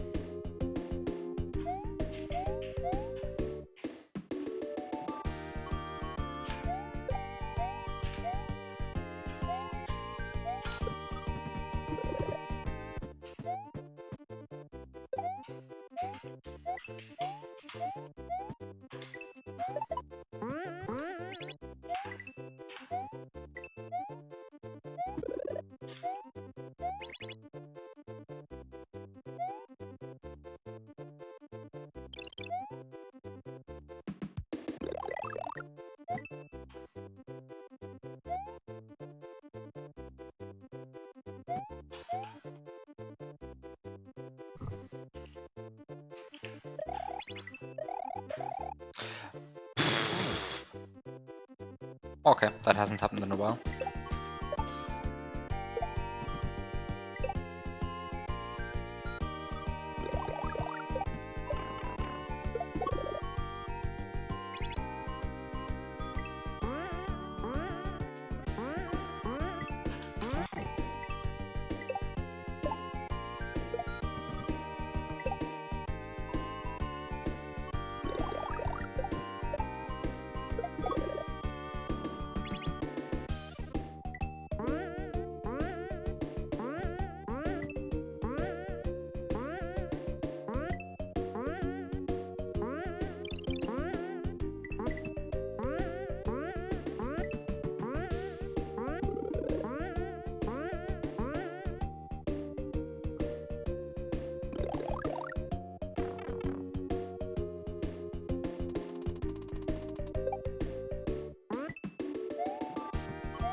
This might be dangerous, but I think it's... Oh, this was fine, and I was scared, and then I died.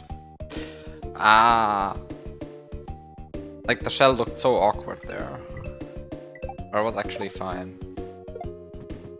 I think I should probably stop for the day, like, soon. Just play something else. Because I really feel like that I'm, like, less focused now than I was. Well, the past 3.5 hours. Which I guess A makes sense, but B also means that at some point I gotta stop. I mean, I didn't expect to beat this today. I mean, I had kind of hoped, but I didn't expect, so...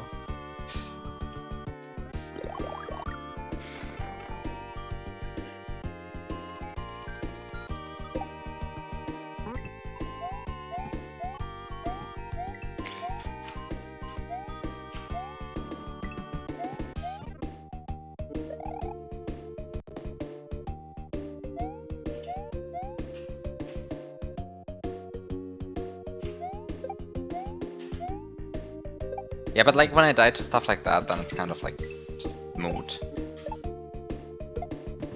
Like this, like when I play like this, I'm not going to beat this today, and that's A sad and B fine, sort of.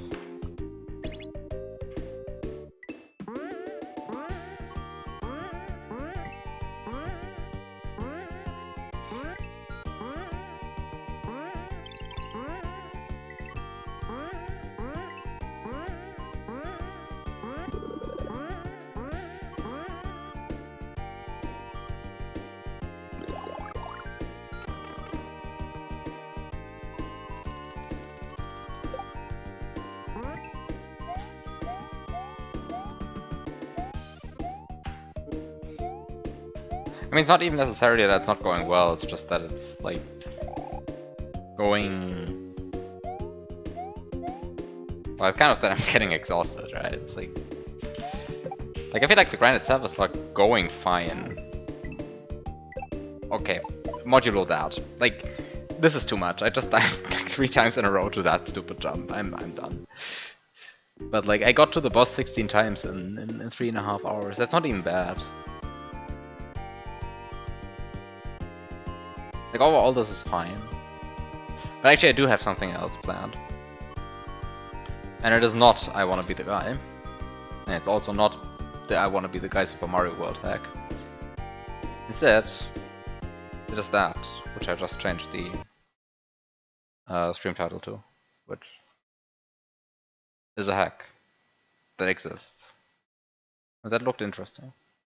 I'm just going to play it. It is this one.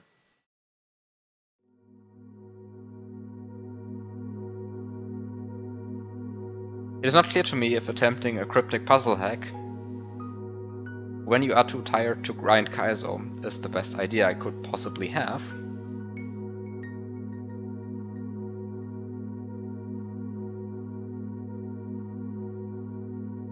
But I also feel like this is the most interesting hack released in the past couple of months, so let's just see.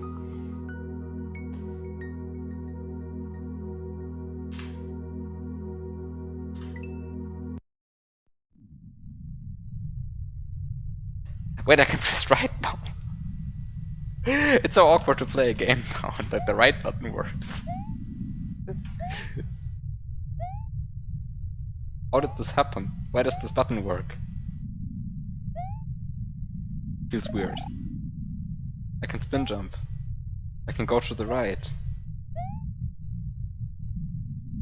I cannot scroll the screen. Okay, those buttons still don't work.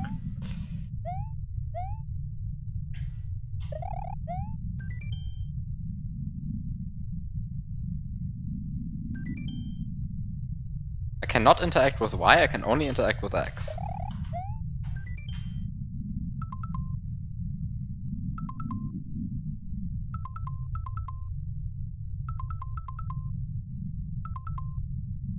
Continue.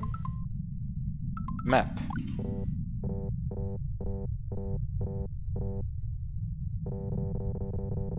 A new.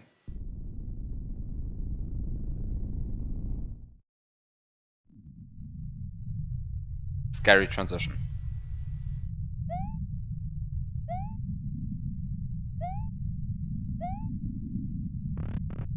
Oh, this is the door.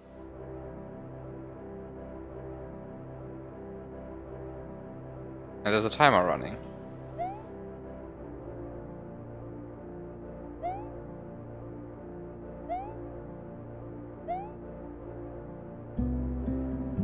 Time to just enter the pipe.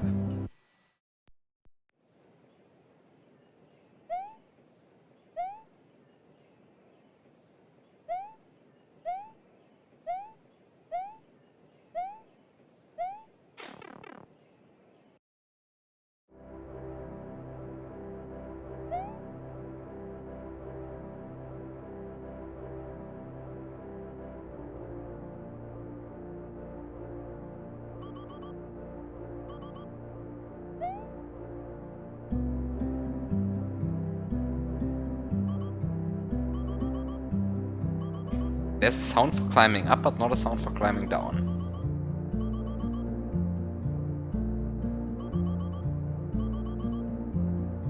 Okay.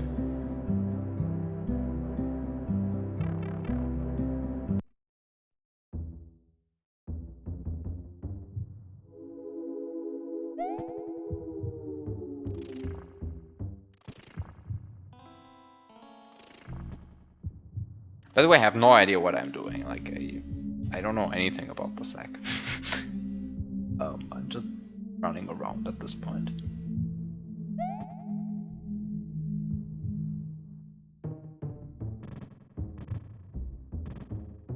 Peculiar features in the dirt. Perhaps relevant. It looks intriguing. Oh, No, there is a map.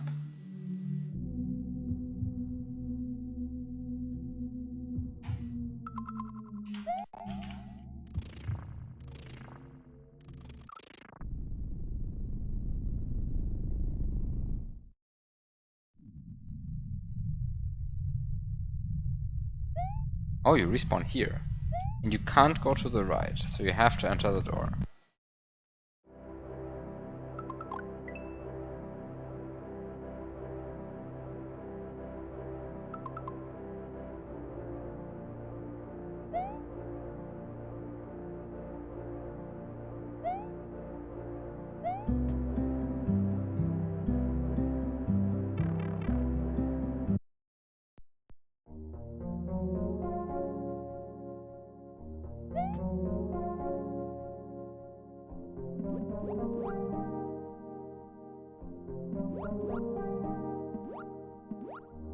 Okay. The map is always completely filled. I mean, I guess, like, I don't know what completely means, but you do get lots of map, always. Lots of map.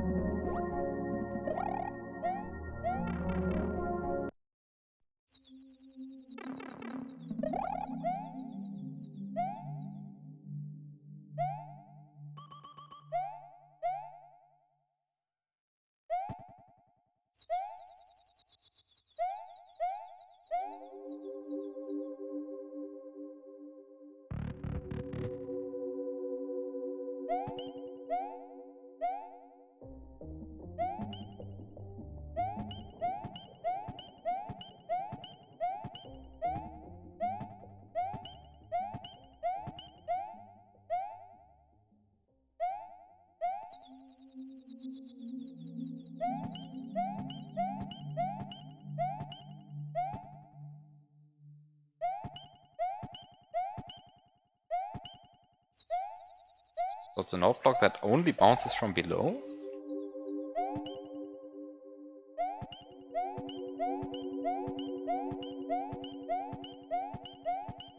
Huh.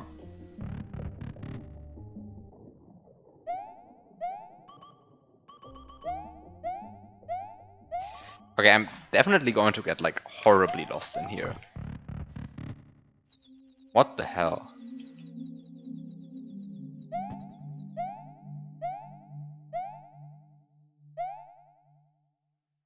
And here we have a broken note block, lying on the floor. You would have already pulled out the paint map at this point. And here the map doesn't work.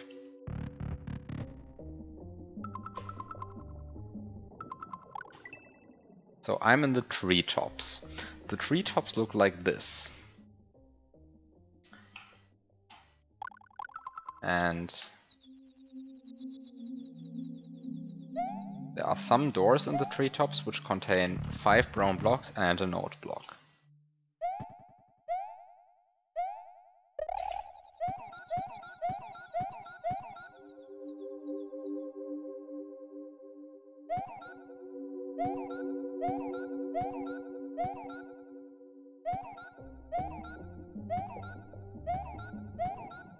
Oh god. So the upper left one makes a Yoshi noise.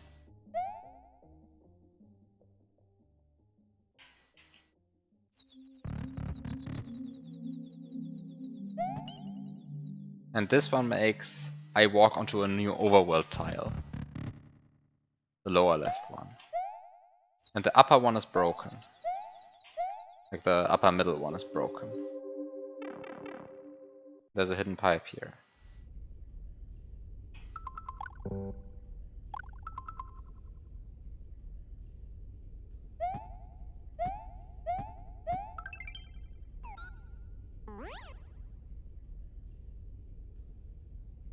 Oh.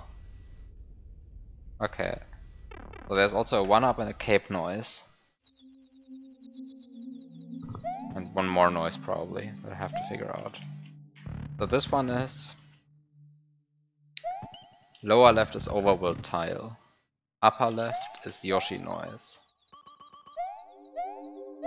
And upper middle is broken and I cannot tell you what it is.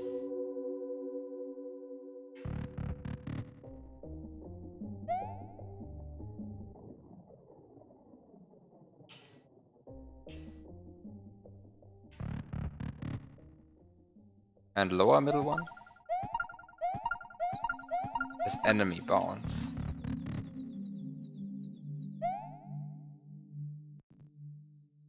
And here we have a pipe, but the pipe probably leads me outside of this area. I do not want to deal with that. So lower center one is enemy bounce noise. So we have so far overworld tile select, Yoshi noise, enemy bounce.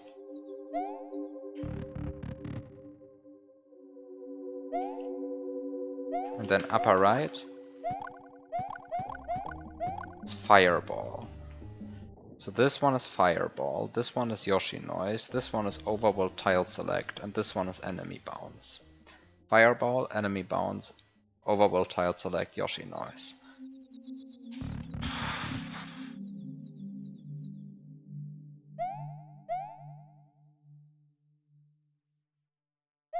The issue is that I don't know where the last one is. It might be hidden over there. That would be bad. You can definitely get up there. It's the question of whether that's intended.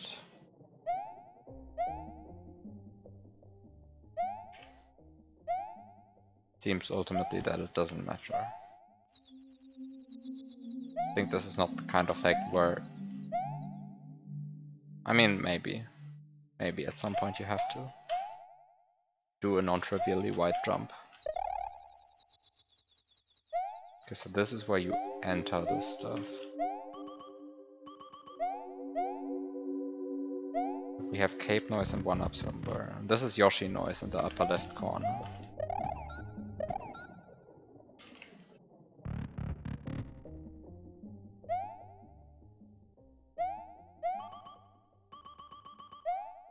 But where do I go?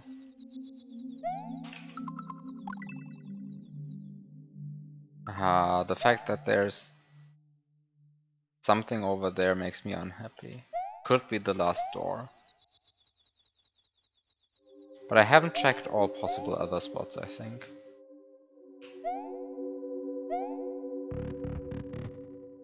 This one is fireball in the upper right corner. So I have lower right and upper center to figure out, and upper center is broken. Oh wait, this one might be lower right. Yeah, this one is lower right. Lower right is 1-up.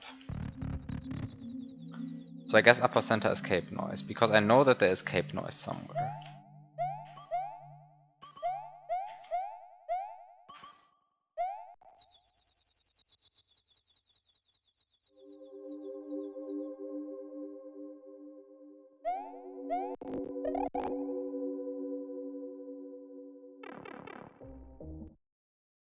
Okay. Time to mess this up.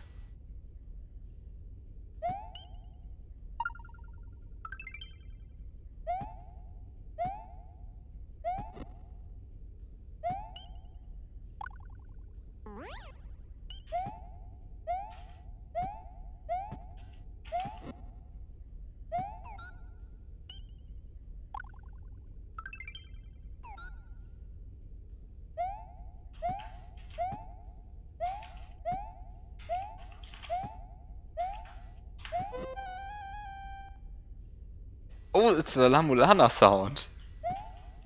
This fits so well.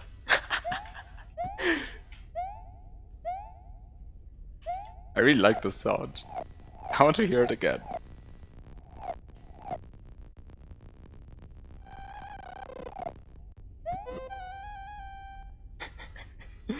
This fits so well. I love this.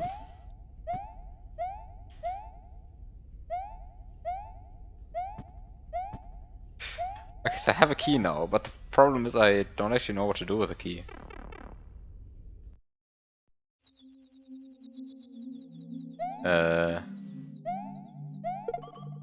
Okay, so I can get a key.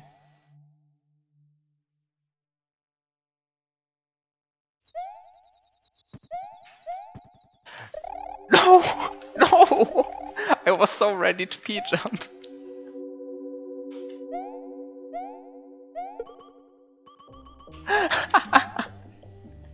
I was so ready to key jump. Oh, wait a second, this is bad. Because if I only get a key, the key is not permanent. And if the timer goes up, or if I die, then it's gone. And I never wrote down the sounds. And at least assuming that the sounds don't change, I should probably do that. So time to grab a piece of paper and at least note. Fireball. 1-up. Enemy bounce. Yoshi sound. Cape sound. Overworld tile. In the hopes that these don't change. I maybe should have paused the game to not waste a minute of the in-game clock trying to pull out a piece of paper, but at least now I have written down some stuff.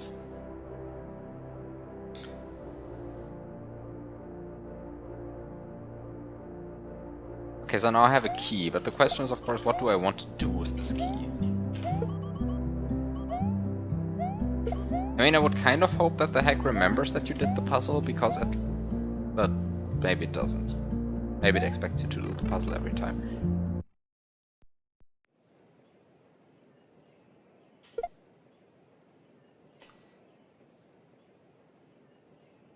This is not how you unlock a door. You cannot unlock a door by just throwing a key at it. But good to know that. Now I know that you cannot unlock a door by just throwing a key at it.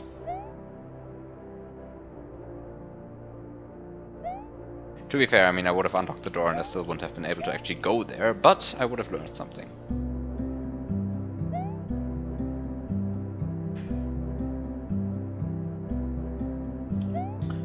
Okay, so I can go down here and reach a news. Okay. Oh. I climb down here. Oh god.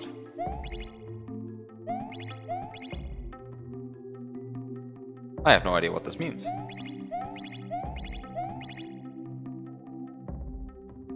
I guess it means that some pipes are now connected. But since I don't know which pipe I would want to bring where, I cannot do anything with this information yet.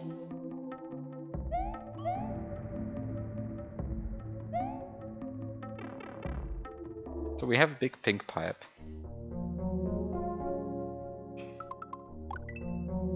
So this is the lake. So we have the pink pipe and it goes into the water. And we have a glyph in the dirt.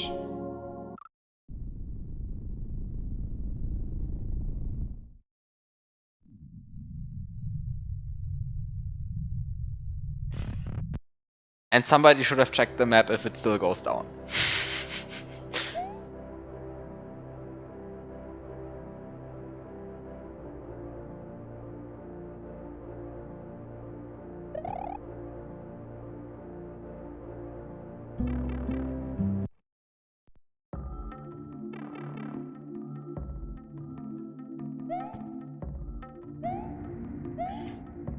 Okay, so I guess I want to bring the pink pipe somewhere.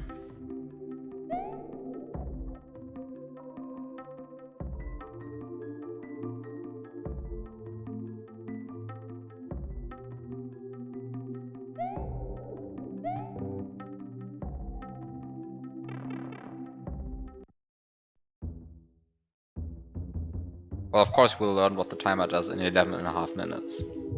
Smiley.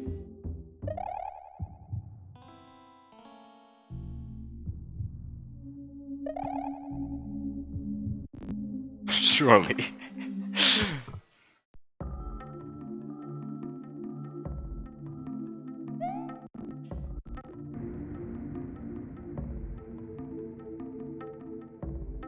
Okay, so I guess the aim of the game is here to follow the pink pipe.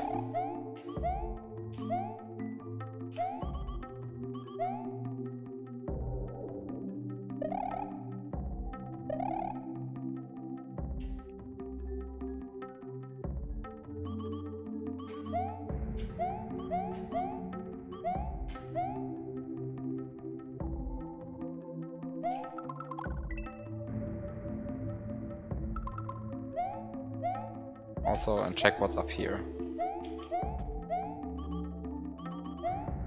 The bed. A dormant being rests in the heavens, dreaming endlessly. It will only wake up when shown the proper dance. The proper dance. I haven't even been to the heavens. And of course there's more pipe. Okay, so the pink pipe starts here and goes down and goes down.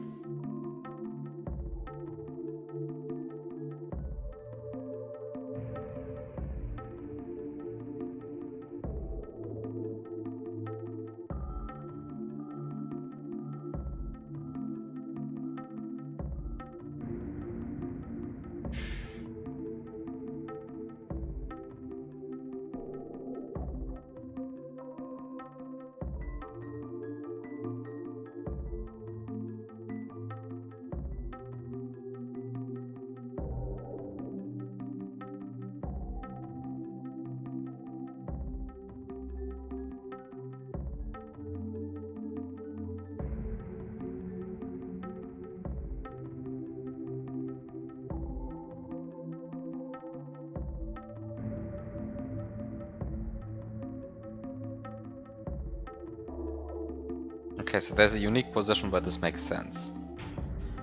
There's a unique position of where that makes sense. And it is this one goes through and this one goes like this. So it's left vertical, like I want the straight line to be left.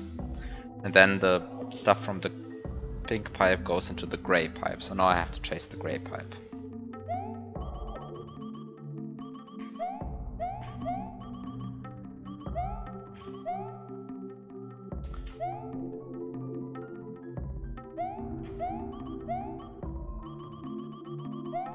This is a different gray pipe. Do not get trolled.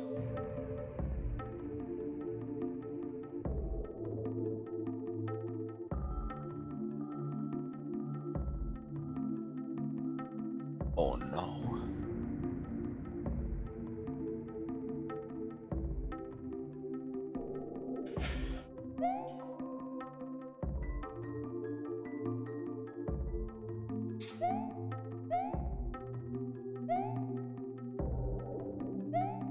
So where does it end?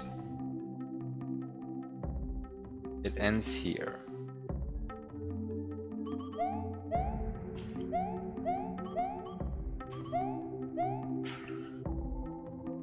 It ends here. So I have the options of... I mean, I guess putting it into the gray pipe would be fine.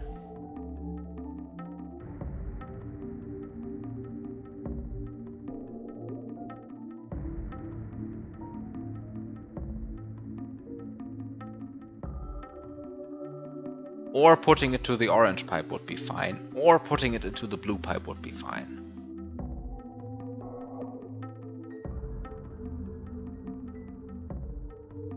I can come up with ways to fill either. This is very bad.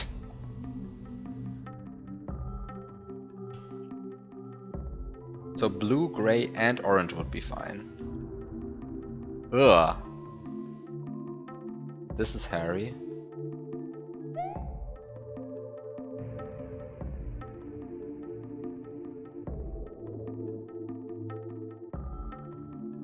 But also there's not so many junctions.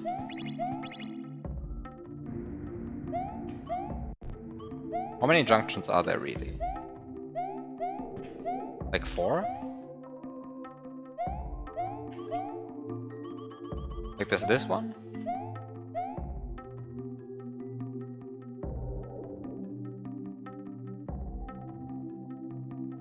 And here kind of the joke is it's fine to fill any of them. Like gray, blue and orange outgoing pipes. All of them are fine for me. So like as long as I can fill either the red or the green or the yellow one, I'm good.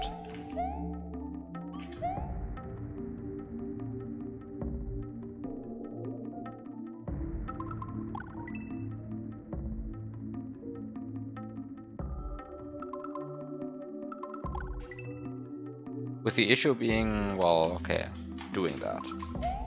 But given that I have the gray pipe available, I can just reroute stuff into the red pipe. I think that's fine.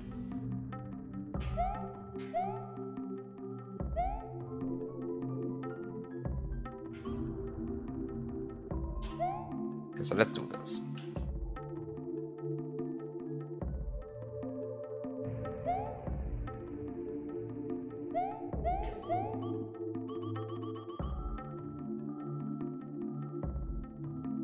Actually, there are more than that. Wait, how many junctions are there? Are there 5 junctions? Are there 4 junctions? I kind of lost track of my junctions. So this one I did like this. So the stuff will flow like this into the gray one. That's fine.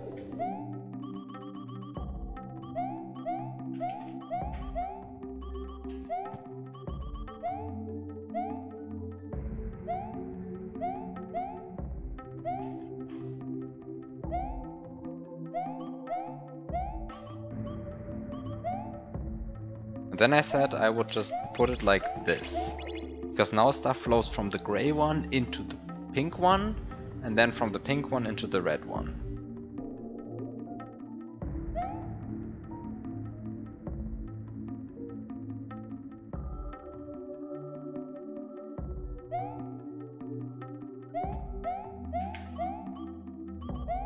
And now I bring stuff from the red one.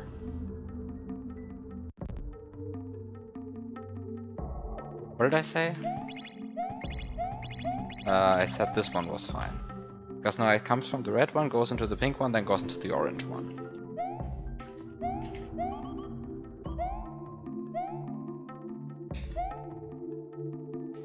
And now I take the stuff from the orange one and put it into the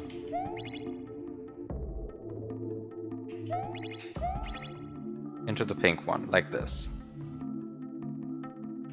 And if I understand this puzzle correctly, then this will work. And I get the La Mulana sound.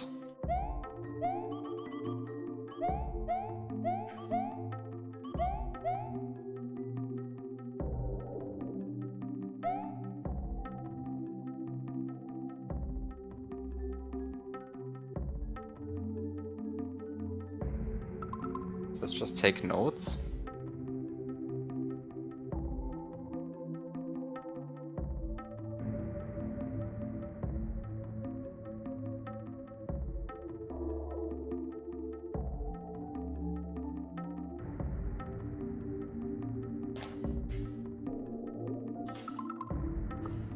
Okay.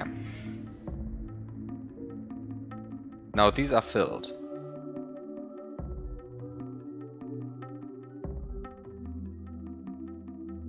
I'm not sure I like that, given that I don't even have a P-switch, I guess it doesn't really matter.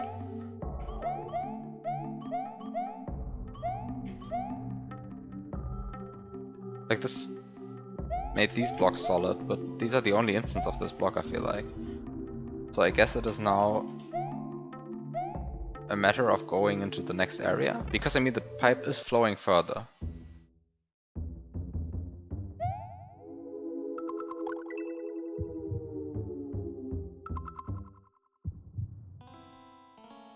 I'm so going to die here though, right?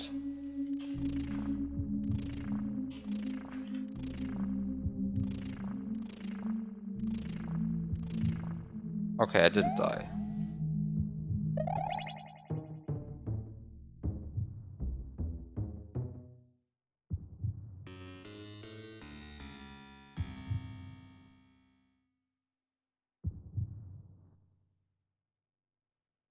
So I guess I made this lava solid here.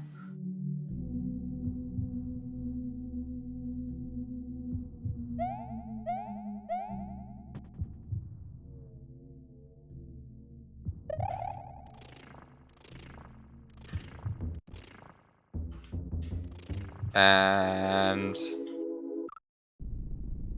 joke, we will not find out what the timer does.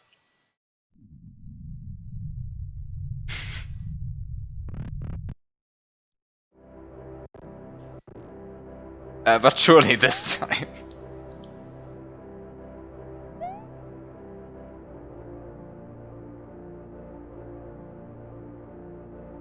Surely this time. You have high hopes. I have amazingly high hopes as well. So what is this one again? This one is the lake, right?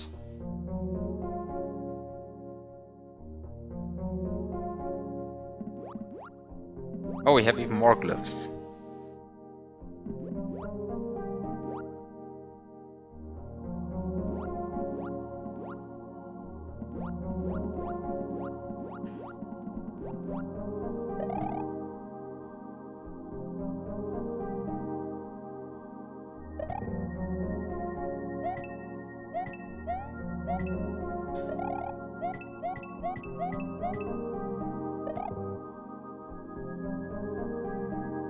Okay.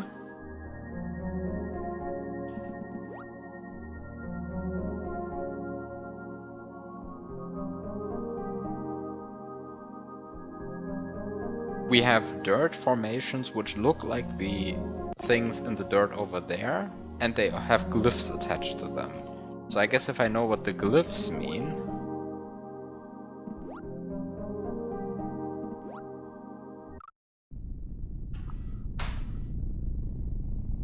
Okay, I'm not the biggest fan of that though, like as a design decision. Like the fact that I have to remember where the map ends.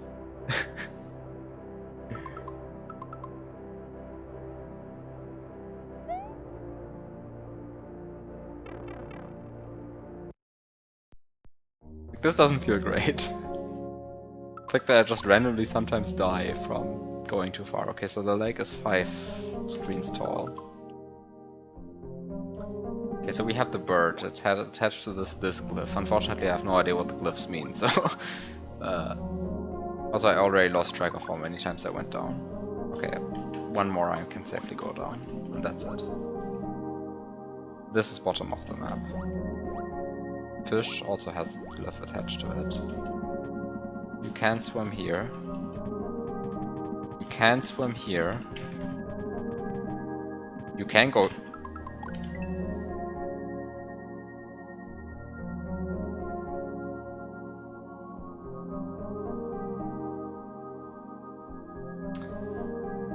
So much for the map.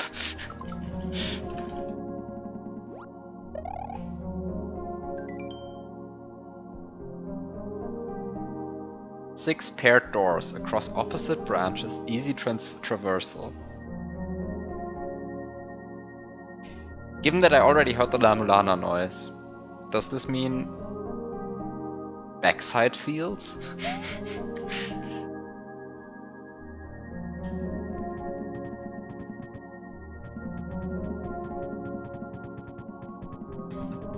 How much La Mulana is really in this game?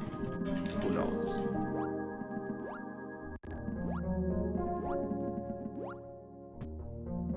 Another glyph.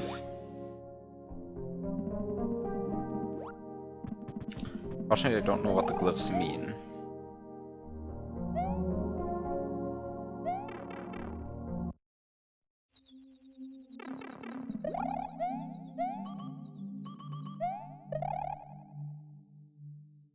The question is, can I just regain the key for now? Is the other questions, have the sounds changed? No. Sounds seem constant. Does the puzzle stay solved?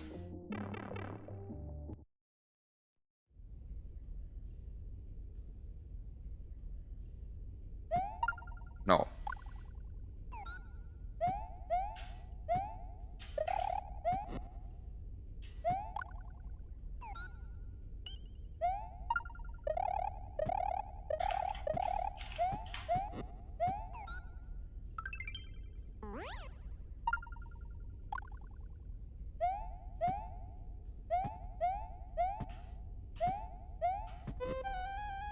Okay, so you do get the key again. Of course, you get the key again. But you do have to do all of the puzzles again and again if you want to do stuff. And given that this entire game is like phrased as a dream, or portrayed as a dream for now, I guess what happens after 12 minutes is just you wake up. Or maybe you get a sign. Live on your own watch, not on someone else's. I kind of doubt that though.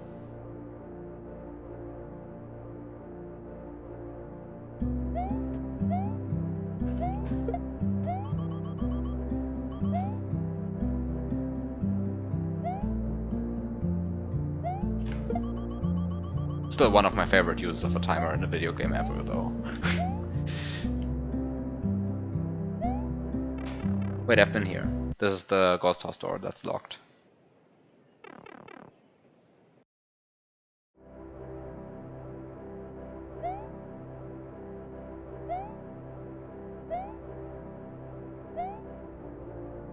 So these are the glyphs that are attached to the animals in the water, right? So these glyphs are the same glyphs. Right, so you have the H, you have the flipped H, you have the flipped H, and you have the flipped H. And then okay, so you have the H, you have the X flipped H, you have the Y flipped H, and you have the sideways H. And then you have these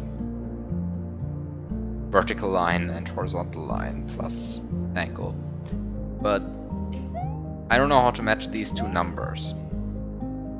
Right, because I mean there's this puzzle where the animals are attached to glyphs, and then the animals are attached to coin blocks, and then the coin blocks you can hit, and I suppose you just hit them an amount of times. And that's just how it goes.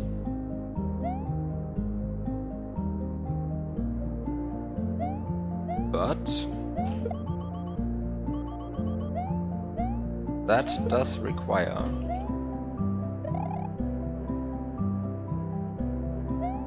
knowing which numbers the glyphs correspond to. Also, there are different glyphs on these signs.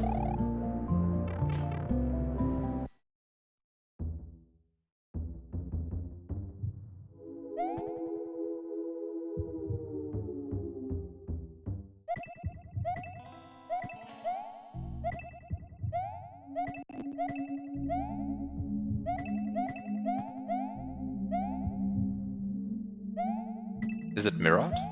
This looks mirrored to me.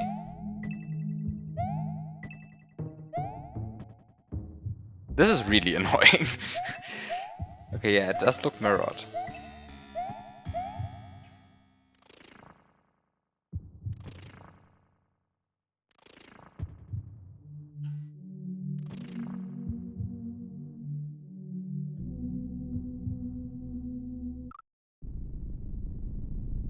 You know, sometimes jumping is life is full of ups and downs.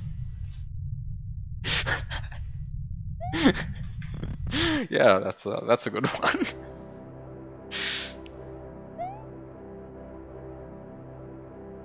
Okay, so I swear this time the 12-minute timer will end.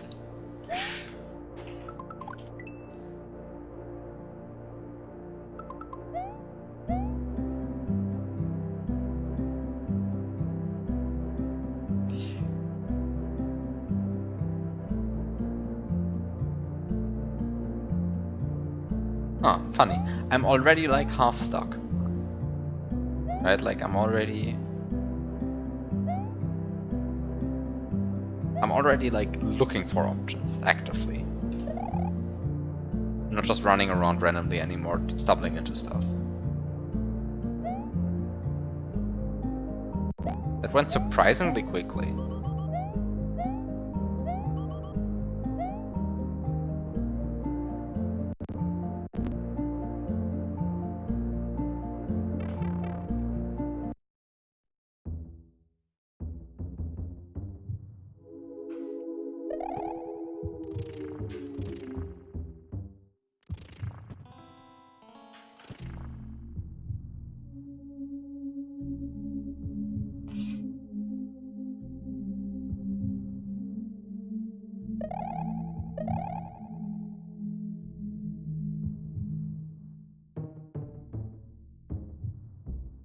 The fact that this one looks different than the others probably means something.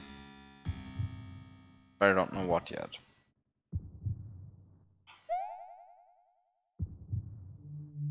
Oh!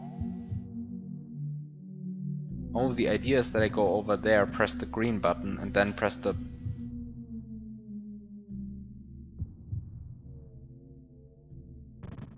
That's just it. Just go over here.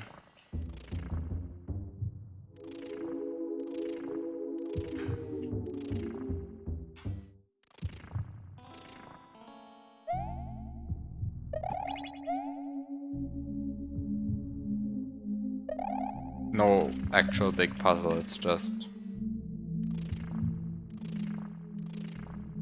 jumping and running.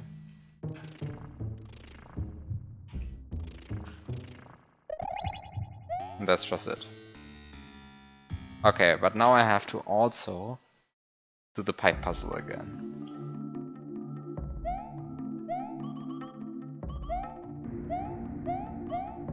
I like the kind of ambient noise music that's playing here.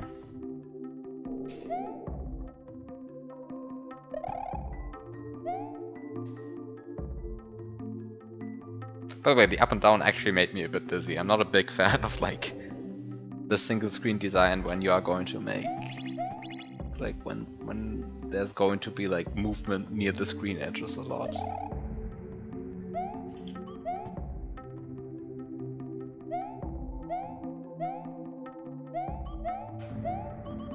I sure hope that's like a one-off thing because like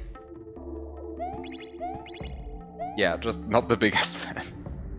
Okay, so this one says the bat says in the heavens do the proper dance. The proper dance. Whatever a proper dance is.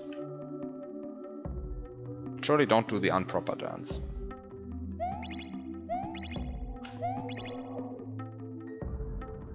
So this should be correct. In the hopes that I can remember the solution to a puzzle like this.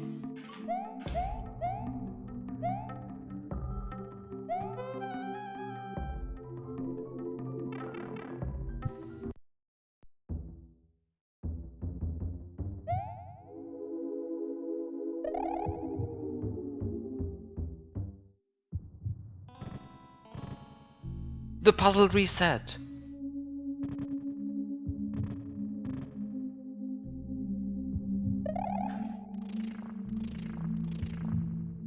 Oh no, the puzzle reset, so you have to do the pipe puzzle first. I thought I was going like, yeah, I'm not the biggest fan of the jumping thing.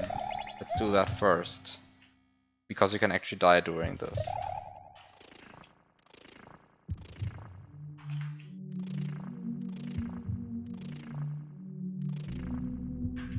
Like, it's not hard, but you can die in theory, and I totally did.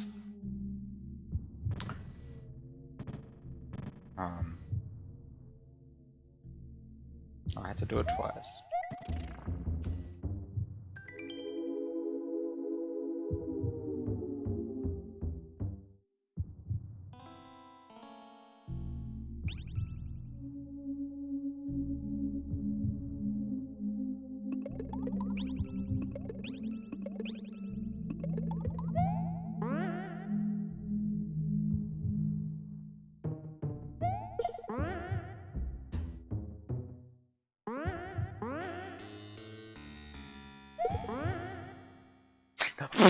Really? Really? I get that trick first try, then it doesn't suffice?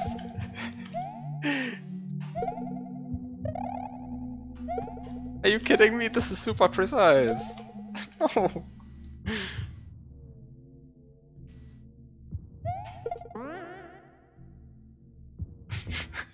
And it barely did reach as well. Like, what is this? Really? You can do it with 3 tires, but like you need speed and luck.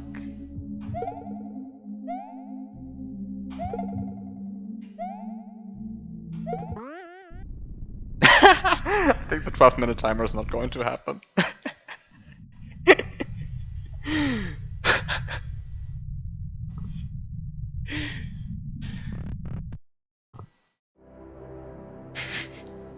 Yeah, you can do it, but like it's a bit more precise. Okay, time to do the pipe puzzle again, time to do the jumping puzzle again, and then actually explore using the springboard.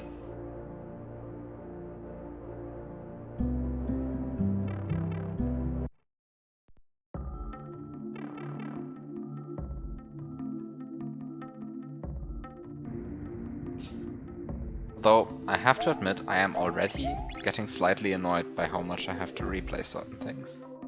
Like this pipe puzzle.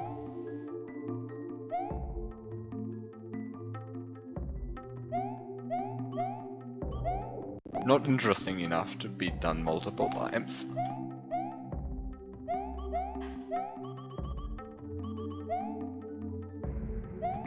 And before you just have to survive the 12-minute timer and then it auto-saves.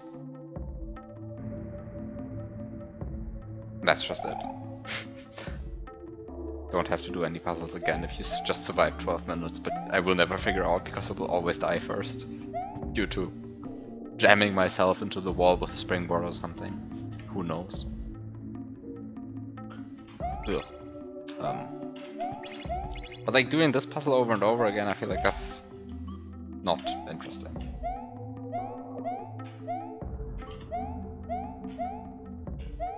I mean, I have to do this every time I want to get the springboard, right? Like it's...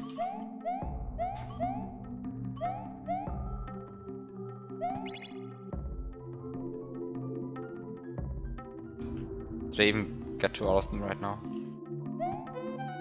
I guess I did. Right, so like this took me 1.5 minutes now. Now I have to do it again.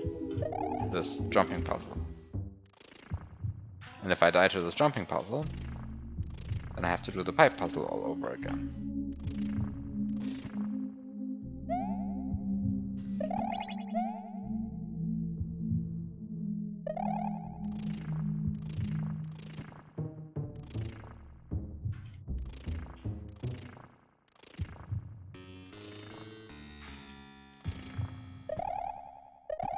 And this one just reset even though I was still alive, just because I changed the sub-area, I guess.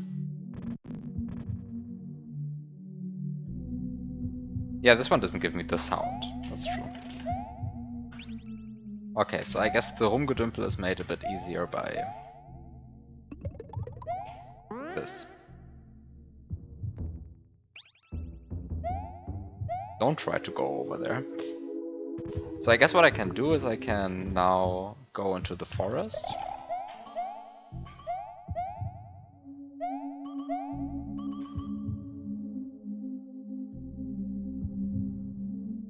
Or rather I can go into the lake, from there to the treetops, get the springboard, get the key again, and then enter the ghost house for the first time.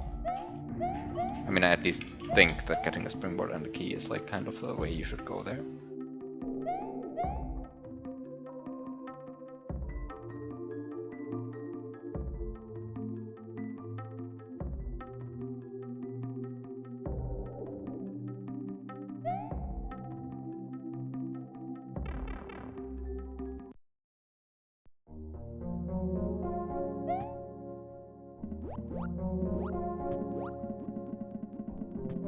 So the fish has H associated to it. Did I ever go over here?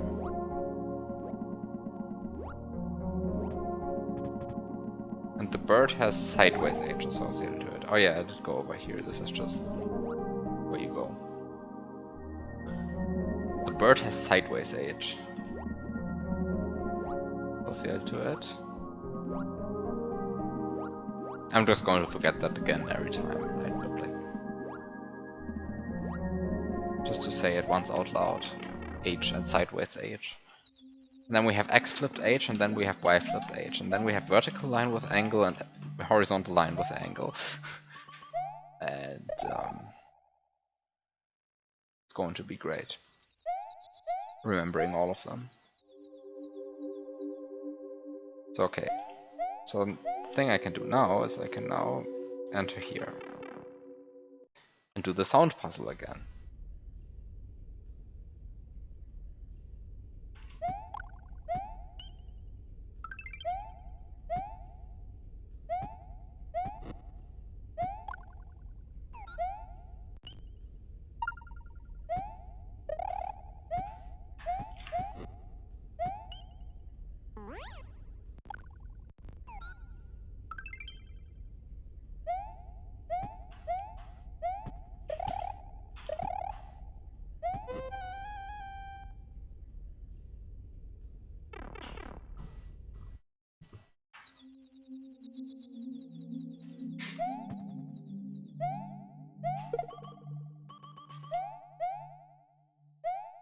The other thing I can do is I can now take the springboard, go over here.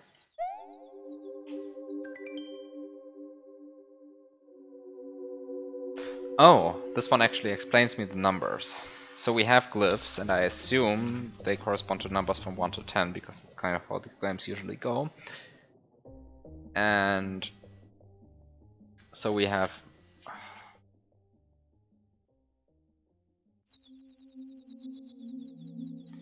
Okay, so I guess I need some table where I put all of these symbols in. So I have this one, then I have sideways H, then I have of course H, and then I have the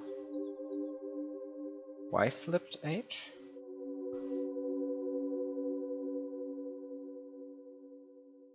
And then I have like just the angle. Then I have this guy. This is, I need a better table. This, I mean, you can't see what I'm writing, but like, I mean, I'm just writing down the symbols in the hopes of not forgetting any.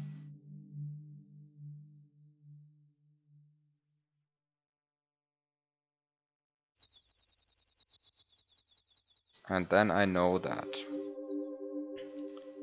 this one plus this one equals this one, and this one times this one equals this one, which does constrain the letter one pretty heavily, because there are not so many square numbers and it cannot be 0 unless this language has 2 symbols for 0.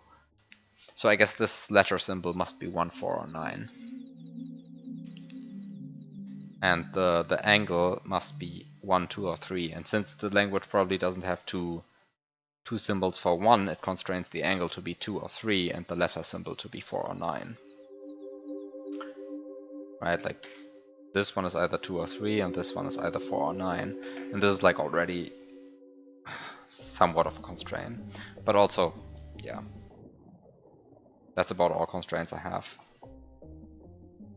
Also, this does mean that the regions are not, at least on like the door is that you see at the very beginning, the regions are not labeled 1 to 6. Because if this is 2 or 3, it didn't appear on the door, so it cannot. So the door, or unless this language once again has multiple symbols for the same number, which seems unlikely. Okay, so everything you learn here is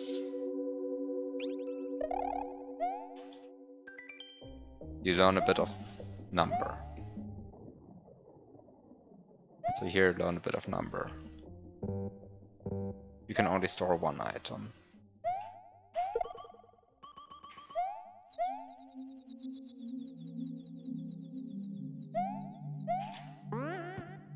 You can go up there, but not really. But you can still try. I mean, after all, we know that the map is not accurate.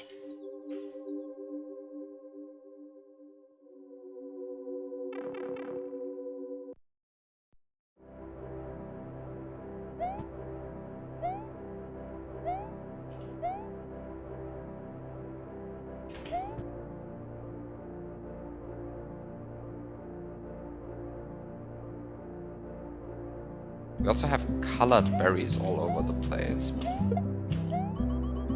What do I know what these mean? So what I can do as well is I can go up here.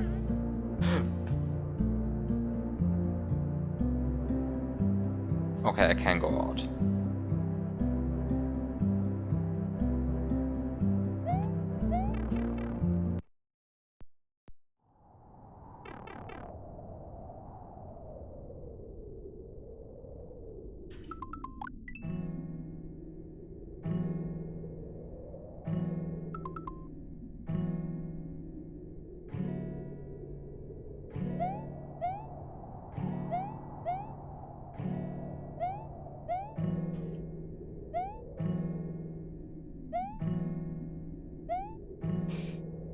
Should I do all of this now?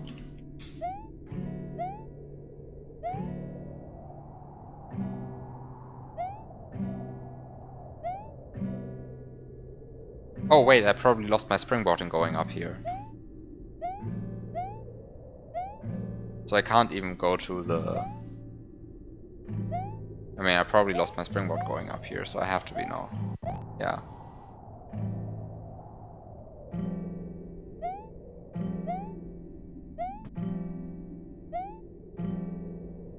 Cannot climb on the rope.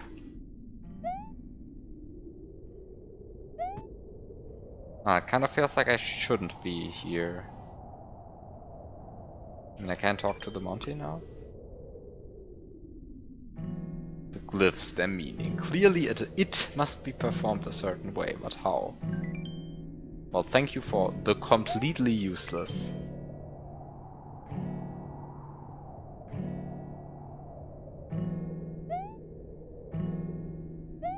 Yeah, I can probably do the jumping puzzle again. But might as well explore the precipice now. Well, okay, enough exploring. There's nothing here. Is there really, like, nothing here? Like, I don't even see a puzzle.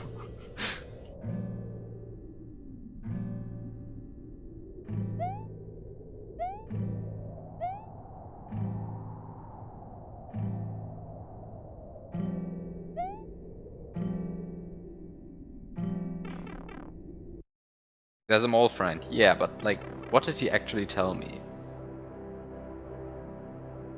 It was, like, not the most useful information. Like, look at these glyphs. None of them are the ones that I think are...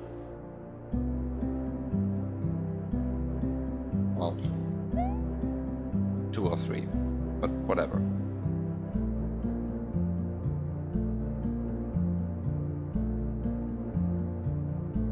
Like, all of these signs contain this angle symbol, which I claim is either 2 or 3. Actually, not all of the signs. Some of the signs contain that.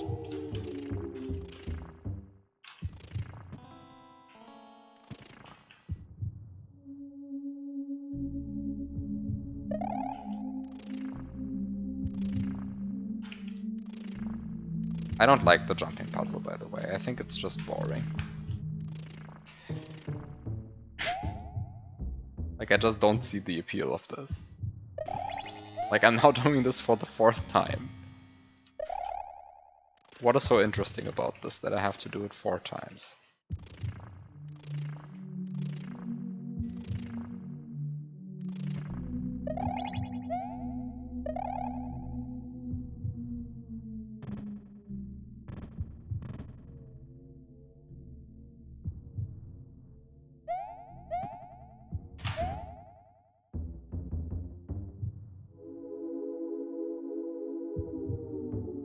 Really?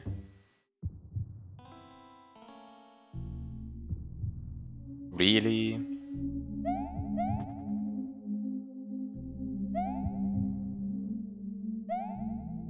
Were they really afraid that you might get 2 springboards? I guess they were afraid that you might get 2 springboards. I mean, I guess you could... yeah.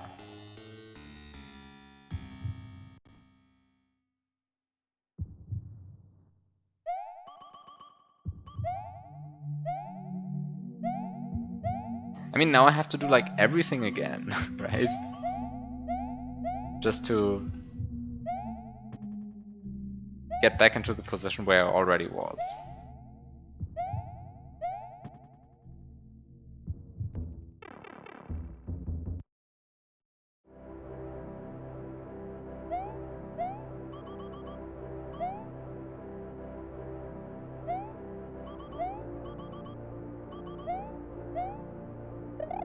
If you save it, then you can't recover the springboard either? Sure, but like...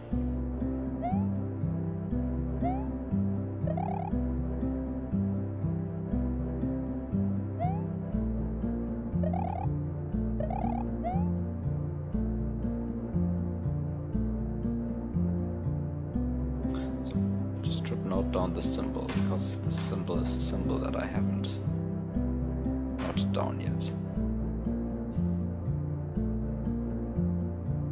I have now written down 8 symbols, but actually I know that I forgot one. This is another symbol.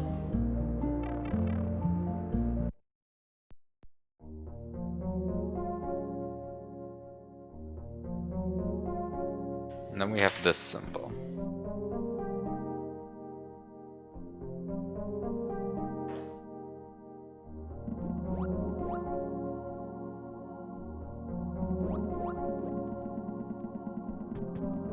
I mean, ideally you just recognize that the player has like solved your music box puzzle and just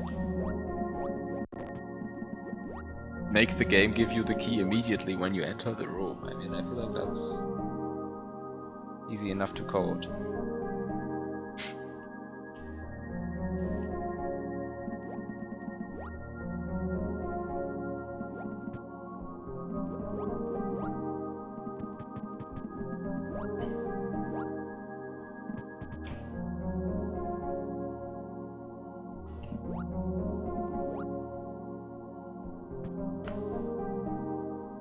I mean, if you're actually afraid that somebody will brute force the puzzle, then just add another round where you have to get 6 in a row correct. Good luck brute forcing that.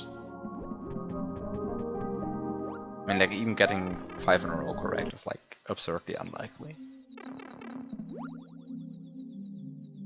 Well, I guess if you have partial information, like if you are not sure which of the two are the two, but then still get brute forcing 5 in a row is still like 132.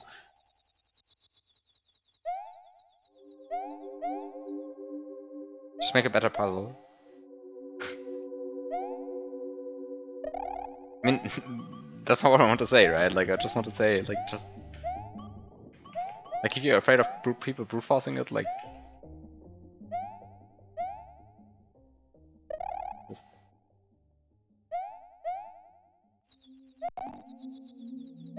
Just make it a bit harder to brute force. While not making it so much harder to, like, do the intense strat. Okay, let's see where this is going. When the timer runs out. Because I don't think I can... Well, I mean, I won't be able to do anything meaningful in the next 11 seconds. Except for potentially dying. So let's see where this is going.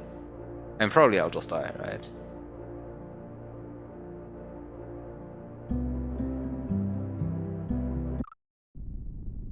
Yeah, you just die.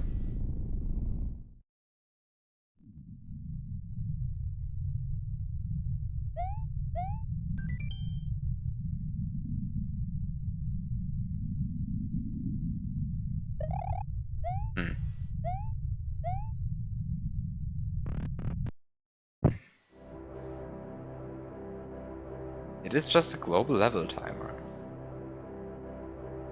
I mean, maybe at some point I will understand why this is the case, why they thought this was needed.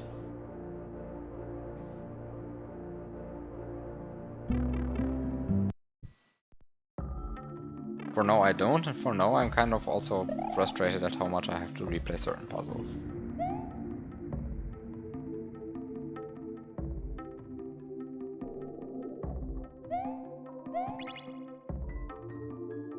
Wait, which one is sure a grass animation?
I lost track of where I am.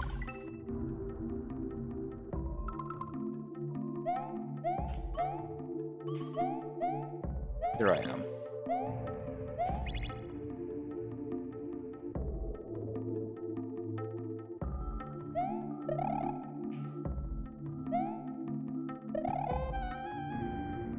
Like, is that really so interesting that I have to do it every time? Is the jumping puzzle really so interesting? Okay, I have like complained about this already, but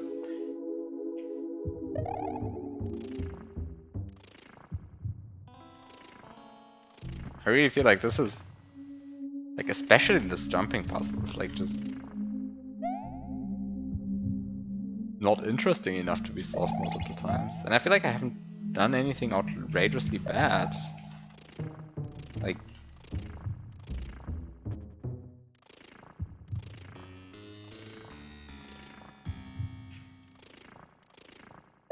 I mean, I guess killing myself with the springboard by jamming Luigi into the ceiling, that was kind of stupid, but apart from that, like losing the springboard due to entering another area, I mean, that's just... I mean, what can I do against that?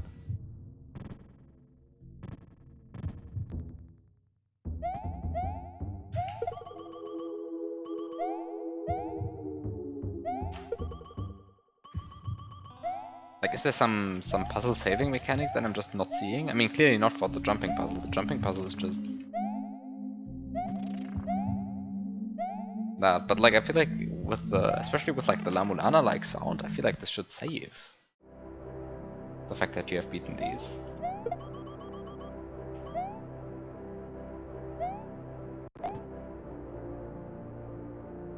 Also, yeah, the grass is like moving a lot. I agree.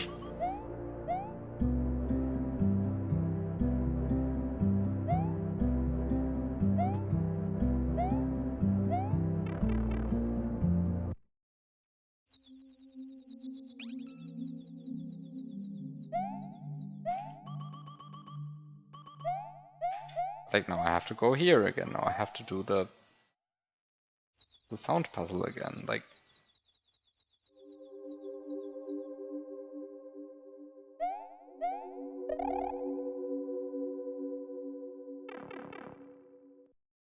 so far, I like conceptually like what's going on here, but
here the grass is not moving, by the way.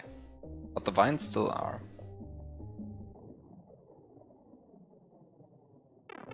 Oh, but this grass is moving. Wild. Does this have a meaning, the fact that the grass is not moving there? Who knows? I don't. But all other grass is moving. Quite a lot, actually.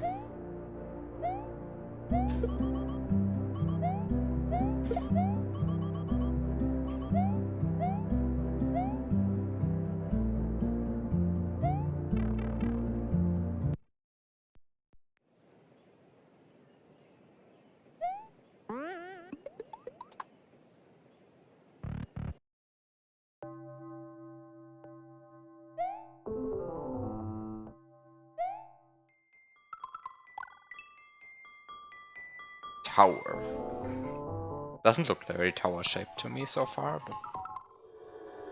Okay. We have doors.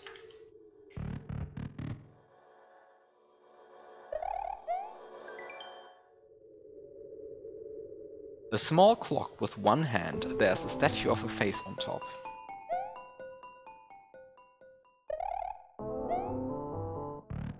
Are we playing the House of Time? Is this the House of Time?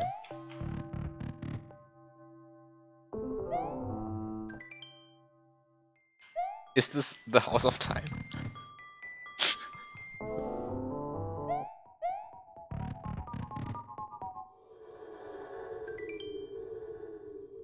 Oh no, I think I have to like match. I might have to match the faces on the clocks with.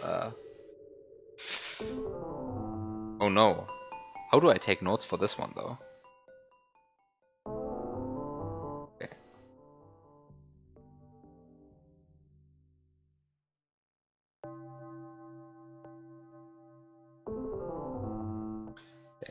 So this one is facing left.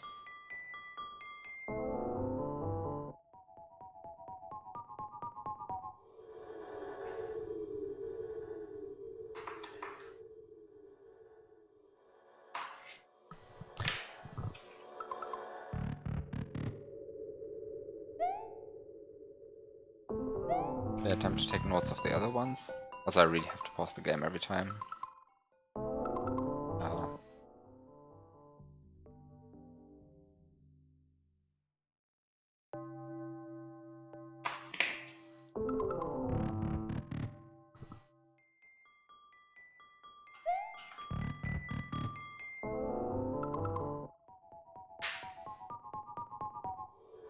This one is 11.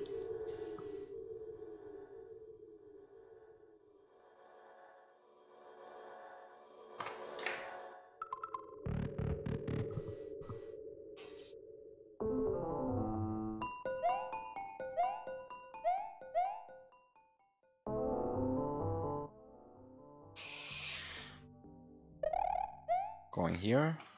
More doors.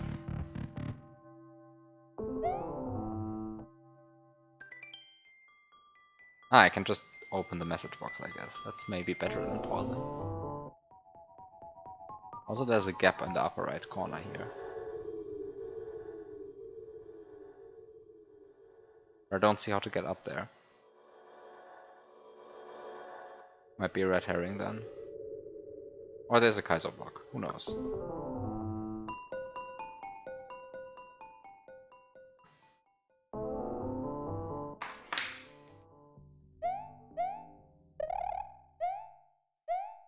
Doesn't seem to be an invisible block. Or you find another spring, but not through... Oh wait, I can just carry them through doors because I can carry them the item box. Right.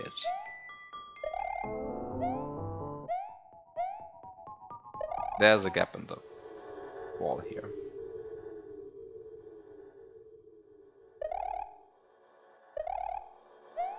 I see this.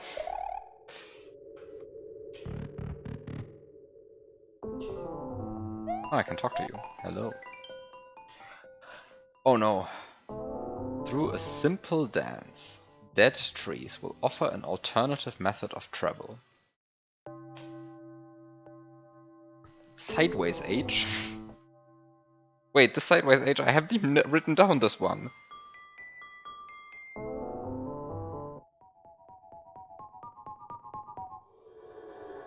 New glyphs. Wait, I just wrote down the glyph wrong. Oh, this is fine. Glyphs. The rightmost glyph I have seen. All other glyphs are new. Horrible.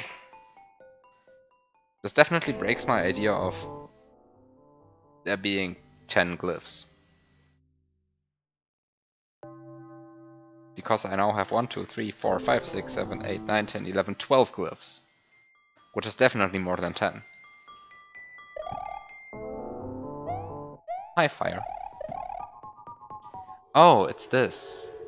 This is... okay. So there's no time in here. Wait a second, I didn't write the sequence down that he told me.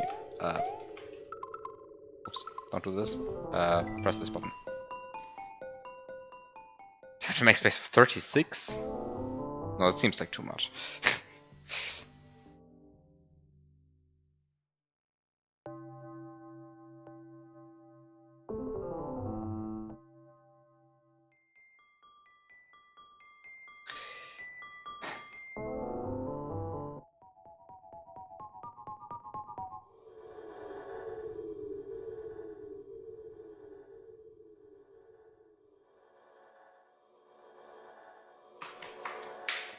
Okay, so once I know what these glyphs mean, maybe I get some meaning out of that then.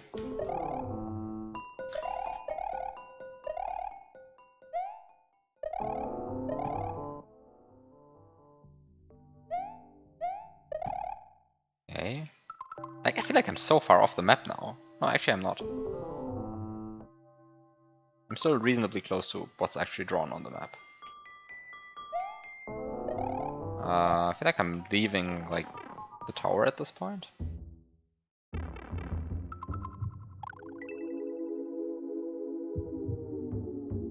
And I kind of feel like I don't want to go here.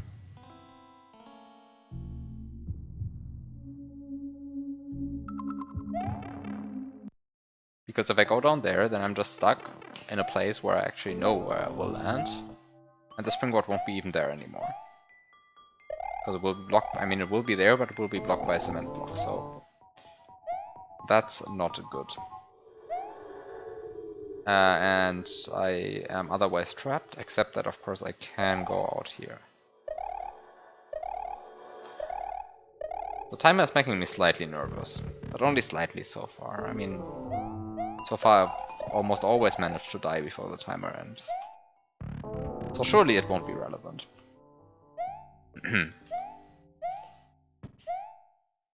Except that this area seems pretty safe so far, so... I guess I also just died randomly because I threw a springboard into a wall, that's all. Guess I can also manage to die in safe places. As long as you give me access to a springboard at least. Oh, what is this?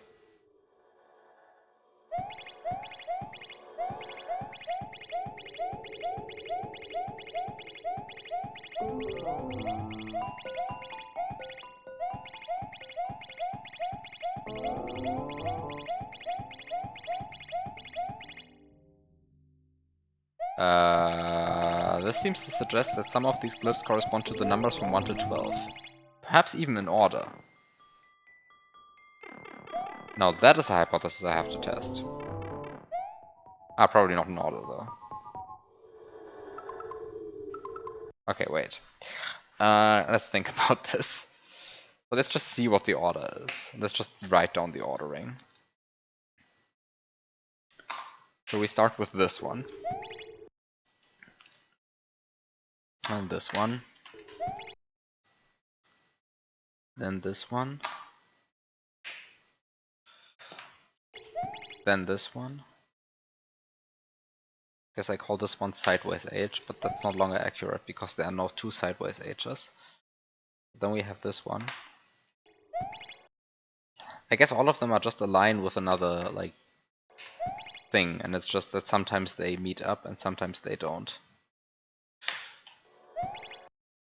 And then we have vertical line with dot. And then we have this one. And then we have this one. And then we have this one. And then we have this one.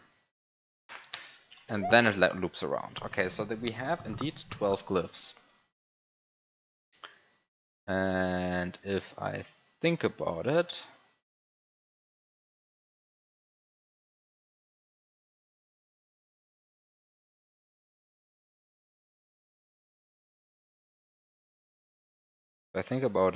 for longer,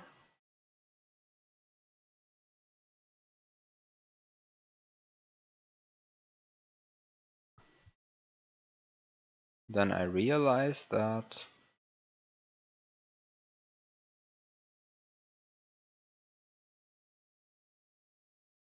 I cannot conclude that they are in order. I mean, it would be kind of silly to have them in order here. But, I mean, they do have an ordering here. Actually, I should have just checked if it's the same ordering on the other blocks. Probably yes, but if not, then that would have immediately discredited that idea. Anyway, so we get even more clocks, I presume? Yes, another clock. So on this clock, it is 8. And we have an angry boo facing right.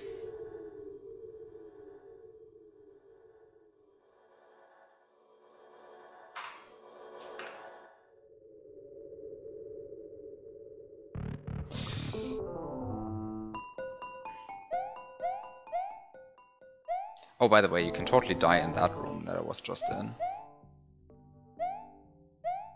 So there are definitely ways to die around here. Oh.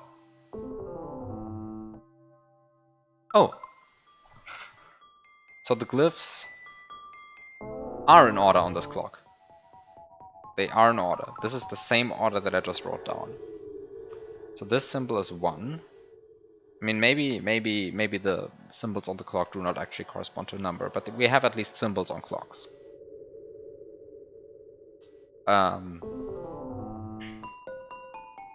It's just that the symbol that corresponds to 4 here is set in another place to multiply the symbol, to the symbol, or to square to the symbol that's...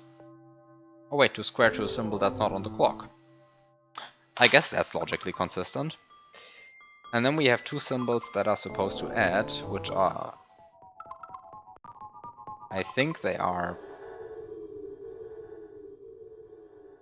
10 and 12 on this clock. And they're supposed to add to yet another symbol not on the clock.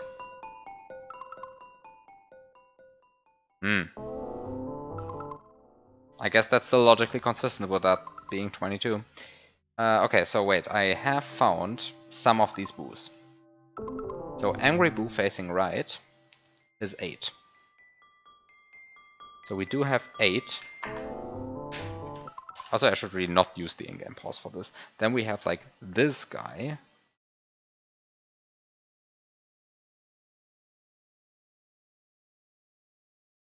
I have found this guy. It was 11. And then I have found this guy, the third guy, it was 2. And then I found, did I found the left? I think I didn't find the last one. I didn't find the last one.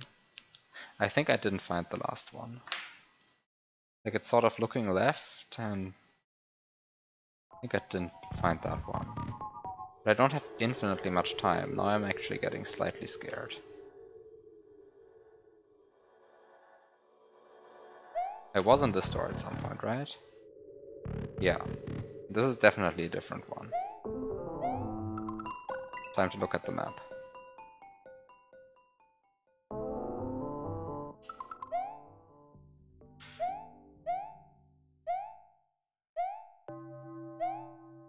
But here, well, I found everything, I think. Right? Like, just to look at this one again. Yeah. This one was 8. Wait, was this really 1 8? Yeah, this door, this clock is pointing at 8. That's fine. So that's not a problem.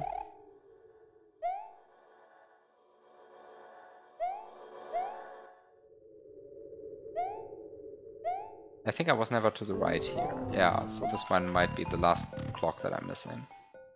Yeah, this one is the last I'm missing, and it shows 7. So I have 8, 11, 2, 7. That I have to enter here, and that should be fast. 8, 11, 2, 7. So let's just write down a 7. Let's just immediately solve this in symbols, which you cannot see, but that's fine, because you are clearly also paying attention and clearly taking your own notes. So you will be able to solve this along at home.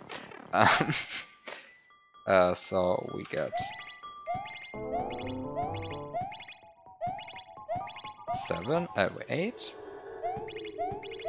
Did it 3 times, and then this glyph is the correct one, and then 1, 2. And I get a P-switch. Oh no, what do I do with the P-switch? What do I do with the P-switch? So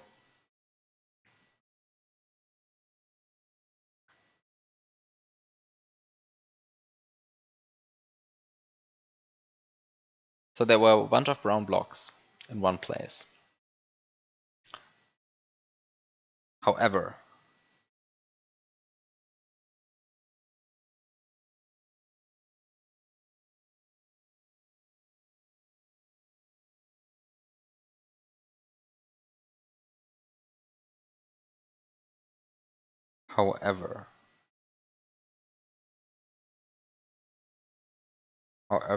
that those brown blocks are now blocked off by So no, there is one set of brown blocks and it's near the pipe puzzle, but the pipe puzzle has a bunch of custom blocks which become solid once you solve it, and these brown blocks are now blocked off by these blocks. Which means that the piece which right now, at least as far as I can remember, there is no set of brown blocks that I can actually deal with right now. So we have this, so there is this alternate method of travel hint. And the thing is, the the three symbols that are in there,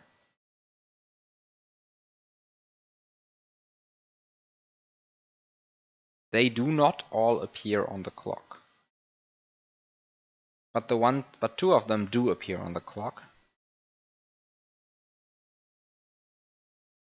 And they correspond to down and left. So the first two symbols are down and left. I mean, I guess you could also call them 6 and 3. But you can also call them down and left if you want to, I guess. Oh no, sorry, 6 and 3. 6 and 3. It's 3 is right, not left. It's nice to know how a clock works. It works clockwise. The numbers are increasing in clockwise direction, so the symbols are down and right. It's the first symbol is 6, the second symbol is 3 on the clock, so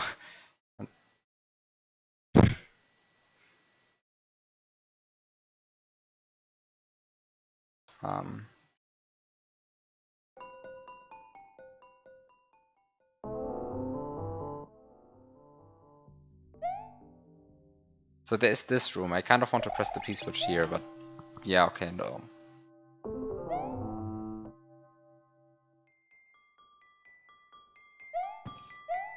That was a waste of a P-switch, but also I just don't know of any other brown blocks.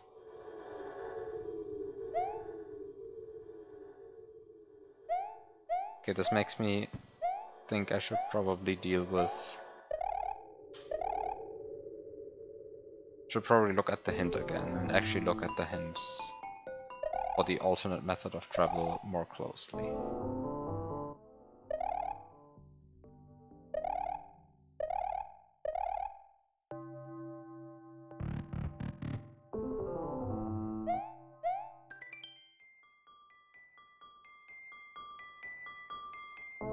Dead trees will offer.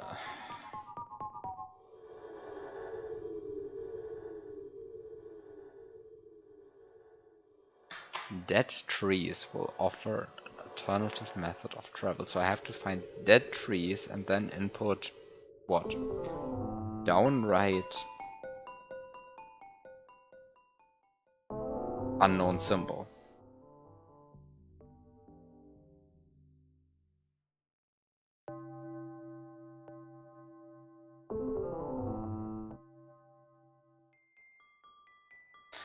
Okay, wait. So if I imagine that the numbers on the clock actually correspond to numbers in the number sense, then the addition hint I got and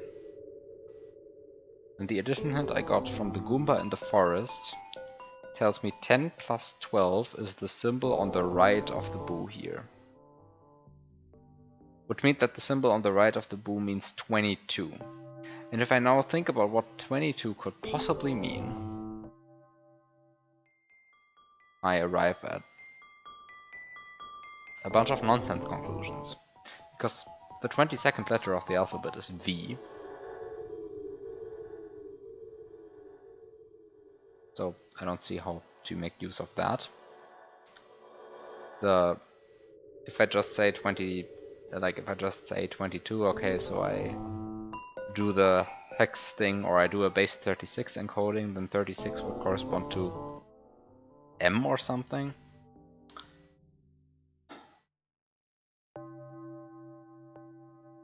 Also not terribly useful. I mean, I don't know what I would do with V or M.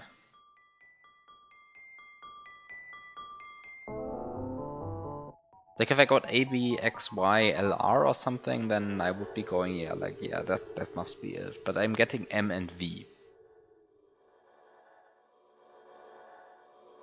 And that doesn't make me so happy.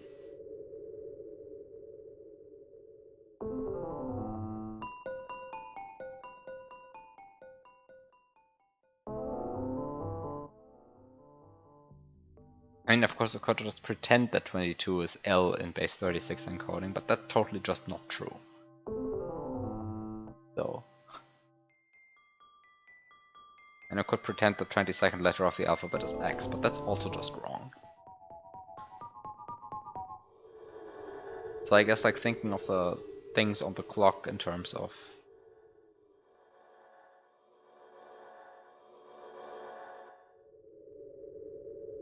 like numbers is ultimately not so greatly useful. But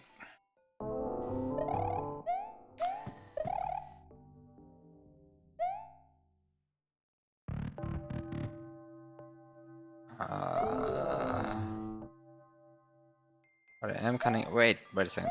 Did I ever go up here or went up here, right? Going up here just brings me in the same place. I mean, I looked at the map, right? Like the map looks like this. It's fine. Like there's nothing crazy going on, right? Like the top room is just bringing me to the explanation of the clock, and the top right room is bringing me to the actual clock puzzle where I have to enter 8, 11, 2, 7. And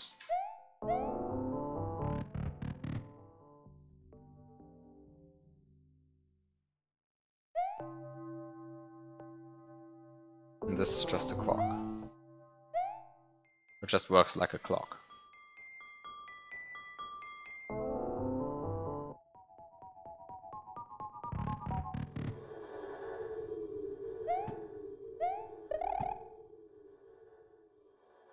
Nothing fancy going on here.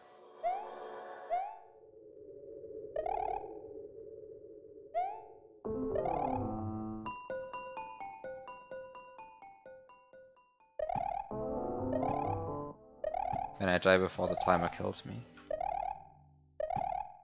Probably not. A bit inconsistent. Come on. No. No.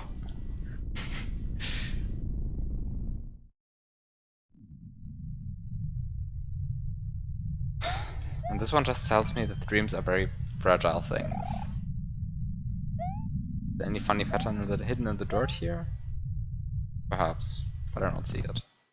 Actually, maybe I should go into the lake and actually try to match the glyphs to stuff. I guess I can at least match the glyphs to times on a clock now. It feels like I kind of feel like matching times on the clock to glyphs shouldn't match also these glyphs to numbers. But this is already where it goes wrong, right? No, wait, this is a glyph on the clock. This is a glyph on the clock. This is a glyph on the clock and it corresponds to 8. No, it doesn't correspond to 8. It corresponds to 9. Okay, so bird is 9 then.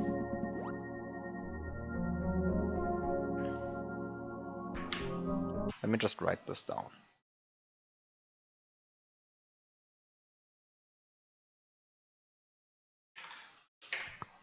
So let's just pretend that numbers on clocks mean things. So then we have the fish. The fish is also a symbol that... No, it's not a symbol that appears on the clock. This symbol is not on the clock. Oh, that's bad. Well, that kind of kills the theory that the clock has more meaning than it has.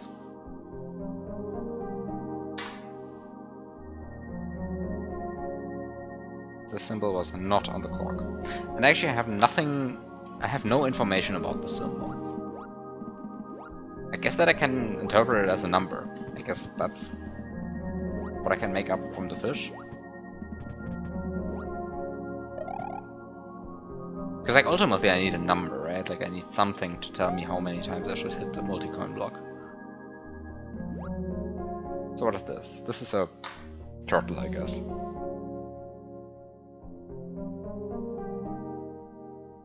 And it has associated to it this glyph. which also cannot be found on a clock, and which I also have no information about.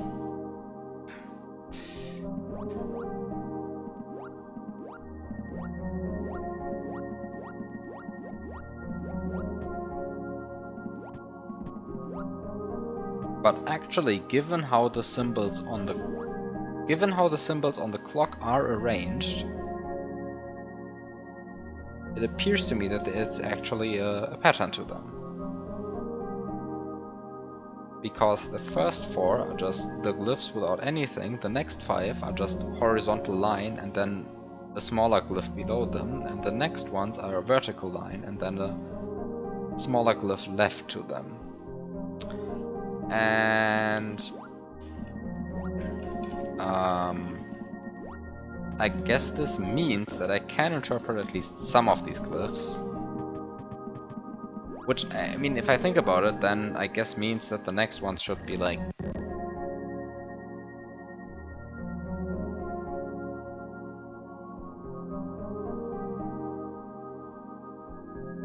Yes. Yes. Okay, so I do have interpretations for the glyphs now.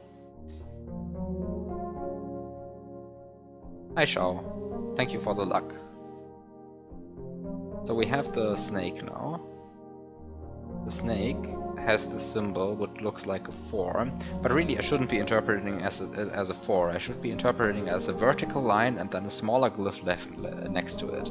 The smaller glyph means 1 and the vertical line and the fact that it's left to it means 10. So this is in fact an 11. And the fish glyph in fact should be interpreted as 23 according to that logic. Fuck, am I really going to count to 23? I cannot count to 23. This is awful. Please let the theory be wrong. I cannot count to 23. And anyway, the symbol next to the turtle means 19 according to that logic. No, I have to count to 19. I don't want to count to 19. I'm so going to be wrong on this. That's not even an indicator how much I counted. Okay, wait, so bird, 9.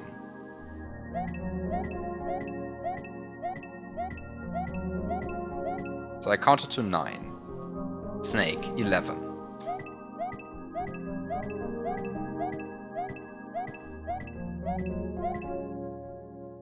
Okay, turtle, 19.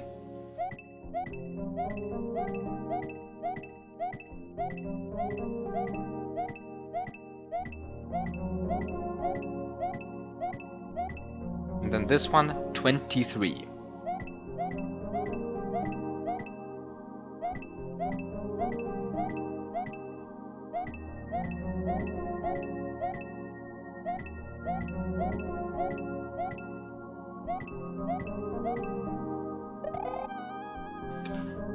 I can count to 23.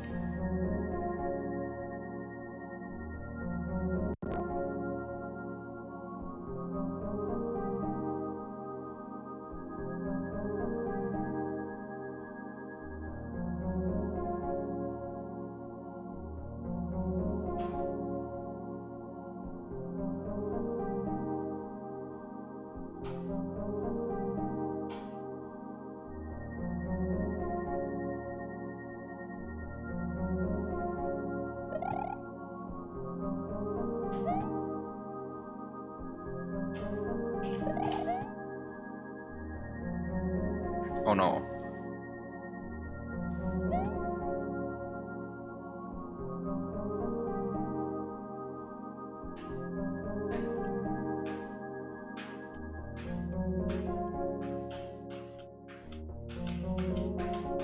So I get interpretations of the controller buttons.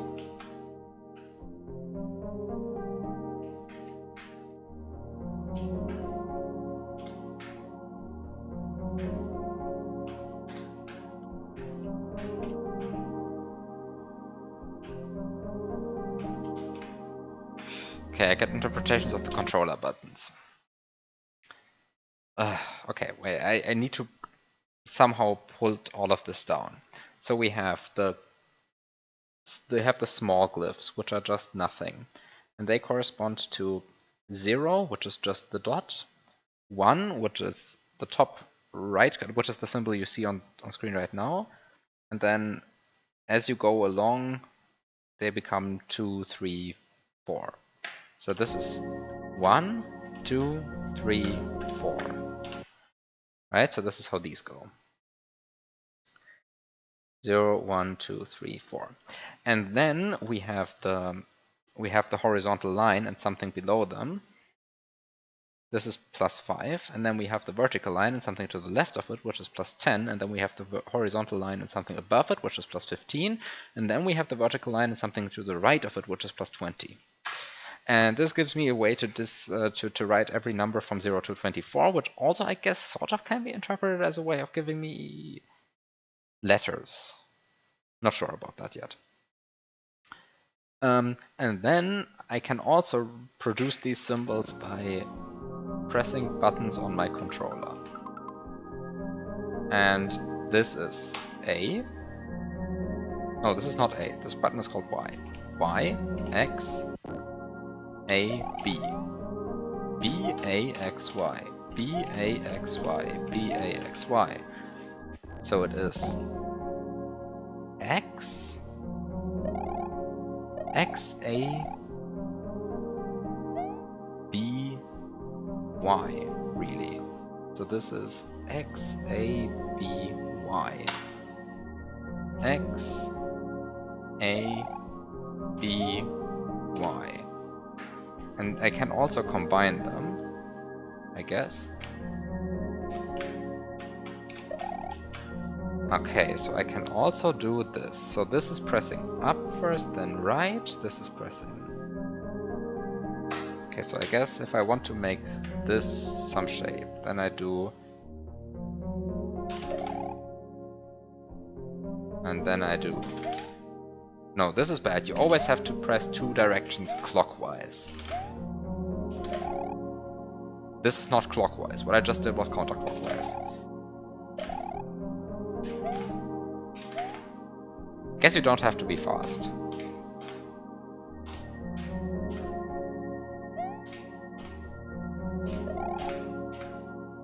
Well, I guess this registered. I have no idea as what it should have registered. I just pressed up and down, left and right at the same time. But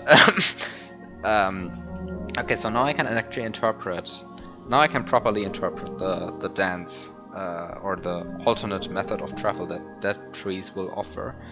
I can interpret that as pressing X, right, down, nothing, down, left, Y, right, down. No, wait a second. I interpreted the symbol wrong. It's upright. It's X, up, right. Imagine interpreting your symbols wrong. Okay, so what do I do now? I press X, up, right, down, left, Y, right, down. So I press X, up, right. It does yield the glyph that I want. It does yield the glyph that I want. And this does yield the glyph that I want.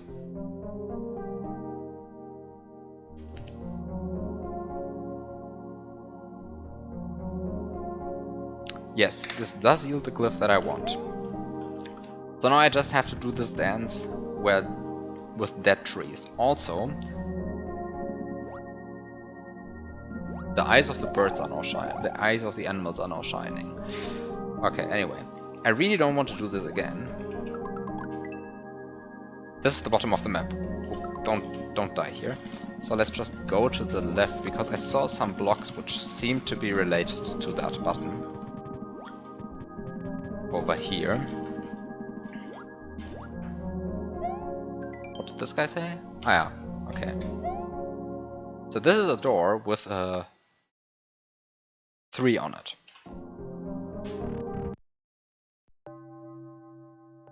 Oh. Wait, what? Where am I? I mean, I'm clearly in the tower, this is not the question, but...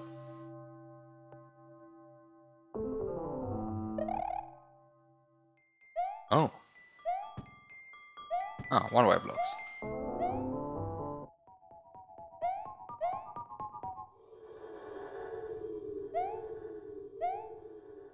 So I can go to the tower every time now, but please don't tell me I have to count to 23 every time I want to do this. And to 19, and to 11, and to 9. Please don't tell me I have to do all of that again. I cannot count so far. I guess I can go get the springboard now. Not that I would want to know what I can do with... I mean, not that I know what I can do with the springboard at this point.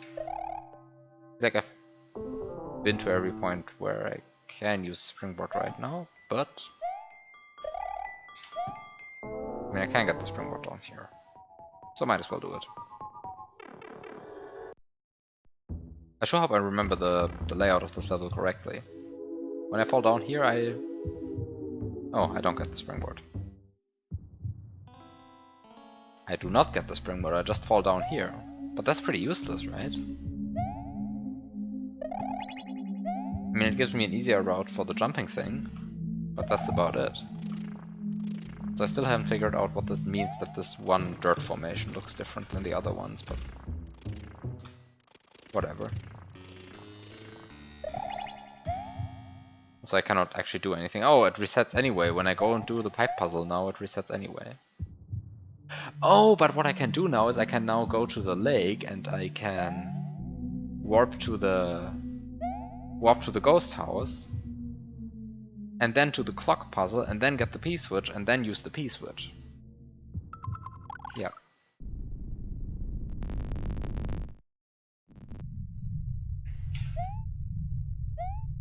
So time to do that. Yay. So where am I? Going to the lake. So I still haven't figured out what this dancing stuff with the dead woods is about. No, dead trees. It says dead trees. But so the first thing I have to check is, do I have to count to 23 every time I want to do this? Please tell me I do not have to count to 23 every time I do this. Please tell me I do not have to. I already know the answer. I will have to count to 23 every time I want to do this, right? But better to check first.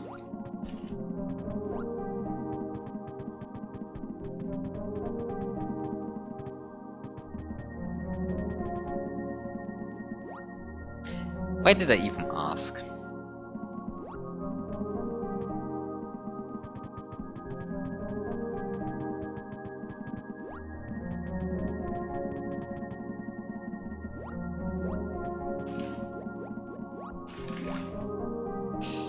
Okay, time to count. Bird, 9.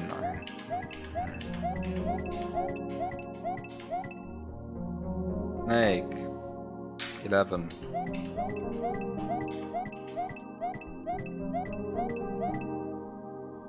Fish, 23.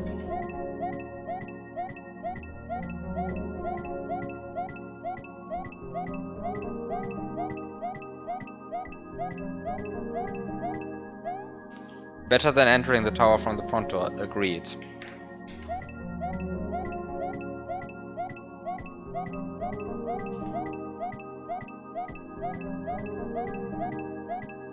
But I mean, when I enter from the front door, the puzzle becomes literally impossible, right? It's not even like it's more annoying, it's just impossible. Because I have to get the springboard every time, and getting the springboard blocks the springboard. No, wait, getting the springboard requires the pipe puzzle, and the pipe puzzle prevents me from using the P-switch in a meaningful way.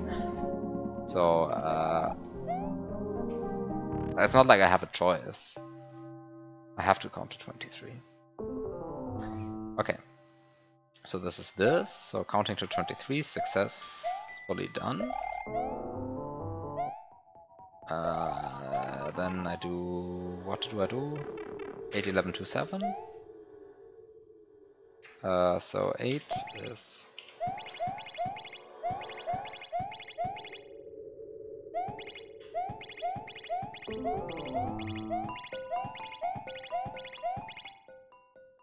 okay, then 2.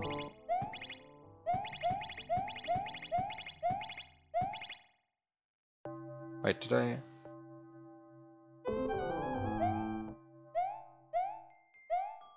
I had to wait for quite a while before the sound happened. Oh.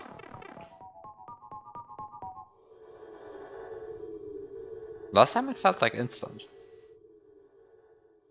Is it only when the clock strikes 12 or something? I guess it's something like that. Wait, what am I doing?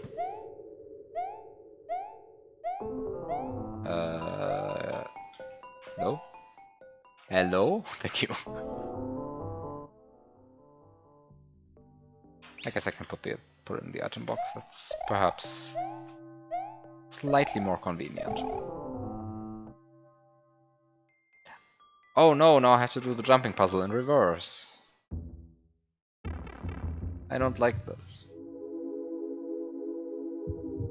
I mean, it's not even a jumping puzzle anymore. Now it's just jumping. At some point I'm going to die to this again. I've died to this once. Oh, actually I've died to this twice, I think. But yeah, whatever. Okay, so here we go. By the way, the switch has a 2 on it. I don't know why we have a 2 switch here.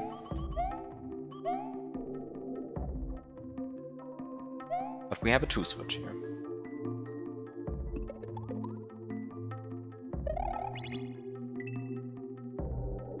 What are you? You are a door with the symbol of 6 on it. I have been here. That's not true. I mean, I have been in this area, but I have not been, like, in this room. This room does feel familiar. Yeah, it's this room.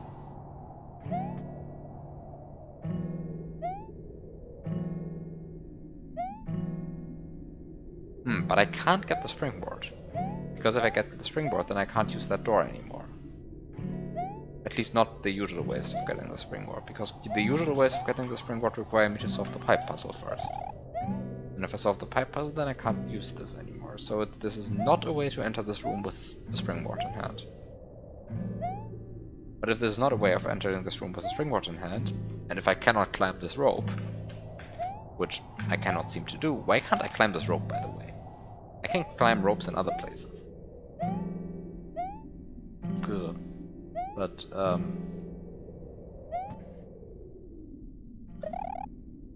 then we have this.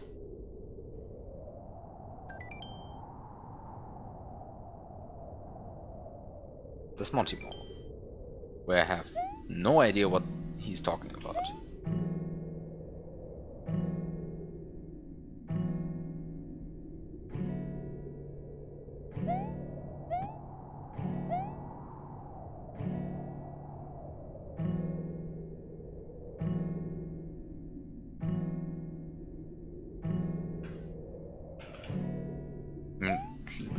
I don't know.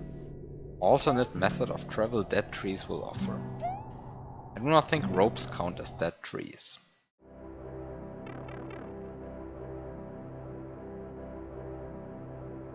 Because ropes are not made from wood.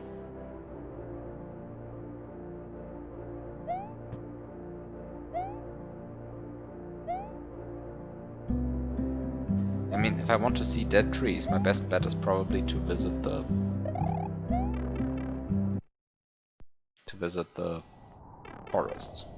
But now I kind of like spent the P-switch on nothing, it feels like. I gained access to a place that I could have already gotten, I mean, that I already went to earlier. Like, I have been here before. Completely P-switch free. Just take a springboard, go up. But also through this way I cannot bring a springboard, so what do I gain from doing this?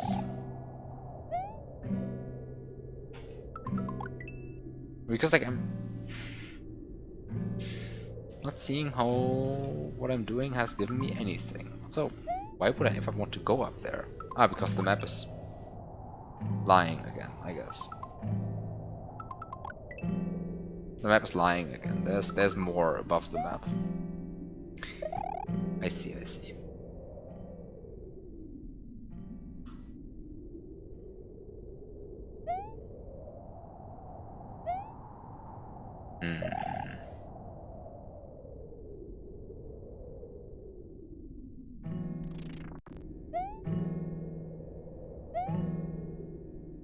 But falling down here will just kill me, I think. Yeah. But, like, I haven't gained anything from doing any of this. Like, what did I gain from pressing the P switch?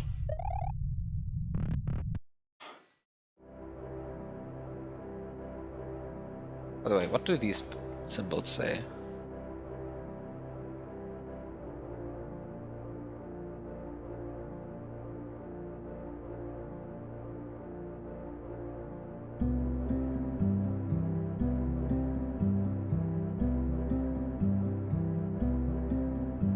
Should I try to interpret them like this? Like, say... Oh. I tried to input some stuff. But then I found out that I can read.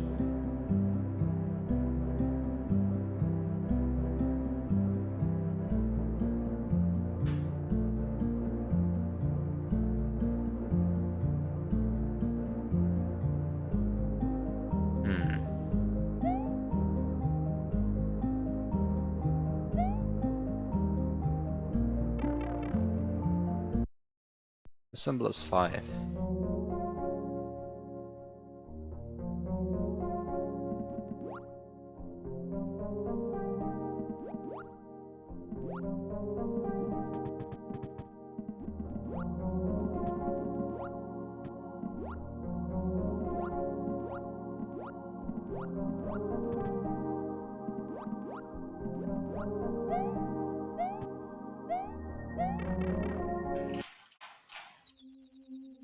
Where do we have dead trees?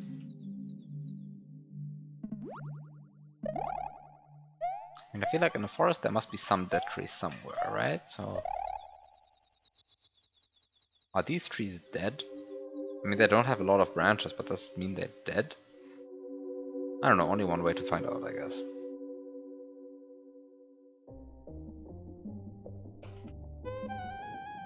Oh. What? Something happened.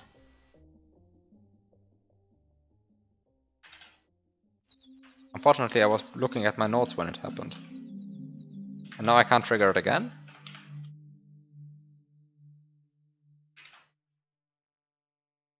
Oh no. Uh...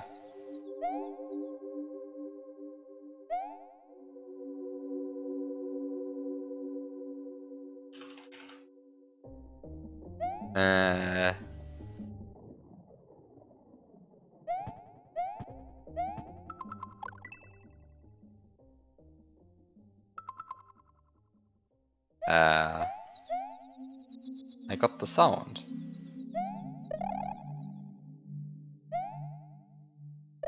But... And... Now I'm confused. What did I achieve? I input some buttons, but... Oh, wait a second, this vine wasn't here before.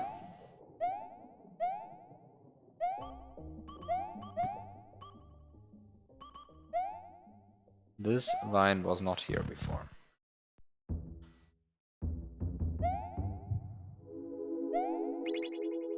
So I obtain a switch, which gives me a shortcut to the springboard. So I can now get the springboard, go to the lake, count to 23, get the P switch,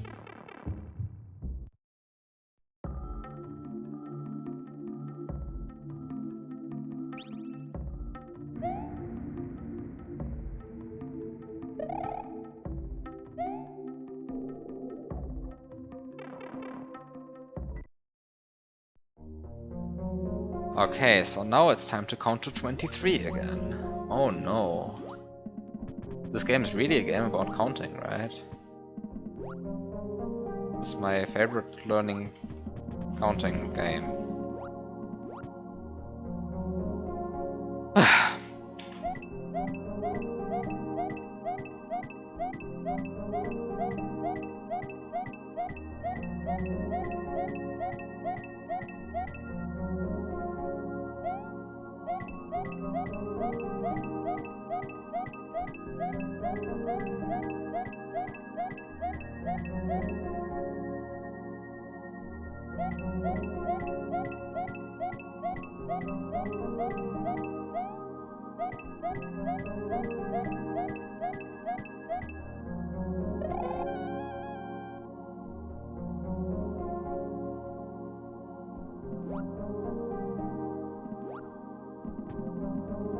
Am I going to the right place? I'm going to the right place, right? Like when I go here now, I will be going to...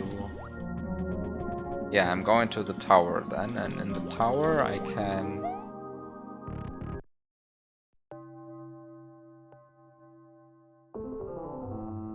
do the clock puzzle. Using the clock puzzle I can get a P-switch.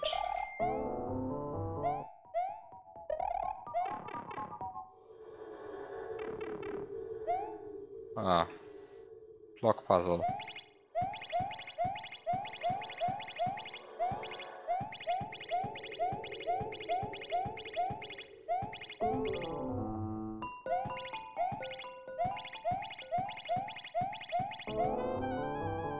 There's my P-switch. Now it happened instantaneously again, I'm confused.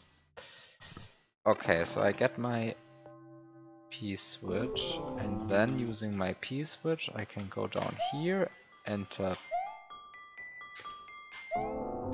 this little crevice here.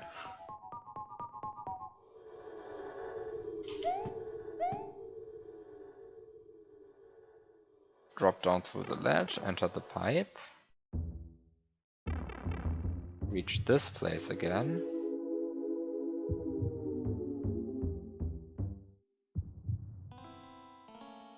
The switch has reset, so this means that I have to do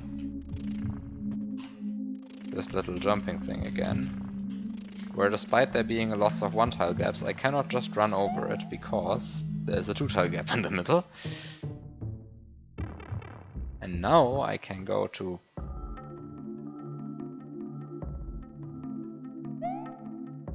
here, enter here, and now I have a springboard which I can use in order to get up there. And I sure hope that this brings me somewhere, because if it doesn't, then I'm sure I'm lost, because now I have used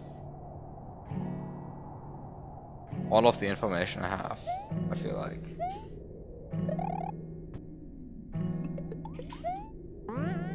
So I can go up here, and now I reach up here.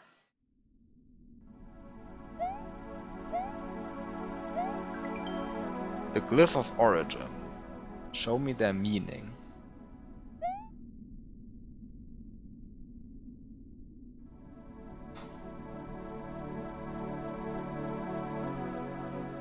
I totally never wrote them down.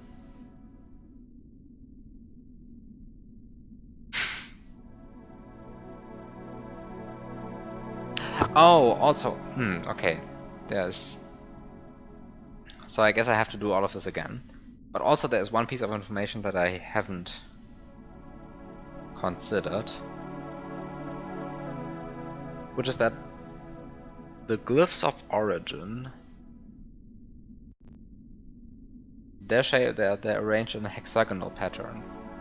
And this hexagonal pattern matches up pretty closely with the 6 areas that you can reach from the main area. Also, yeah, that's a very slow timer. It, like...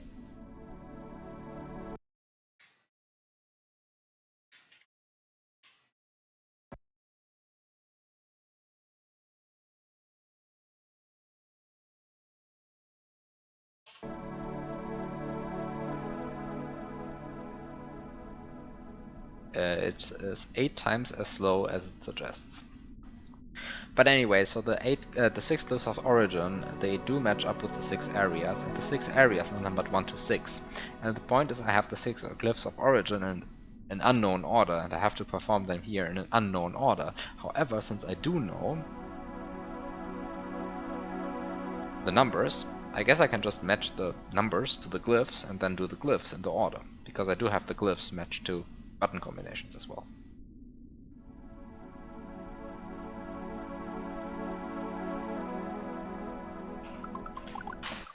And then I have to do count to 23 again. I really don't like counting to 23, in case you haven't noticed. By the way, this orb has 0 on it. I can now realize that. Okay, so I have the glyphs of origin here. So I have the glyphs of origin, and I have them like this. I will just copy them down right now, because I really should have done that ages ago, but since I also didn't know since I didn't remember the number of the areas, so we have this area. This area is called 3. So this is the tower, and it is associated to the number 3, apparently.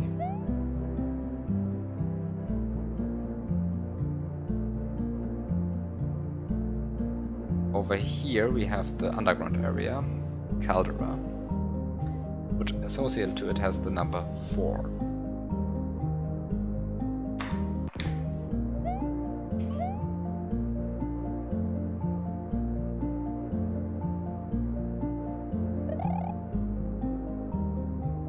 Here we have the number 2, presumably associated to the pipe puzzle.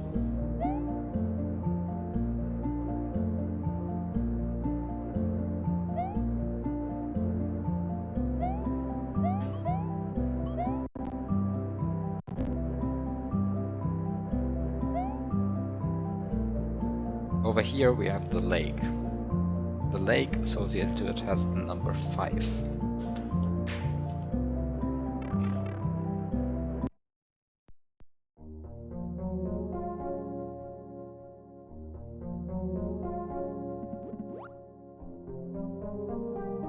Since I will have to enter the forest anyway, in order to do the dead tree thing, where I grow the vine.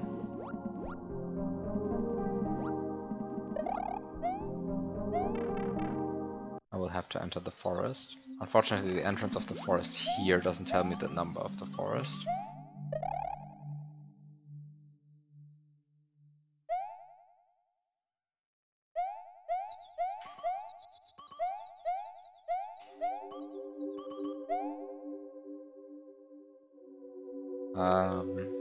Let's enter this for a second. Okay.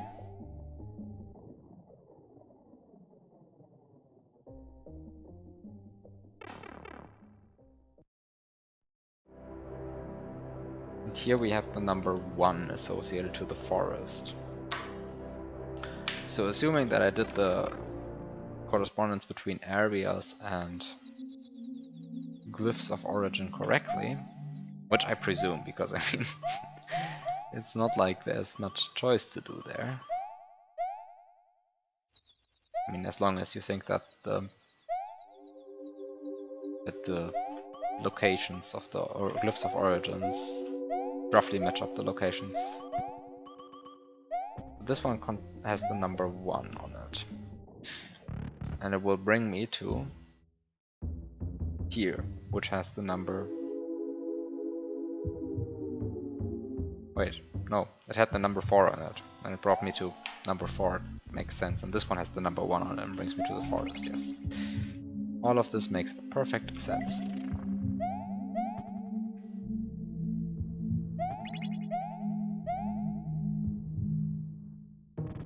Okay, so I get the springboard. I just put it in my item box, I guess.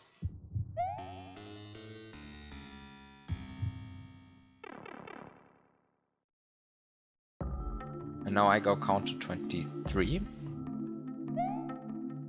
Because I really enjoy counting to 23.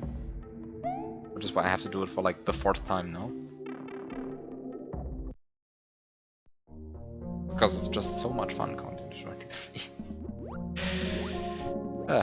Time to count to 23 again. Yay.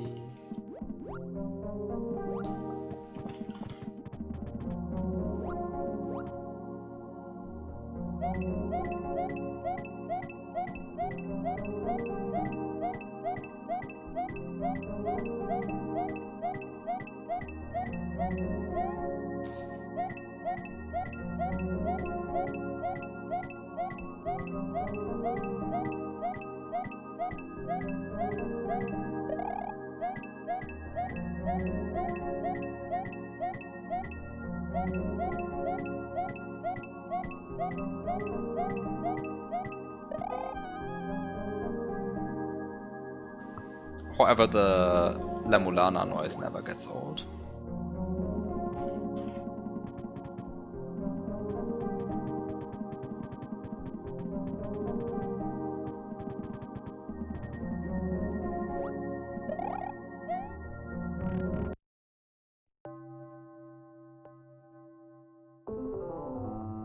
Time for the clock puzzle. Time for the clock puzzle. Don't we like the clock puzzle? Our favorite puzzle. So it's 8, 2, 7. This is 8. 8, 11, 2, 7, sorry. The wrong numbers there.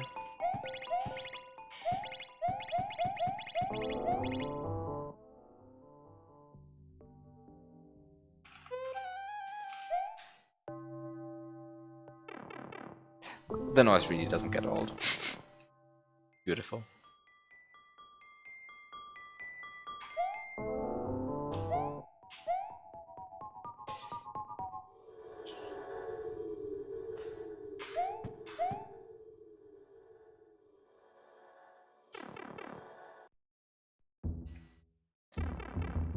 Okay. Time to die to this sequence of jumps, just that I have to count to 23 again.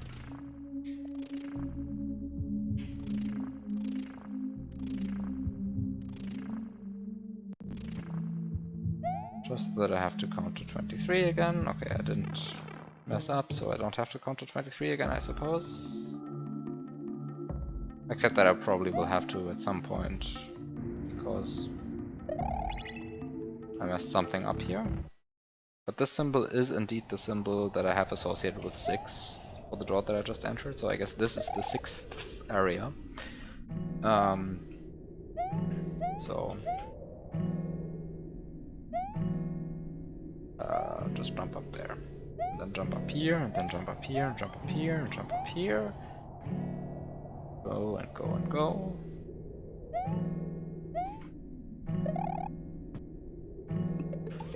And go up here.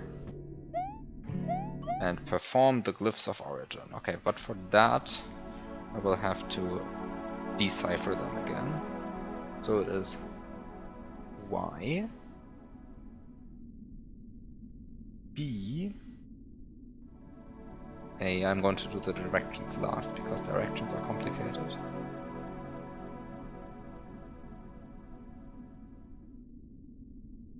X. And then I always have to think clockwise. And it's just the 2 directions that are shown. So it's down, right, left, up, right. Wait.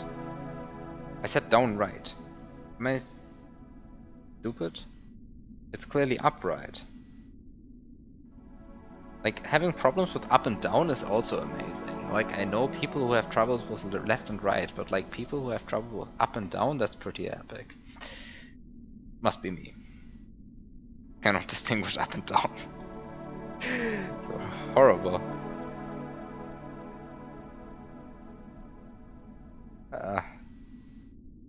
Down, left, left, up.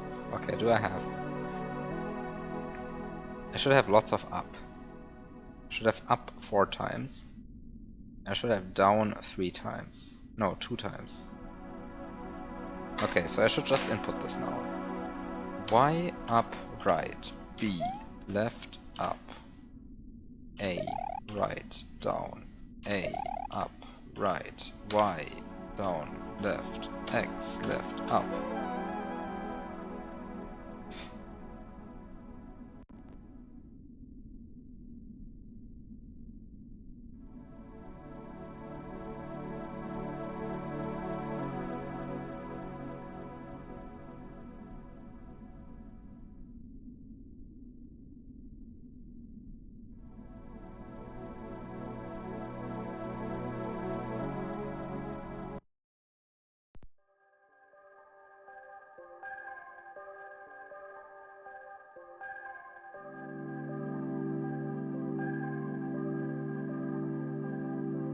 Huh.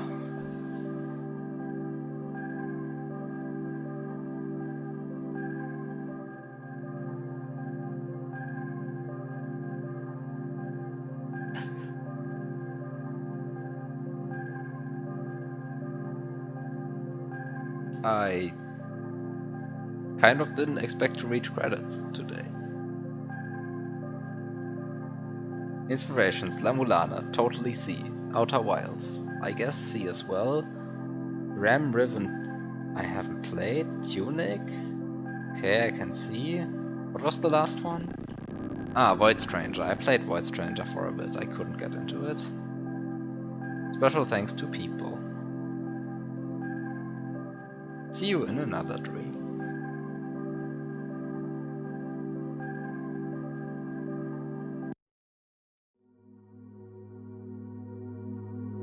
Oh.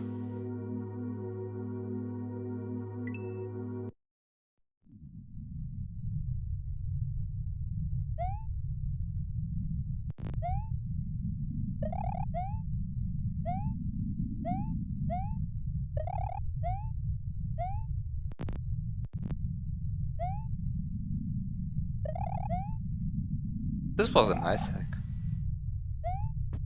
Like at the beginning I was like kind of a bit annoyed that I had to replay a bunch of stuff.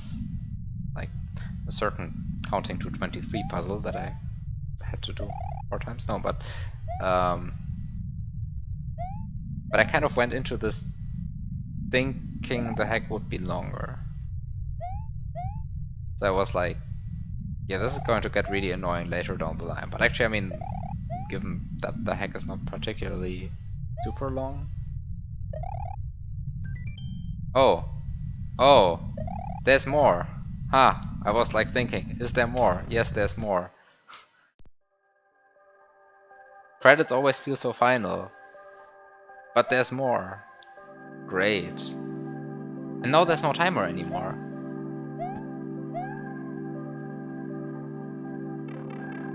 I see.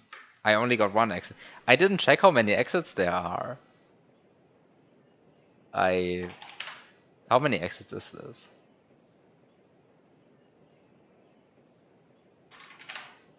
2. So I guess I played the easier half of the level of the hack now. So now for the serious half of the hack. Now without a timer, but no, I'm not playing this today anymore. It's 2 AM at this point, and I have to stop. But I'll look into, like, I'll stare at it for a while. Okay, I sure hope that, did the language change?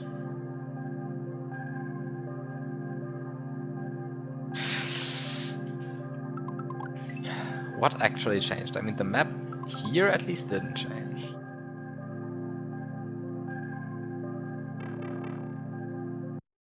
Oof.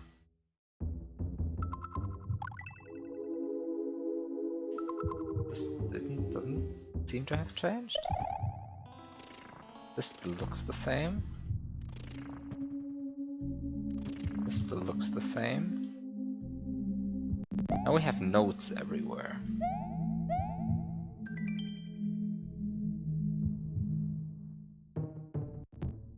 To the sky, to the sky, to the sky.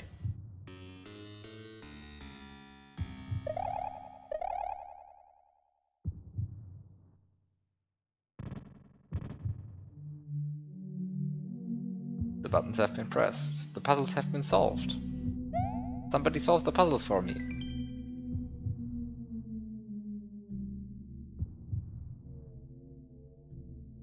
Wait, somebody already was here and solved all of the puzzles for me. Wow, what a rude person.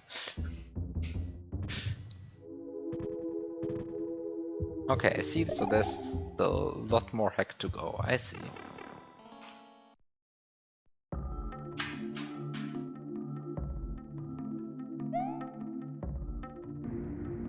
Oh wait, there's a gap in the blocks here.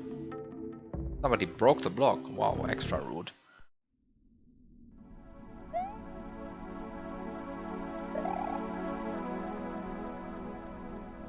Okay, I see. A lot more hack to go.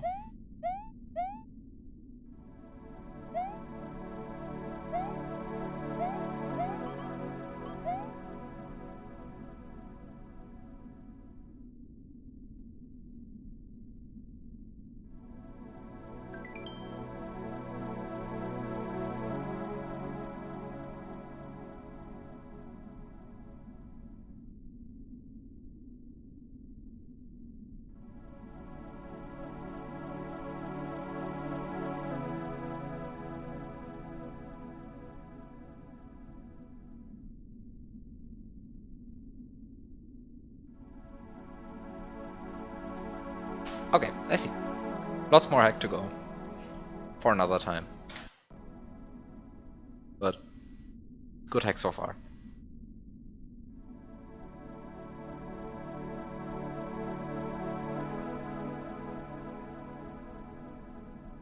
Well, anyway, I've been streaming for 6 hours. I think it's time to stop.